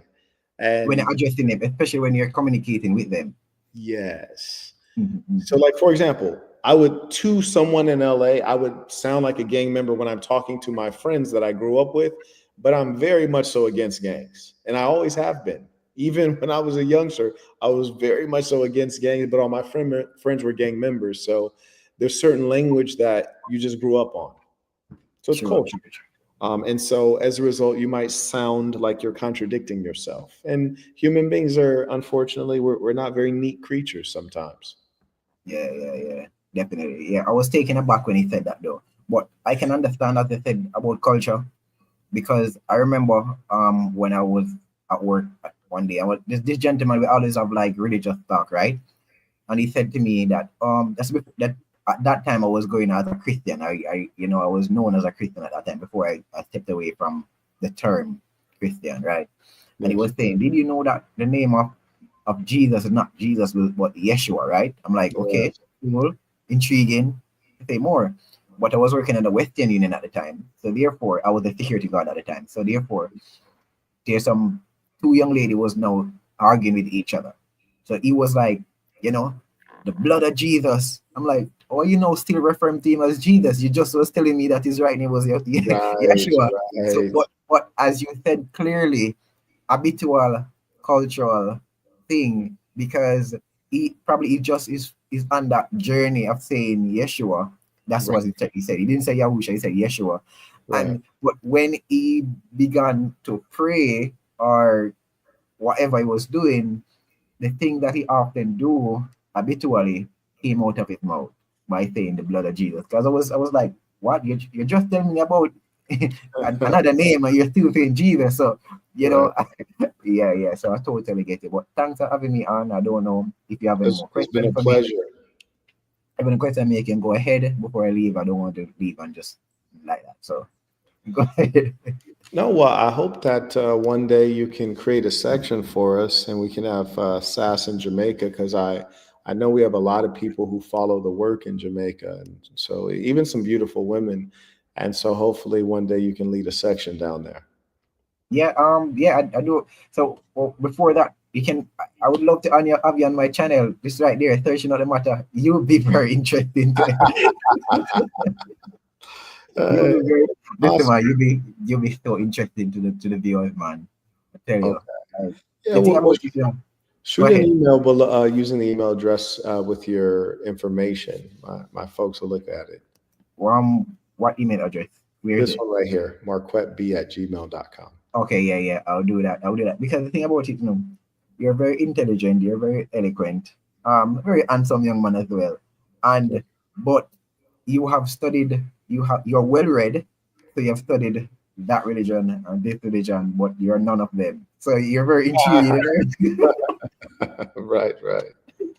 Like, so you'll be a very interesting. I also do like interviews.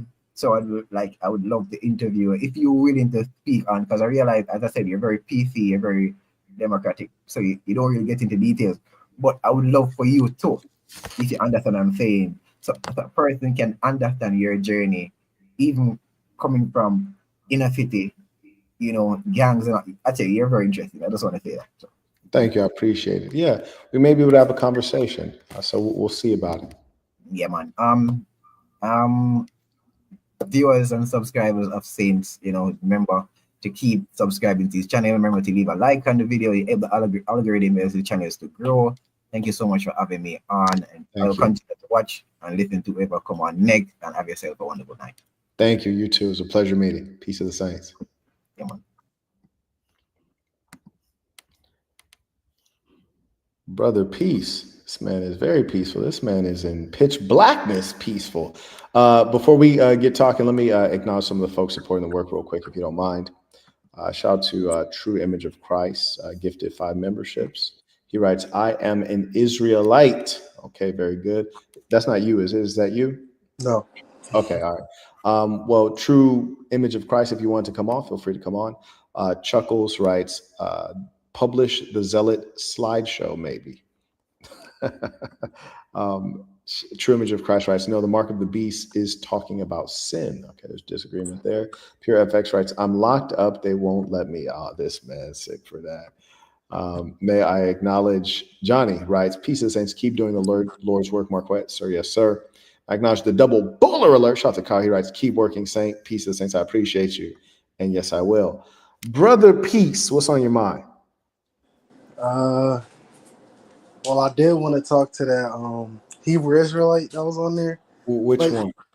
The guy that had the chain on with the shark. Yeah. Yeah. But he's not on anymore. So I did just want to say, I salute you. I mean, I seen you. I guess it was a replay. I guess Captain Cesario did a replay live, or was that a recent live? You was on the recent live? That was a recent one that we did maybe 4 days ago, something like that. Okay, so that wasn't a replay, because sometimes he does replays, or I'm not. Well, it was on my channel, so if you saw it on his channel, then it was definitely a replay of a recent one. Okay. I'm just glad to see, someone with an open mind. I get so upset, and I gotta learn that you're very calm. I gotta learn that, because I'm at the point where, I used to be like an Israelite, I used to be Christian and all that stuff. Okay. And now I get so upset at them. Not like I hate them, but I said it on their platform before too. And this is my thing. I like to get on Tazariak's platform and try to battle him all the time, but he ends up just hanging up on me, getting mad. Yeah. They all do. I call from different numbers and all of that. Like, oh, you wild. This guy. and my friend told me I gotta stop, but it's just like I don't know. I'm just at a point where I don't get angry, like I curse them out or anything like that. But it's just something inside of me just gets so upset. Like, dang man, you guys got these big platforms and they don't even see that they're leading their people astray more than they actually think they are with the rhetoric and and then when you confront, like, not just, I'm not trying to single out Tazar, I'm just talking about people that I've come across that are like religious, that religious, and I'm not religious, I'm spiritual, whatever. Right. You're teaching people to be afraid of themselves, essentially. You're teaching people to bow. Like me, I believe that my personal opinion, like I said, I don't try to push nothing on anybody. I do have this thing in me still where I do like to debate, but like I no longer believe that God is like up here. And I used to be all scared and scared. I was always thinking about hell, and I was always feeling bad about everything I did, and now that I like chose to open my mind up more, like I'm not saying I want to die. I'm not saying anything like that, but I'm no longer afraid of, oh my God, what's to come next? Because the answers are out there. When you don't know, then it might be scary, but the answers are out there. Things like what happens when you die, what happens when you go to sleep, and it may feel scary when you only tuned into one channel. You only tuned into what you've been taught growing up. You tuned into you're like emotionally, I think like you said it, they get you emotionally attached to these things. So like when someone when even if your self questions it, like you condemn yourself, like, oh my God, did I just have that thought? Did I just think that there's a possibility of something else going on? Like, it's just like I feel like they're doing a disservice to us by preaching these things. And even when you bring up the proof, like as far as like when you look at all these civilizations that are telling the same story about these, they call them gods. Me personally, when I think like they were just like more advanced beings, but like it's like when they just how they point out their stuff in the Bible, there's so many other things that goes not say goes against, but I'll just say goes against what they might be preaching, and it's just like that they get all upset and and then it just turns into it's my channel thing, or you're a demon, or So what would you have them teach if you were the one that was going to decide what they would teach? What would you have them teach? To not be afraid of yourself and to really understand the true powers that you actually have. So when you say not be afraid of yourself, what do you mean by that?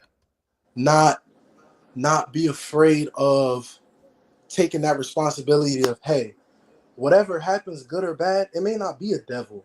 It may not be a higher power. That might be me. I might be in control of that. And taking that responsibility, like they said, with great power comes great responsibility. And it is a responsibility to say, like, hey, I'm in control no matter what. I'm not blaming it on this is what kind of bothers me, because one minute they say it's not about race, but then when they want to prove their point, then it's about race. Then it's the white man. But I thought it wasn't about the white man. Oh no, it's bloodline. But if this guy's white, no. What's his father? Who's his father related to? Like, it's all this stuff, and it's just like, man, like like it's like. What's your closing point? Because I got okay. More guy I want to break my, on. My closing point is I respect you. I subscribe. I'm gonna continue to watch, and I like your patience. And I've learned some stuff just from watching you, like this. And I'm gonna try that. I'm gonna try to maybe not argue, maybe not even go on people's lives, or maybe just try to listen more to people that like maybe are like pertaining to me, and just try not to like do what others were doing to me, push what my thought process might be onto others. But like I respect what you're doing, and yeah, I'm definitely gonna keep watching it. I appreciate that, brother. Peace. It's a pleasure to meet you. Yep. Have a good night. You too. Yep. Have a good night. Before we go and give me a second to address some of the folks who have supported the work, may I acknowledge. Before we go and give me a second to address some of the folks who support the work. If you have some headphones, that'd be helpful to us. He writes, how can I join? Okay, so let's say we got you on. Shout out to the ballers. Mr. Jermaine writes, peace to the saints, apologies for the late registration. This is for the last 5 videos of yours. Mr. Jermaine writes, peace to the saints, apologies for the late registration. This is Ariel, you got some headphones over there? You got some headphones? I'm sorry, you able to hear me? Okay, yeah, I can hear you now. Shout out to Sire. He writes, peace to the saints, has to support again. If you're up at these hours, you're either a saint or a sinner, and we're working. Much appreciated live. I appreciate you. What's on your mind, boss man? Hey man, I'm calling from touching in from Chicago, Illinois, man. I actually got peeped onto your channel this morning. You were on. I saw like a snippet of you with the IUIC member, and I'm always excited to like hear the prophets, man, grow and reach to just different outlets. I've seen you cross my feed a couple times. I've listened to a couple of different things that you've spoken about. Um, I have different opinions about a lot of stuff that you say, kind of like the whole alpha male type deal. And I don't mean to say it, I hope it's not coming off like a negative type No. thing. Speak your Uh, mind. oh, for sure. I mean, to be honest, I want to speak about, so I've been on for maybe about an hour. I work from home and I just like logged out and I saw that you had this live coming up and I was supposed to get a notification. I don't know if I missed it, but I got on. And so I think I got on around the time that you were talking to the Hebrew Israelite guy and the one guy who had like the Muslim kufi, but he was Christian or so. And then I just heard the last guy, man. So I mean, shit. Excuse my language. However much time you got, it's a lot I want to speak on. Even beginning. It's a lot. We ain't got that kind of time. We got I'm some other sorry. folks to join on, but So let me. what's the most important to you? I would say the two things. So number one, I would just want to address just maybe like just a couple of points about the whole Hebrew Israelite, kind of thing. The main point I just wanted people to kind of like really know about is like do your research, like really do your research. Like I've been a big part of the whole Hebrew Israelite, quote unquote. First of all, Hebrew Israelite is not like it's not a club, it's not anything. It's a race of people. It's an ethnicity, right? So whether you subscribe to it or not, if you fall under the curses laid out in Deuteronomy 15 to Deuteronomy 28 verses 15 to 68, if you fit those curses, you know what I mean? That's where that comes from, right? So you And believe that the black people or a subsection of the black people on earth are cursed? of course. Of course. Of course. I said, of course. I Okay. mean, come on. I mean, damn, is it not apparent? Oh my, look, I'm in my last year. Look, my man, I'm in my last year of my MSW at Loyola, bro. I grew, I'm I'm from the south side of Chicago, bro. Like Okay. south side, west side. I stay in the burbs now, you know what I mean, by the grace of the Most High. But like my whole life, I have 6 uncles. I got like 6 aunties. All 6 of my uncles, gang members, drug addicts, cousins. I have on my mother's side, I have about 30, 40, 50, like legit, like 40, over 40 cousins who have been killed in the streets. And I'm not even playing, like that's not a made up number. I really want to say it's about 56, but I can't remember the exact number. Sure. I look around, I study sociology. All right. So I know and that's the crazy thing, man. I think people talk a lot about like what's the importance of education when it comes to African Americans. And it's funny because I believe that along with religion, Black people also need to study sociology. It should low key be mandatory. Like until you know, right, how disproportionality affects African American or people of that melanated tint from a global perspective. Fuck what you excuse my language. Forget what you see here, bro. When you really understand that globally, right? Not just in Chicago, not just all 50 states, right? Which we all know they all coincide, right? But when you understand globally, South America, the UK, Europe, the continent, not the state of Africa, man, but the continent of Africa, Mm-hmm. then things will start to kind of melt against you. When you understand that, prior to the creation of the Suez Canal, Israel, the Middle East was considered Northeast Africa. Until you start to understand those things, those literal things, then you can't, when somebody says, oh, you are a chosen people or you are the descendants of the 12 tribes, I mean, you can't you if you until you're educated on sociology, you'll never be able to fathom those things. I heard people talking this morning. I mean, earlier during your live, they were like they're talking about Dr. Khalid Mohammed and Farrakhan. Both of them are on video. As a matter of fact, it might be on my channel. Both of them are on video saying that Farrakhan said that Elijah Muhammad came to him and told him, this is a video of it, came to him and told him that blacks and African Americans are indeed the lost 12 tribes of the tribe of Israel. Why they never subscribed to it publicly, like as far as like the actual tenets of it, I do not know, but I have that video on my channel. Dr. Khalid Muhammad said the same thing during an interview. African Americans, South Americans, Jamaicans, Crucians, like we have no identity. We are the only people on this earth who have no identity. And I've been watching a lot of your material lately, and you've been speaking a lot about Zionism. That is the other side to it. This is why you have groups like IUIC who are on what is it called? It's called the there's a hate list, right? It's a Jewish Yeah. Zionist organization. Yeah. They're like number one Anti-Defamation League. anti-defamation, something like that. Yeah. So when you know some of the stuff that you've been touching on, I've seen a couple like 10, like you're like 7 or 8 videos, man, of you where you're like speaking against Zionists. You don't even know how powerful that is. Everything that's going on in Gaza right now, right? It's just so crazy to say this. It's like sometimes I feel like it's unbelievable how stupid people are. And I don't mean to be offensive to anybody, but God, do you understand, right? That right now, right? I think the death toll is about 70K, right? This is civilians, right?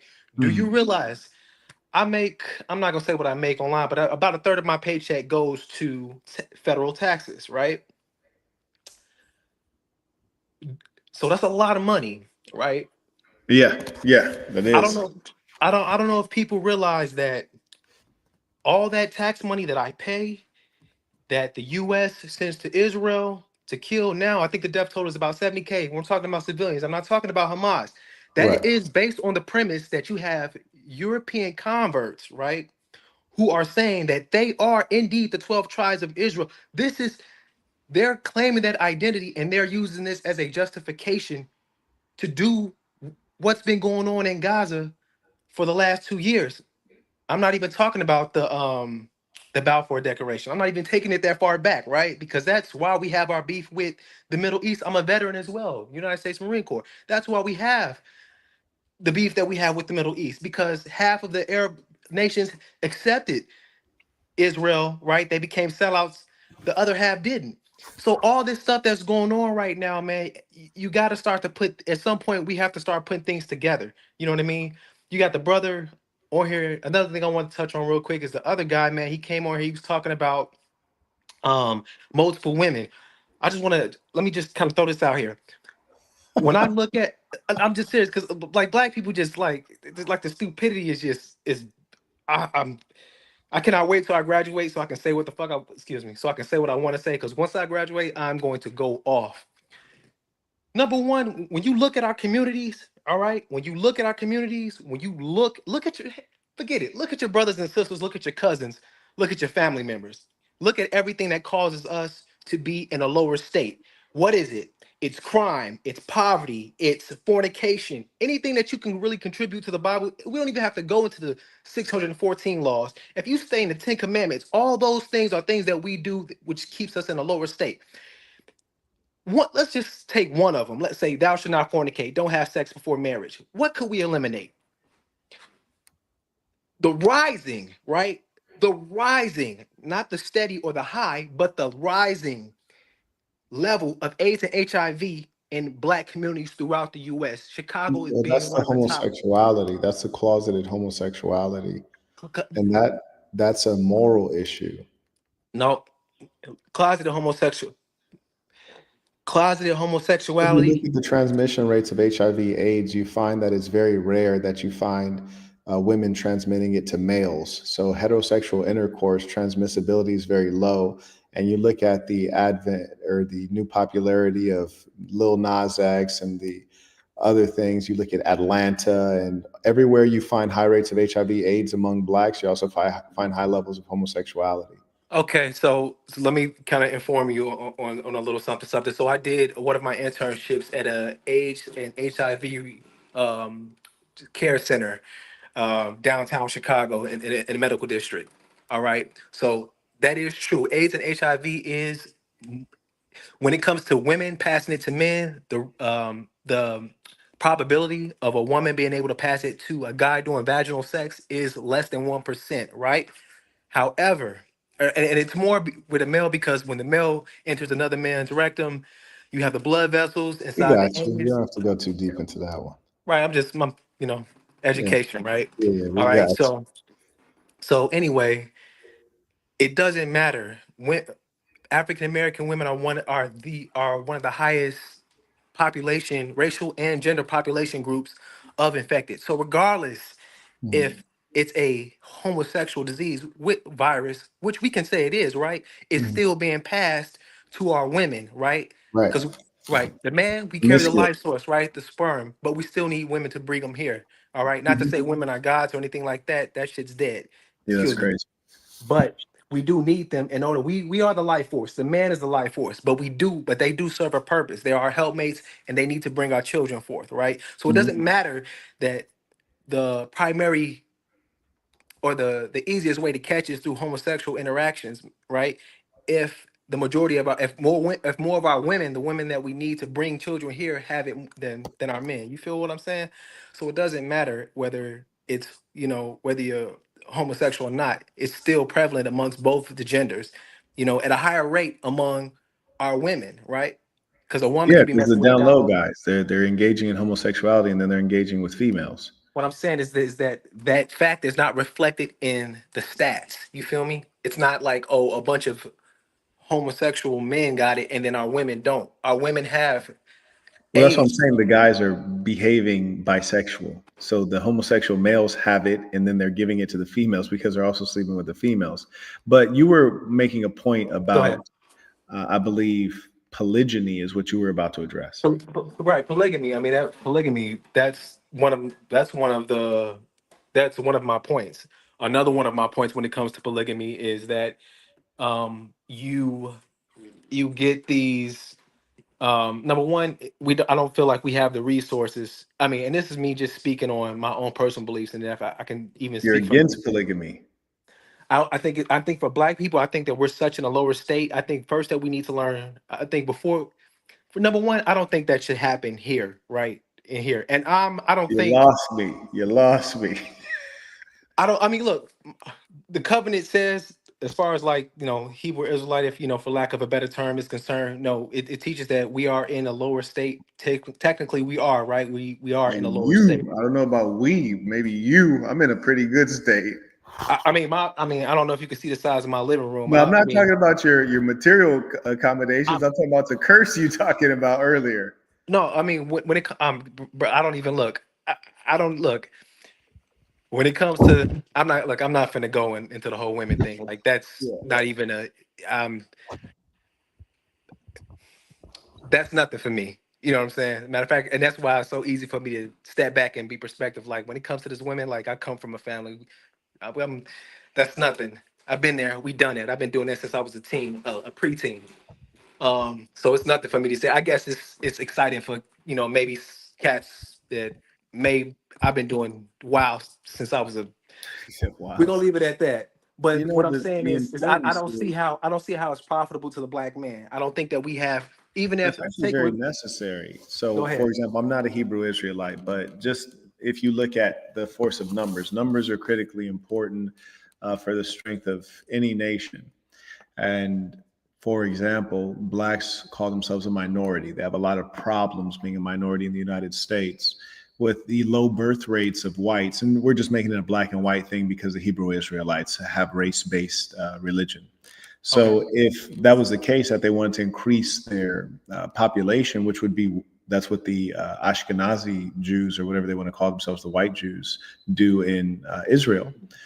For example, if every black man had or every black woman rather had 4 kids, you wouldn't be a minority very long. And with regards to the idea of black people not having the resources, well, that doesn't make logical sense, because when you add together, then you're effectively reducing cost. And that's a well-known thing. You buy in bulk, you reduce cost. You live under the same roof, you reduce cost. You lost me. Pardon?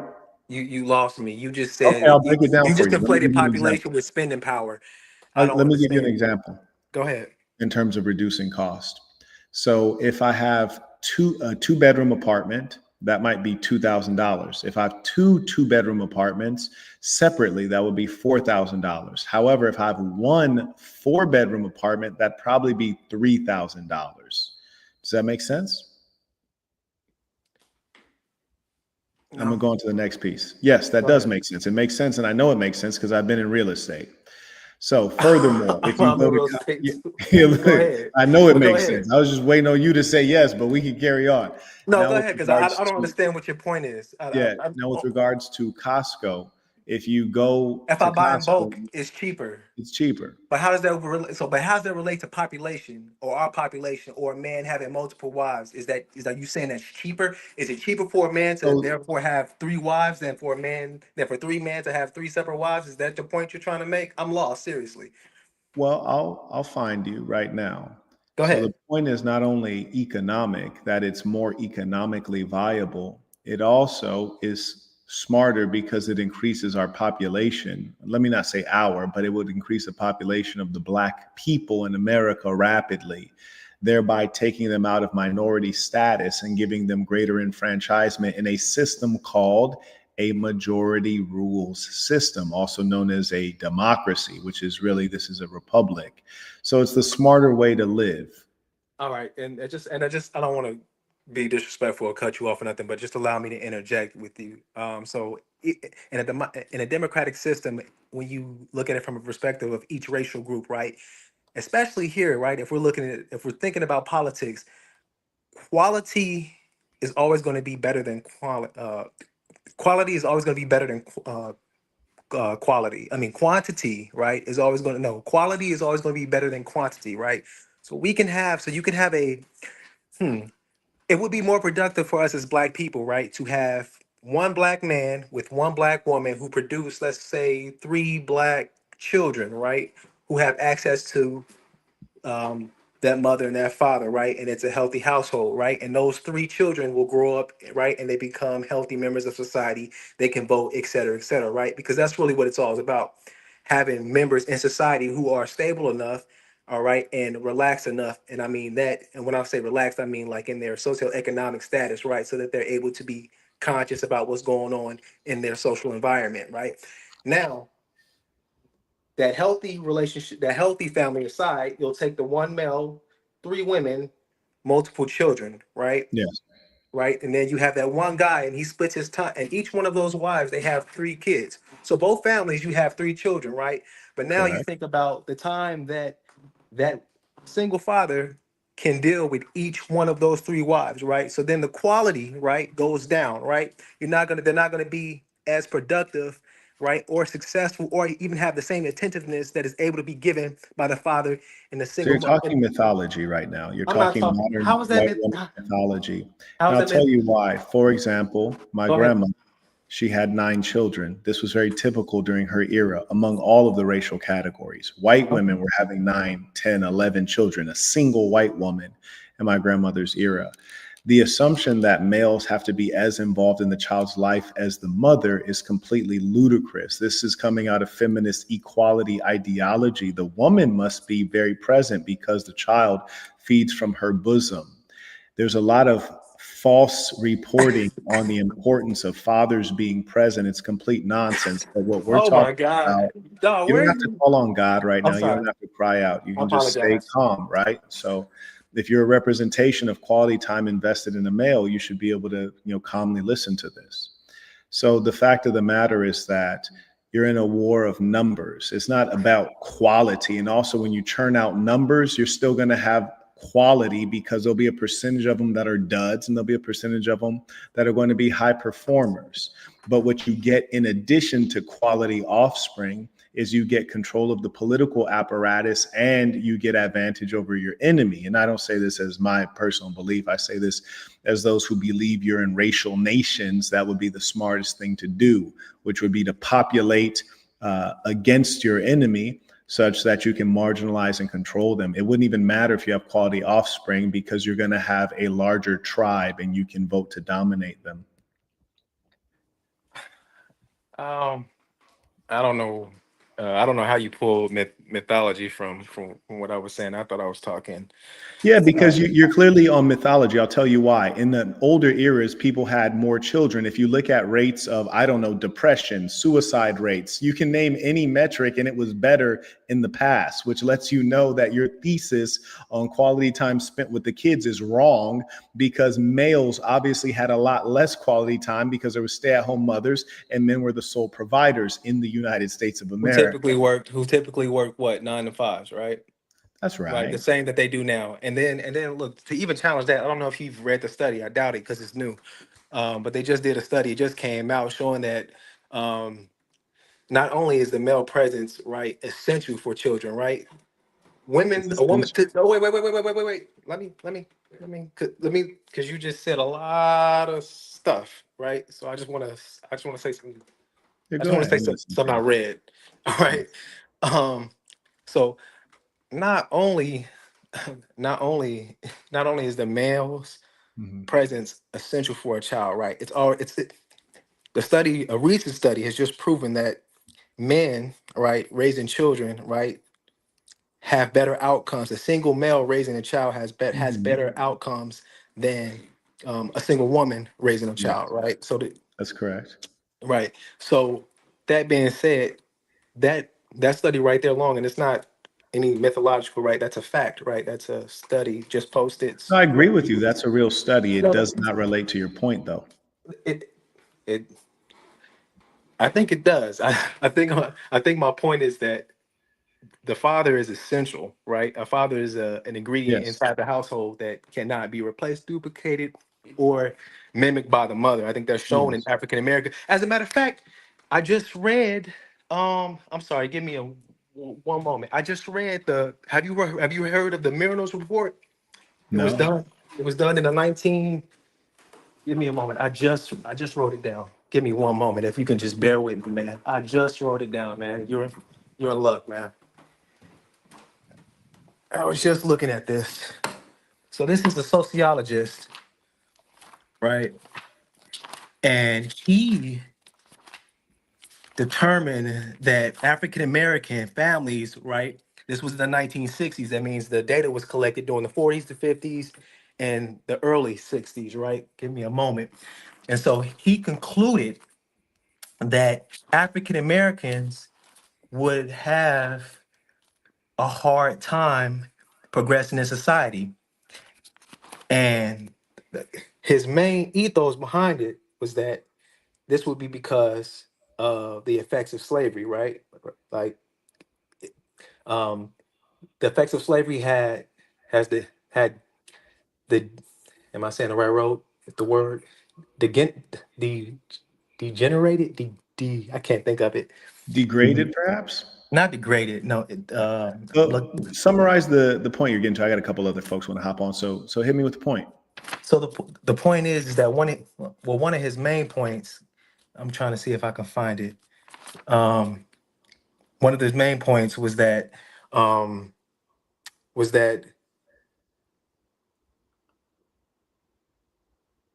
you would have the quality of us in society amongst different racial groups would be diminished in the future. Like we wouldn't catch up to other racial groups because we have a broken family system, right? That's been affected by slavery, right? And he basically goes on to say that I can't find my notes. Okay, well, we'll have some more live sessions. I'm gonna let some more folks on. I appreciate you coming on and sharing some game with us. It's really been a pleasure for you to contribute, and I have much appreciation for your effort to find the study, which is much more than most people who come on.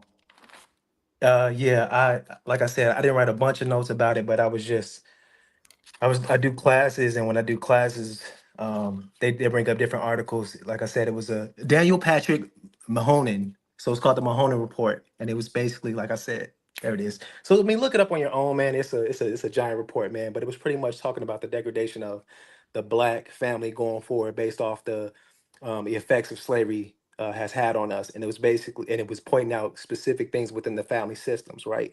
The lack of fathers in our homes, even back in the '60s, noticing the absence of African American fathers in the '40s and the '50s. You know what I mean? Like I said, the report came out during the '60s. So I don't know. I say all that's to say. I mean, your major point was that fathers are not needed. I think That was not no, my point. You've misrepresented it and that's you've lied totally completely. My point was that men can have multiple women and higher numbers of children. You're positioning my argument as though I was suggesting that the father should be absent. That's completely untrue. And the studies that you're referring to are studies that juxtapose a monogamous marriage versus a total absence of a father. What it does not do is juxtapose a monogamous marriage versus a polygynous marriage. That's the data point that you don't have, and you won't have it because in the United States and in the West, they don't allow for that marriage structure legally.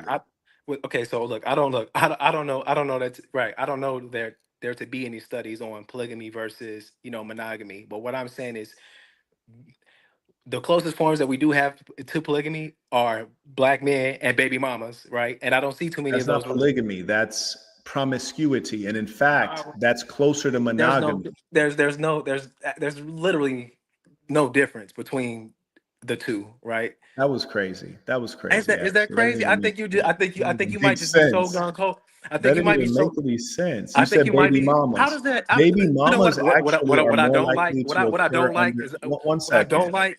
What I Ariel. don't like. 1 second, Ariel. Go ahead. Baby mamas, which you just described, that's more likely to occur under a monogamous scenario. Why is that, Marquette?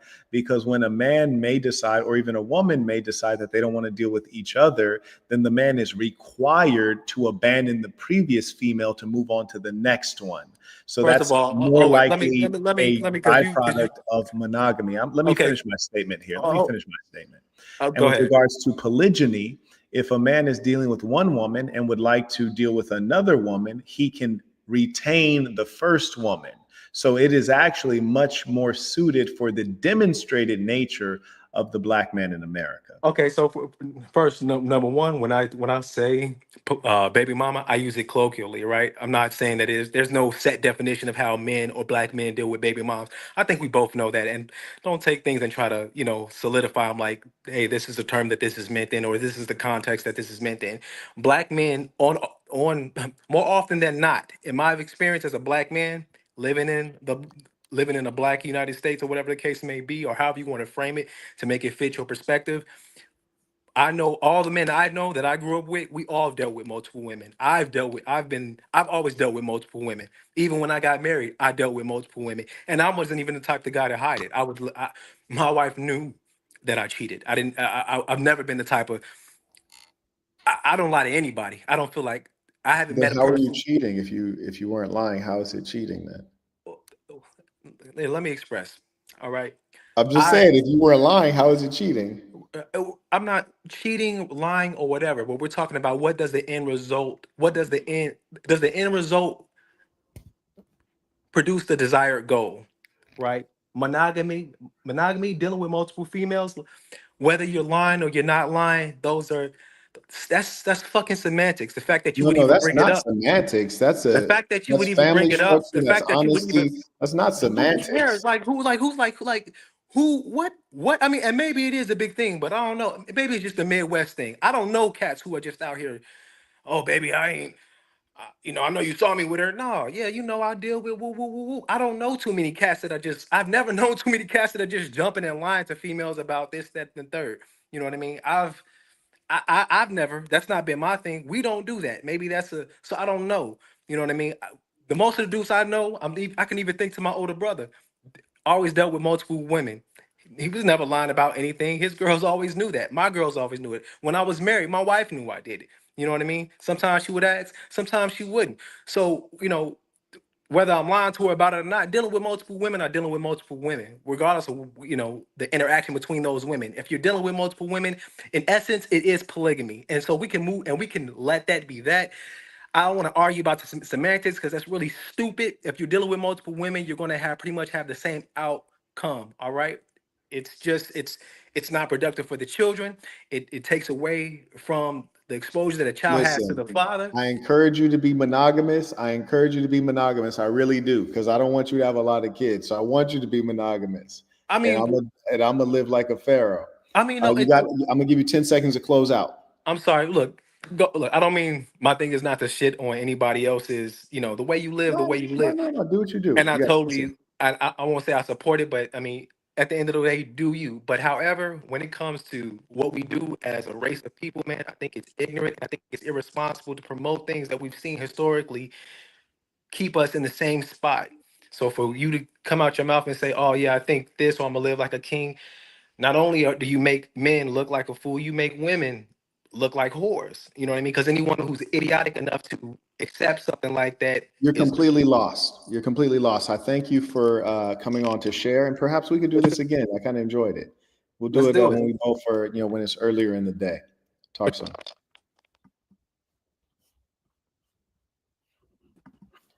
Terrence, bro, I'm gonna give you a quick 5 minutes, man. Bro was stretching it out. What you got for me? Well, the original question, or the title of the video is, "Can the Black Hebrews in the religious movement help Black people?" In a Right. nutshell, I would say no, and I would say because basically of the experience that I've had, I have a vegan restaurant, so it attracts a lot of the conscious types, and I've seen the most conscious people say the most idiotic things. I went from being absolutely optimistic to being completely pessimistic. Completely pessimistic. you know, man, I watched a guy. I don't even know where to start, bro. It's just ridiculous, man. Ridiculous. I done seen two people come in and pull out long sticks like shepherds, comparing them like cars, talking about, yeah, we conscious, we tuned into the earth. I done seen people, man. It was nuts, man. Truly. And the another thought I had is that a lot of Black people, kind of in reference to the happy Africa type thing, a lot of Black people will cherry pick the most positive aspects of Black people, say we're the original this, original that, but at the same time won't acknowledge that we're also the original bad in a lot of cases. You know what I mean? Like, one instance, say, take Christopher Columbus, right? Okay. Universally considered to be a just horrible person. So we'll take that and accept that as gospel, as truth, but then at the same time take the fact that his navigator was a Black Moor and just leave it at that and be proud of that. Like, bro, he was there with him. That means he was raping the kids too, bro. Like, you can't escape that. Come on, bro. You You can't know? say that over Oh, here, my bro. bad. My bad. I forgot. He was doing horrible things too, just like Christopher Columbus. You know what I mean?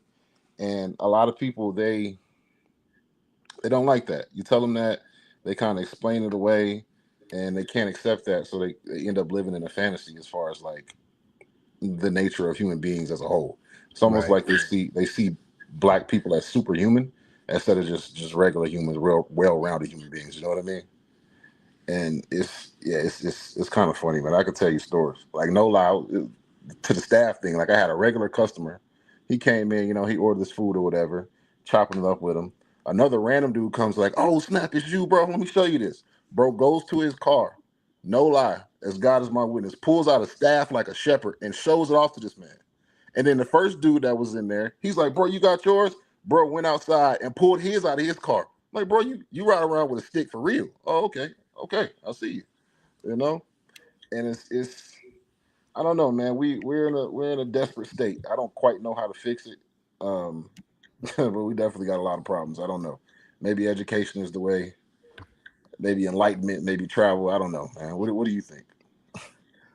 Well, I know that there will need to be some level of force applied. There's a number of things that will happen simultaneously, but number one, promiscuity among the female is a huge problem. And the black female, I remember when I was younger, I used to think that she was moral and that the white female was probably the one that's like down for whatever. And this was refined, in an unexpected way. I was talking to a young lady I was dealing with, white chick, and I'd say, I'd said something to suggest that white women are promiscuous. And she said, "What?" She was like, "No, it's the black girls." I was like, "Nah, it's for sure the white girls because they'll do whatever." And she was like, "Yeah, but the white girls will do whatever for the guy that they're interested in. Whereas the black girls are all baby mamas. So they don't even get to keep the guy. So they're dealing with a lot of guys and they let guys skeet in them and they don't even have like any real like relationship with the guy. So they're just indiscriminate and dirty." I was like, whoa. Damn. And when she put it like that, I was like, that makes sense. And some of our high testosterone sisters, they don't want to do what you want to do in general. So they don't want to do it out of the bedroom or in the bedroom.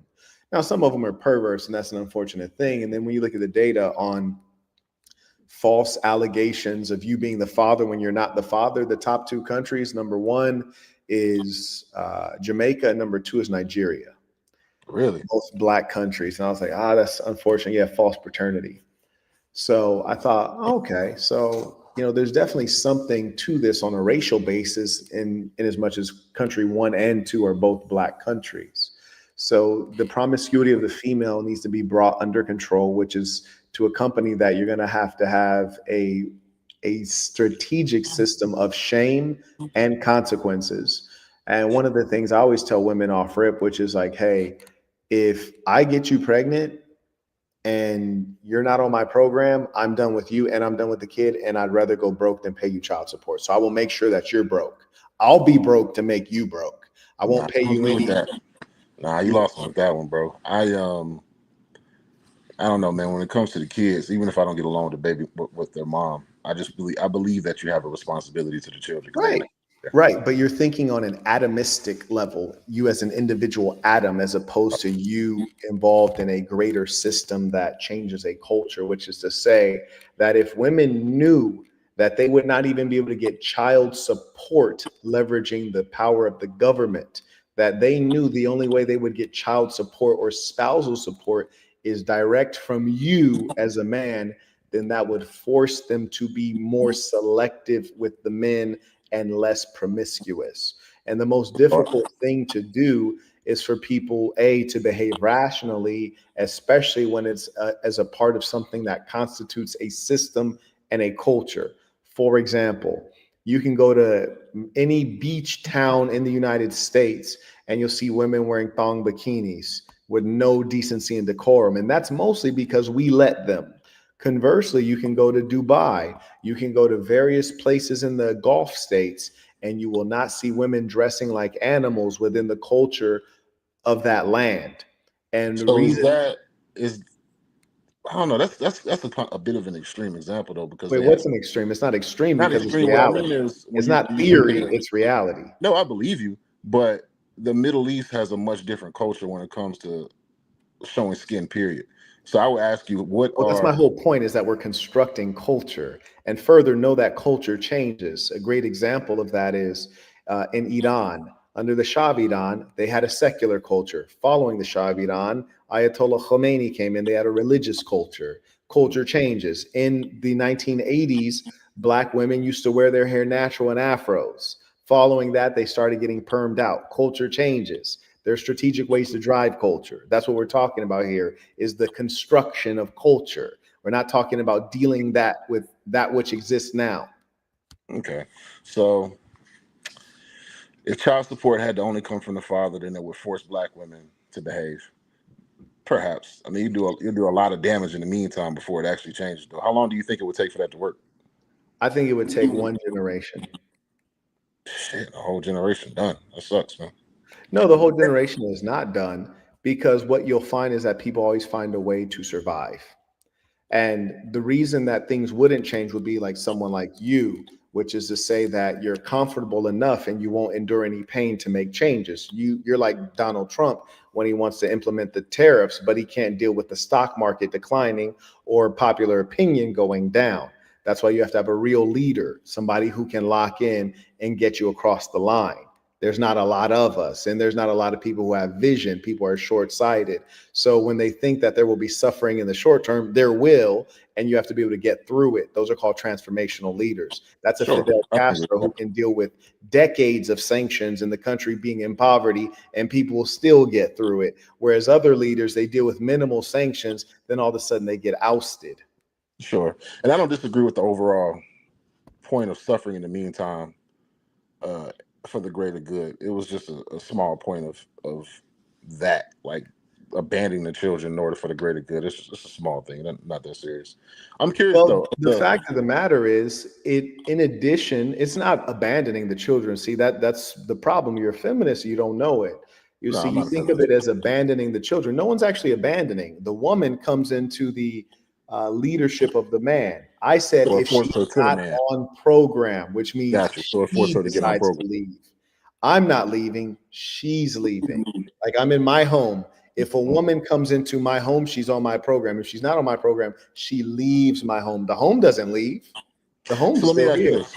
In that particular instance, how would you feel about, instead of the woman and the kids leaving, kick her to the curb and keep the kids? Like, you can do what you want. My children will stay with me. Yeah, I mean, yeah, if that makes sense. The only reason that you say that in the current context is black people are in captivity. With that being the case, the woman is favored in the family courts. So in all likelihood, she's going to be awarded the kids. And if you want the kids, fight for them. If you can get them, get them. But the idea has to be that you guys are both going to starve to death. And this is actually not a new idea. And what I mean is that a part of the reason that women stayed before of any race in the United States was because they were economically disempowered. Yeah. And that's actually a functional thing because a lot of them are not linear or rational thinkers. And unless they're dealing with a survival scenario, they're not going to behave. I know. Take the deep breath. This shit is heavy out here. Yeah. No, it's just tough. It's just that, because that situation just relates to me as an individual because of my kids. I couldn't imagine leaving them to the wolves with their mama. That would be terrible. Right. And that's precisely why it's imperative that you select well and she selects well. Yeah. And when that does not happen, she should be shunned, which is to say that if she were to leave you and take her kids, and then she introduces herself to me, and I find out she has kids, the first thing I should tell her is go be with your baby daddy. I would never touch you. Go be with your baby daddy. And if she goes to another man, he should tell her, oh, you have kids? Where's the father? Go be with him. So in And the the extreme whole example, culture when the father reinforces is the family. What's that? in the extreme example with that, when the father's just when she's chosen wrong, Yeah. at that point, what would you tell her? Well, that's the minority, number one. And it'll always, and over time, it'll increasingly be the minority, but there's a fail rate in everything. I used to run a software business that had a hardware component. We knew if we order 1,000 pieces, about 83 of them are not going to work. There's always a fail rate. So you have to expect that in any system, especially when the system has human beings. What's that? And just accept it as a tragedy? No, it's not a tragedy. There's something called civil society. So where civil society comes into play is that it supports those elements that are a bit incompetent. So for example, right now I'm building a training center. It's giving quarterly education. I talk a lot of negativity about single moms because it's a terrible state. However, one of the quarterly bits of education I give will be for the children of single moms. The single moms will come here with their kids, namely their boys, and we will give them education. It'll be a strong touch point. It'll put them in a community. And so there's various aspects of civil society that will fill in the gaps where the mother and perhaps the father have failed. Civil society has always existed, but the greater culture has to shun them going against the culture.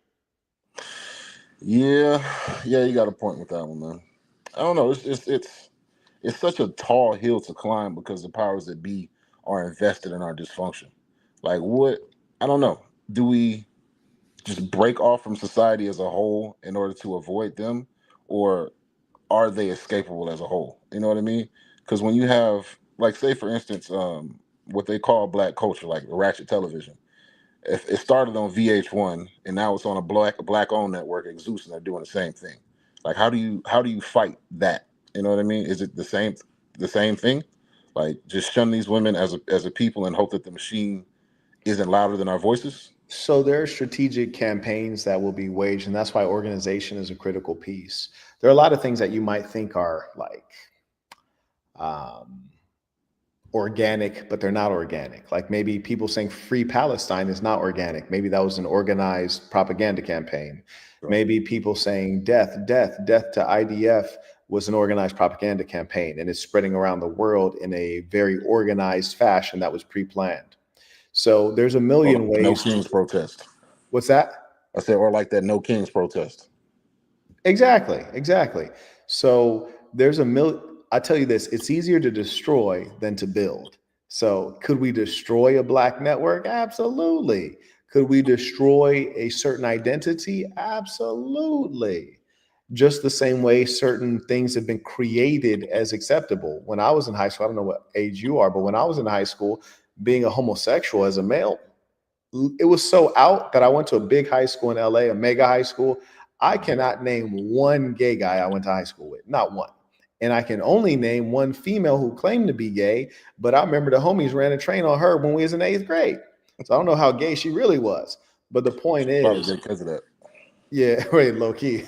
But the point is that culture changes and culture can be designed, because Lil Nas X is a design. He is a creation. It is not organic from the black community. Yeah. So there's a lot to do. Yeah, Lil Nas X was a curious one. That is actually a funny case because he came out as country, and then once he got on, he just started all the nonsense. Like that dude might have quite literally been a plant.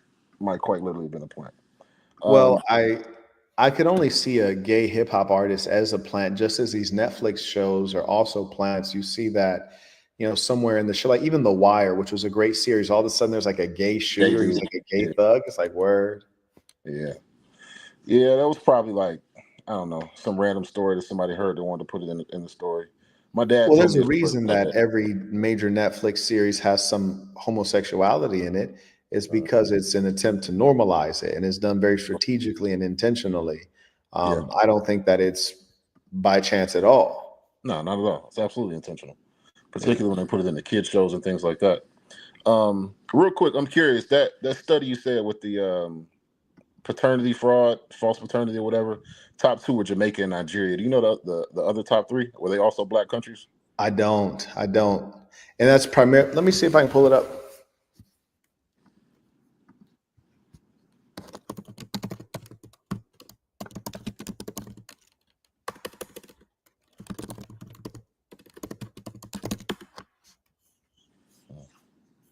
Side note, while you pulling that up, I watch a lot of your content, and the biggest thing that I take from it is the exercises, prayer, the 30 minutes of sweat every day.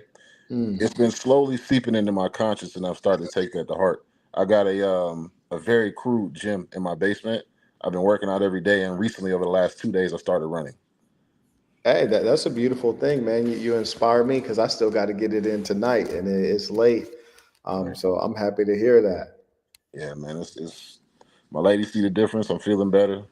It's nice, man, especially having it at the house, because like I'm overweight, but I got a lot of muscle, but I'm overweight, and whenever I start to feel discouraged, I'm like, bet I can do something about it because I have the gym in my house. Yes, so sir. As long as I chip away at this every day, then I know I'll be at my goal. So it's inspiring, man. It was a good move. I'm glad I did it.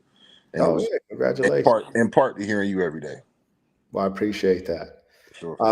Jamaica has the highest rate of paternity fraud in the world at 34.6%. Nigeria at 30%. Then it's listing some other ones, and there's such a big drop off. I just don't believe this is in order. It says Canada at 2.8%, UK at 1.6%, France at 1.4%. I was gonna think France, because you know it's illegal to get a paternity test in France. I just heard that recently, and so it's completely illegal. That's ridiculous. But again, matriarchy. Yeah. Matriarchy. That is curious though, Jamaica and Nigeria. I wonder why there it's so high, and then the third and beyond is so low. Why is that? That's so strange. Well, we don't know that was in order. So it's worth looking into more closely. But the idea that any country could have 1 in 3 cases be fraudulent it lets you know that those women are so out of control and so disgusting in their behavior that it's a real concern. But also it reflects on the males. Like, these are weak males. They're not women need to be led, and these women are not being led. You leave a woman free, everything's about to go left. And I think that's just the expression of them having too much. That's crazy. You know what's funny that you mentioned Nigeria in that? I was just having a conversation with my wife, and she was telling me about her coworker who essentially fetishized American black women. But when he wanted to actually settle down, he said he would only get a Nigerian woman because he felt like black Americans were promiscuous and unworthy of wives, essentially.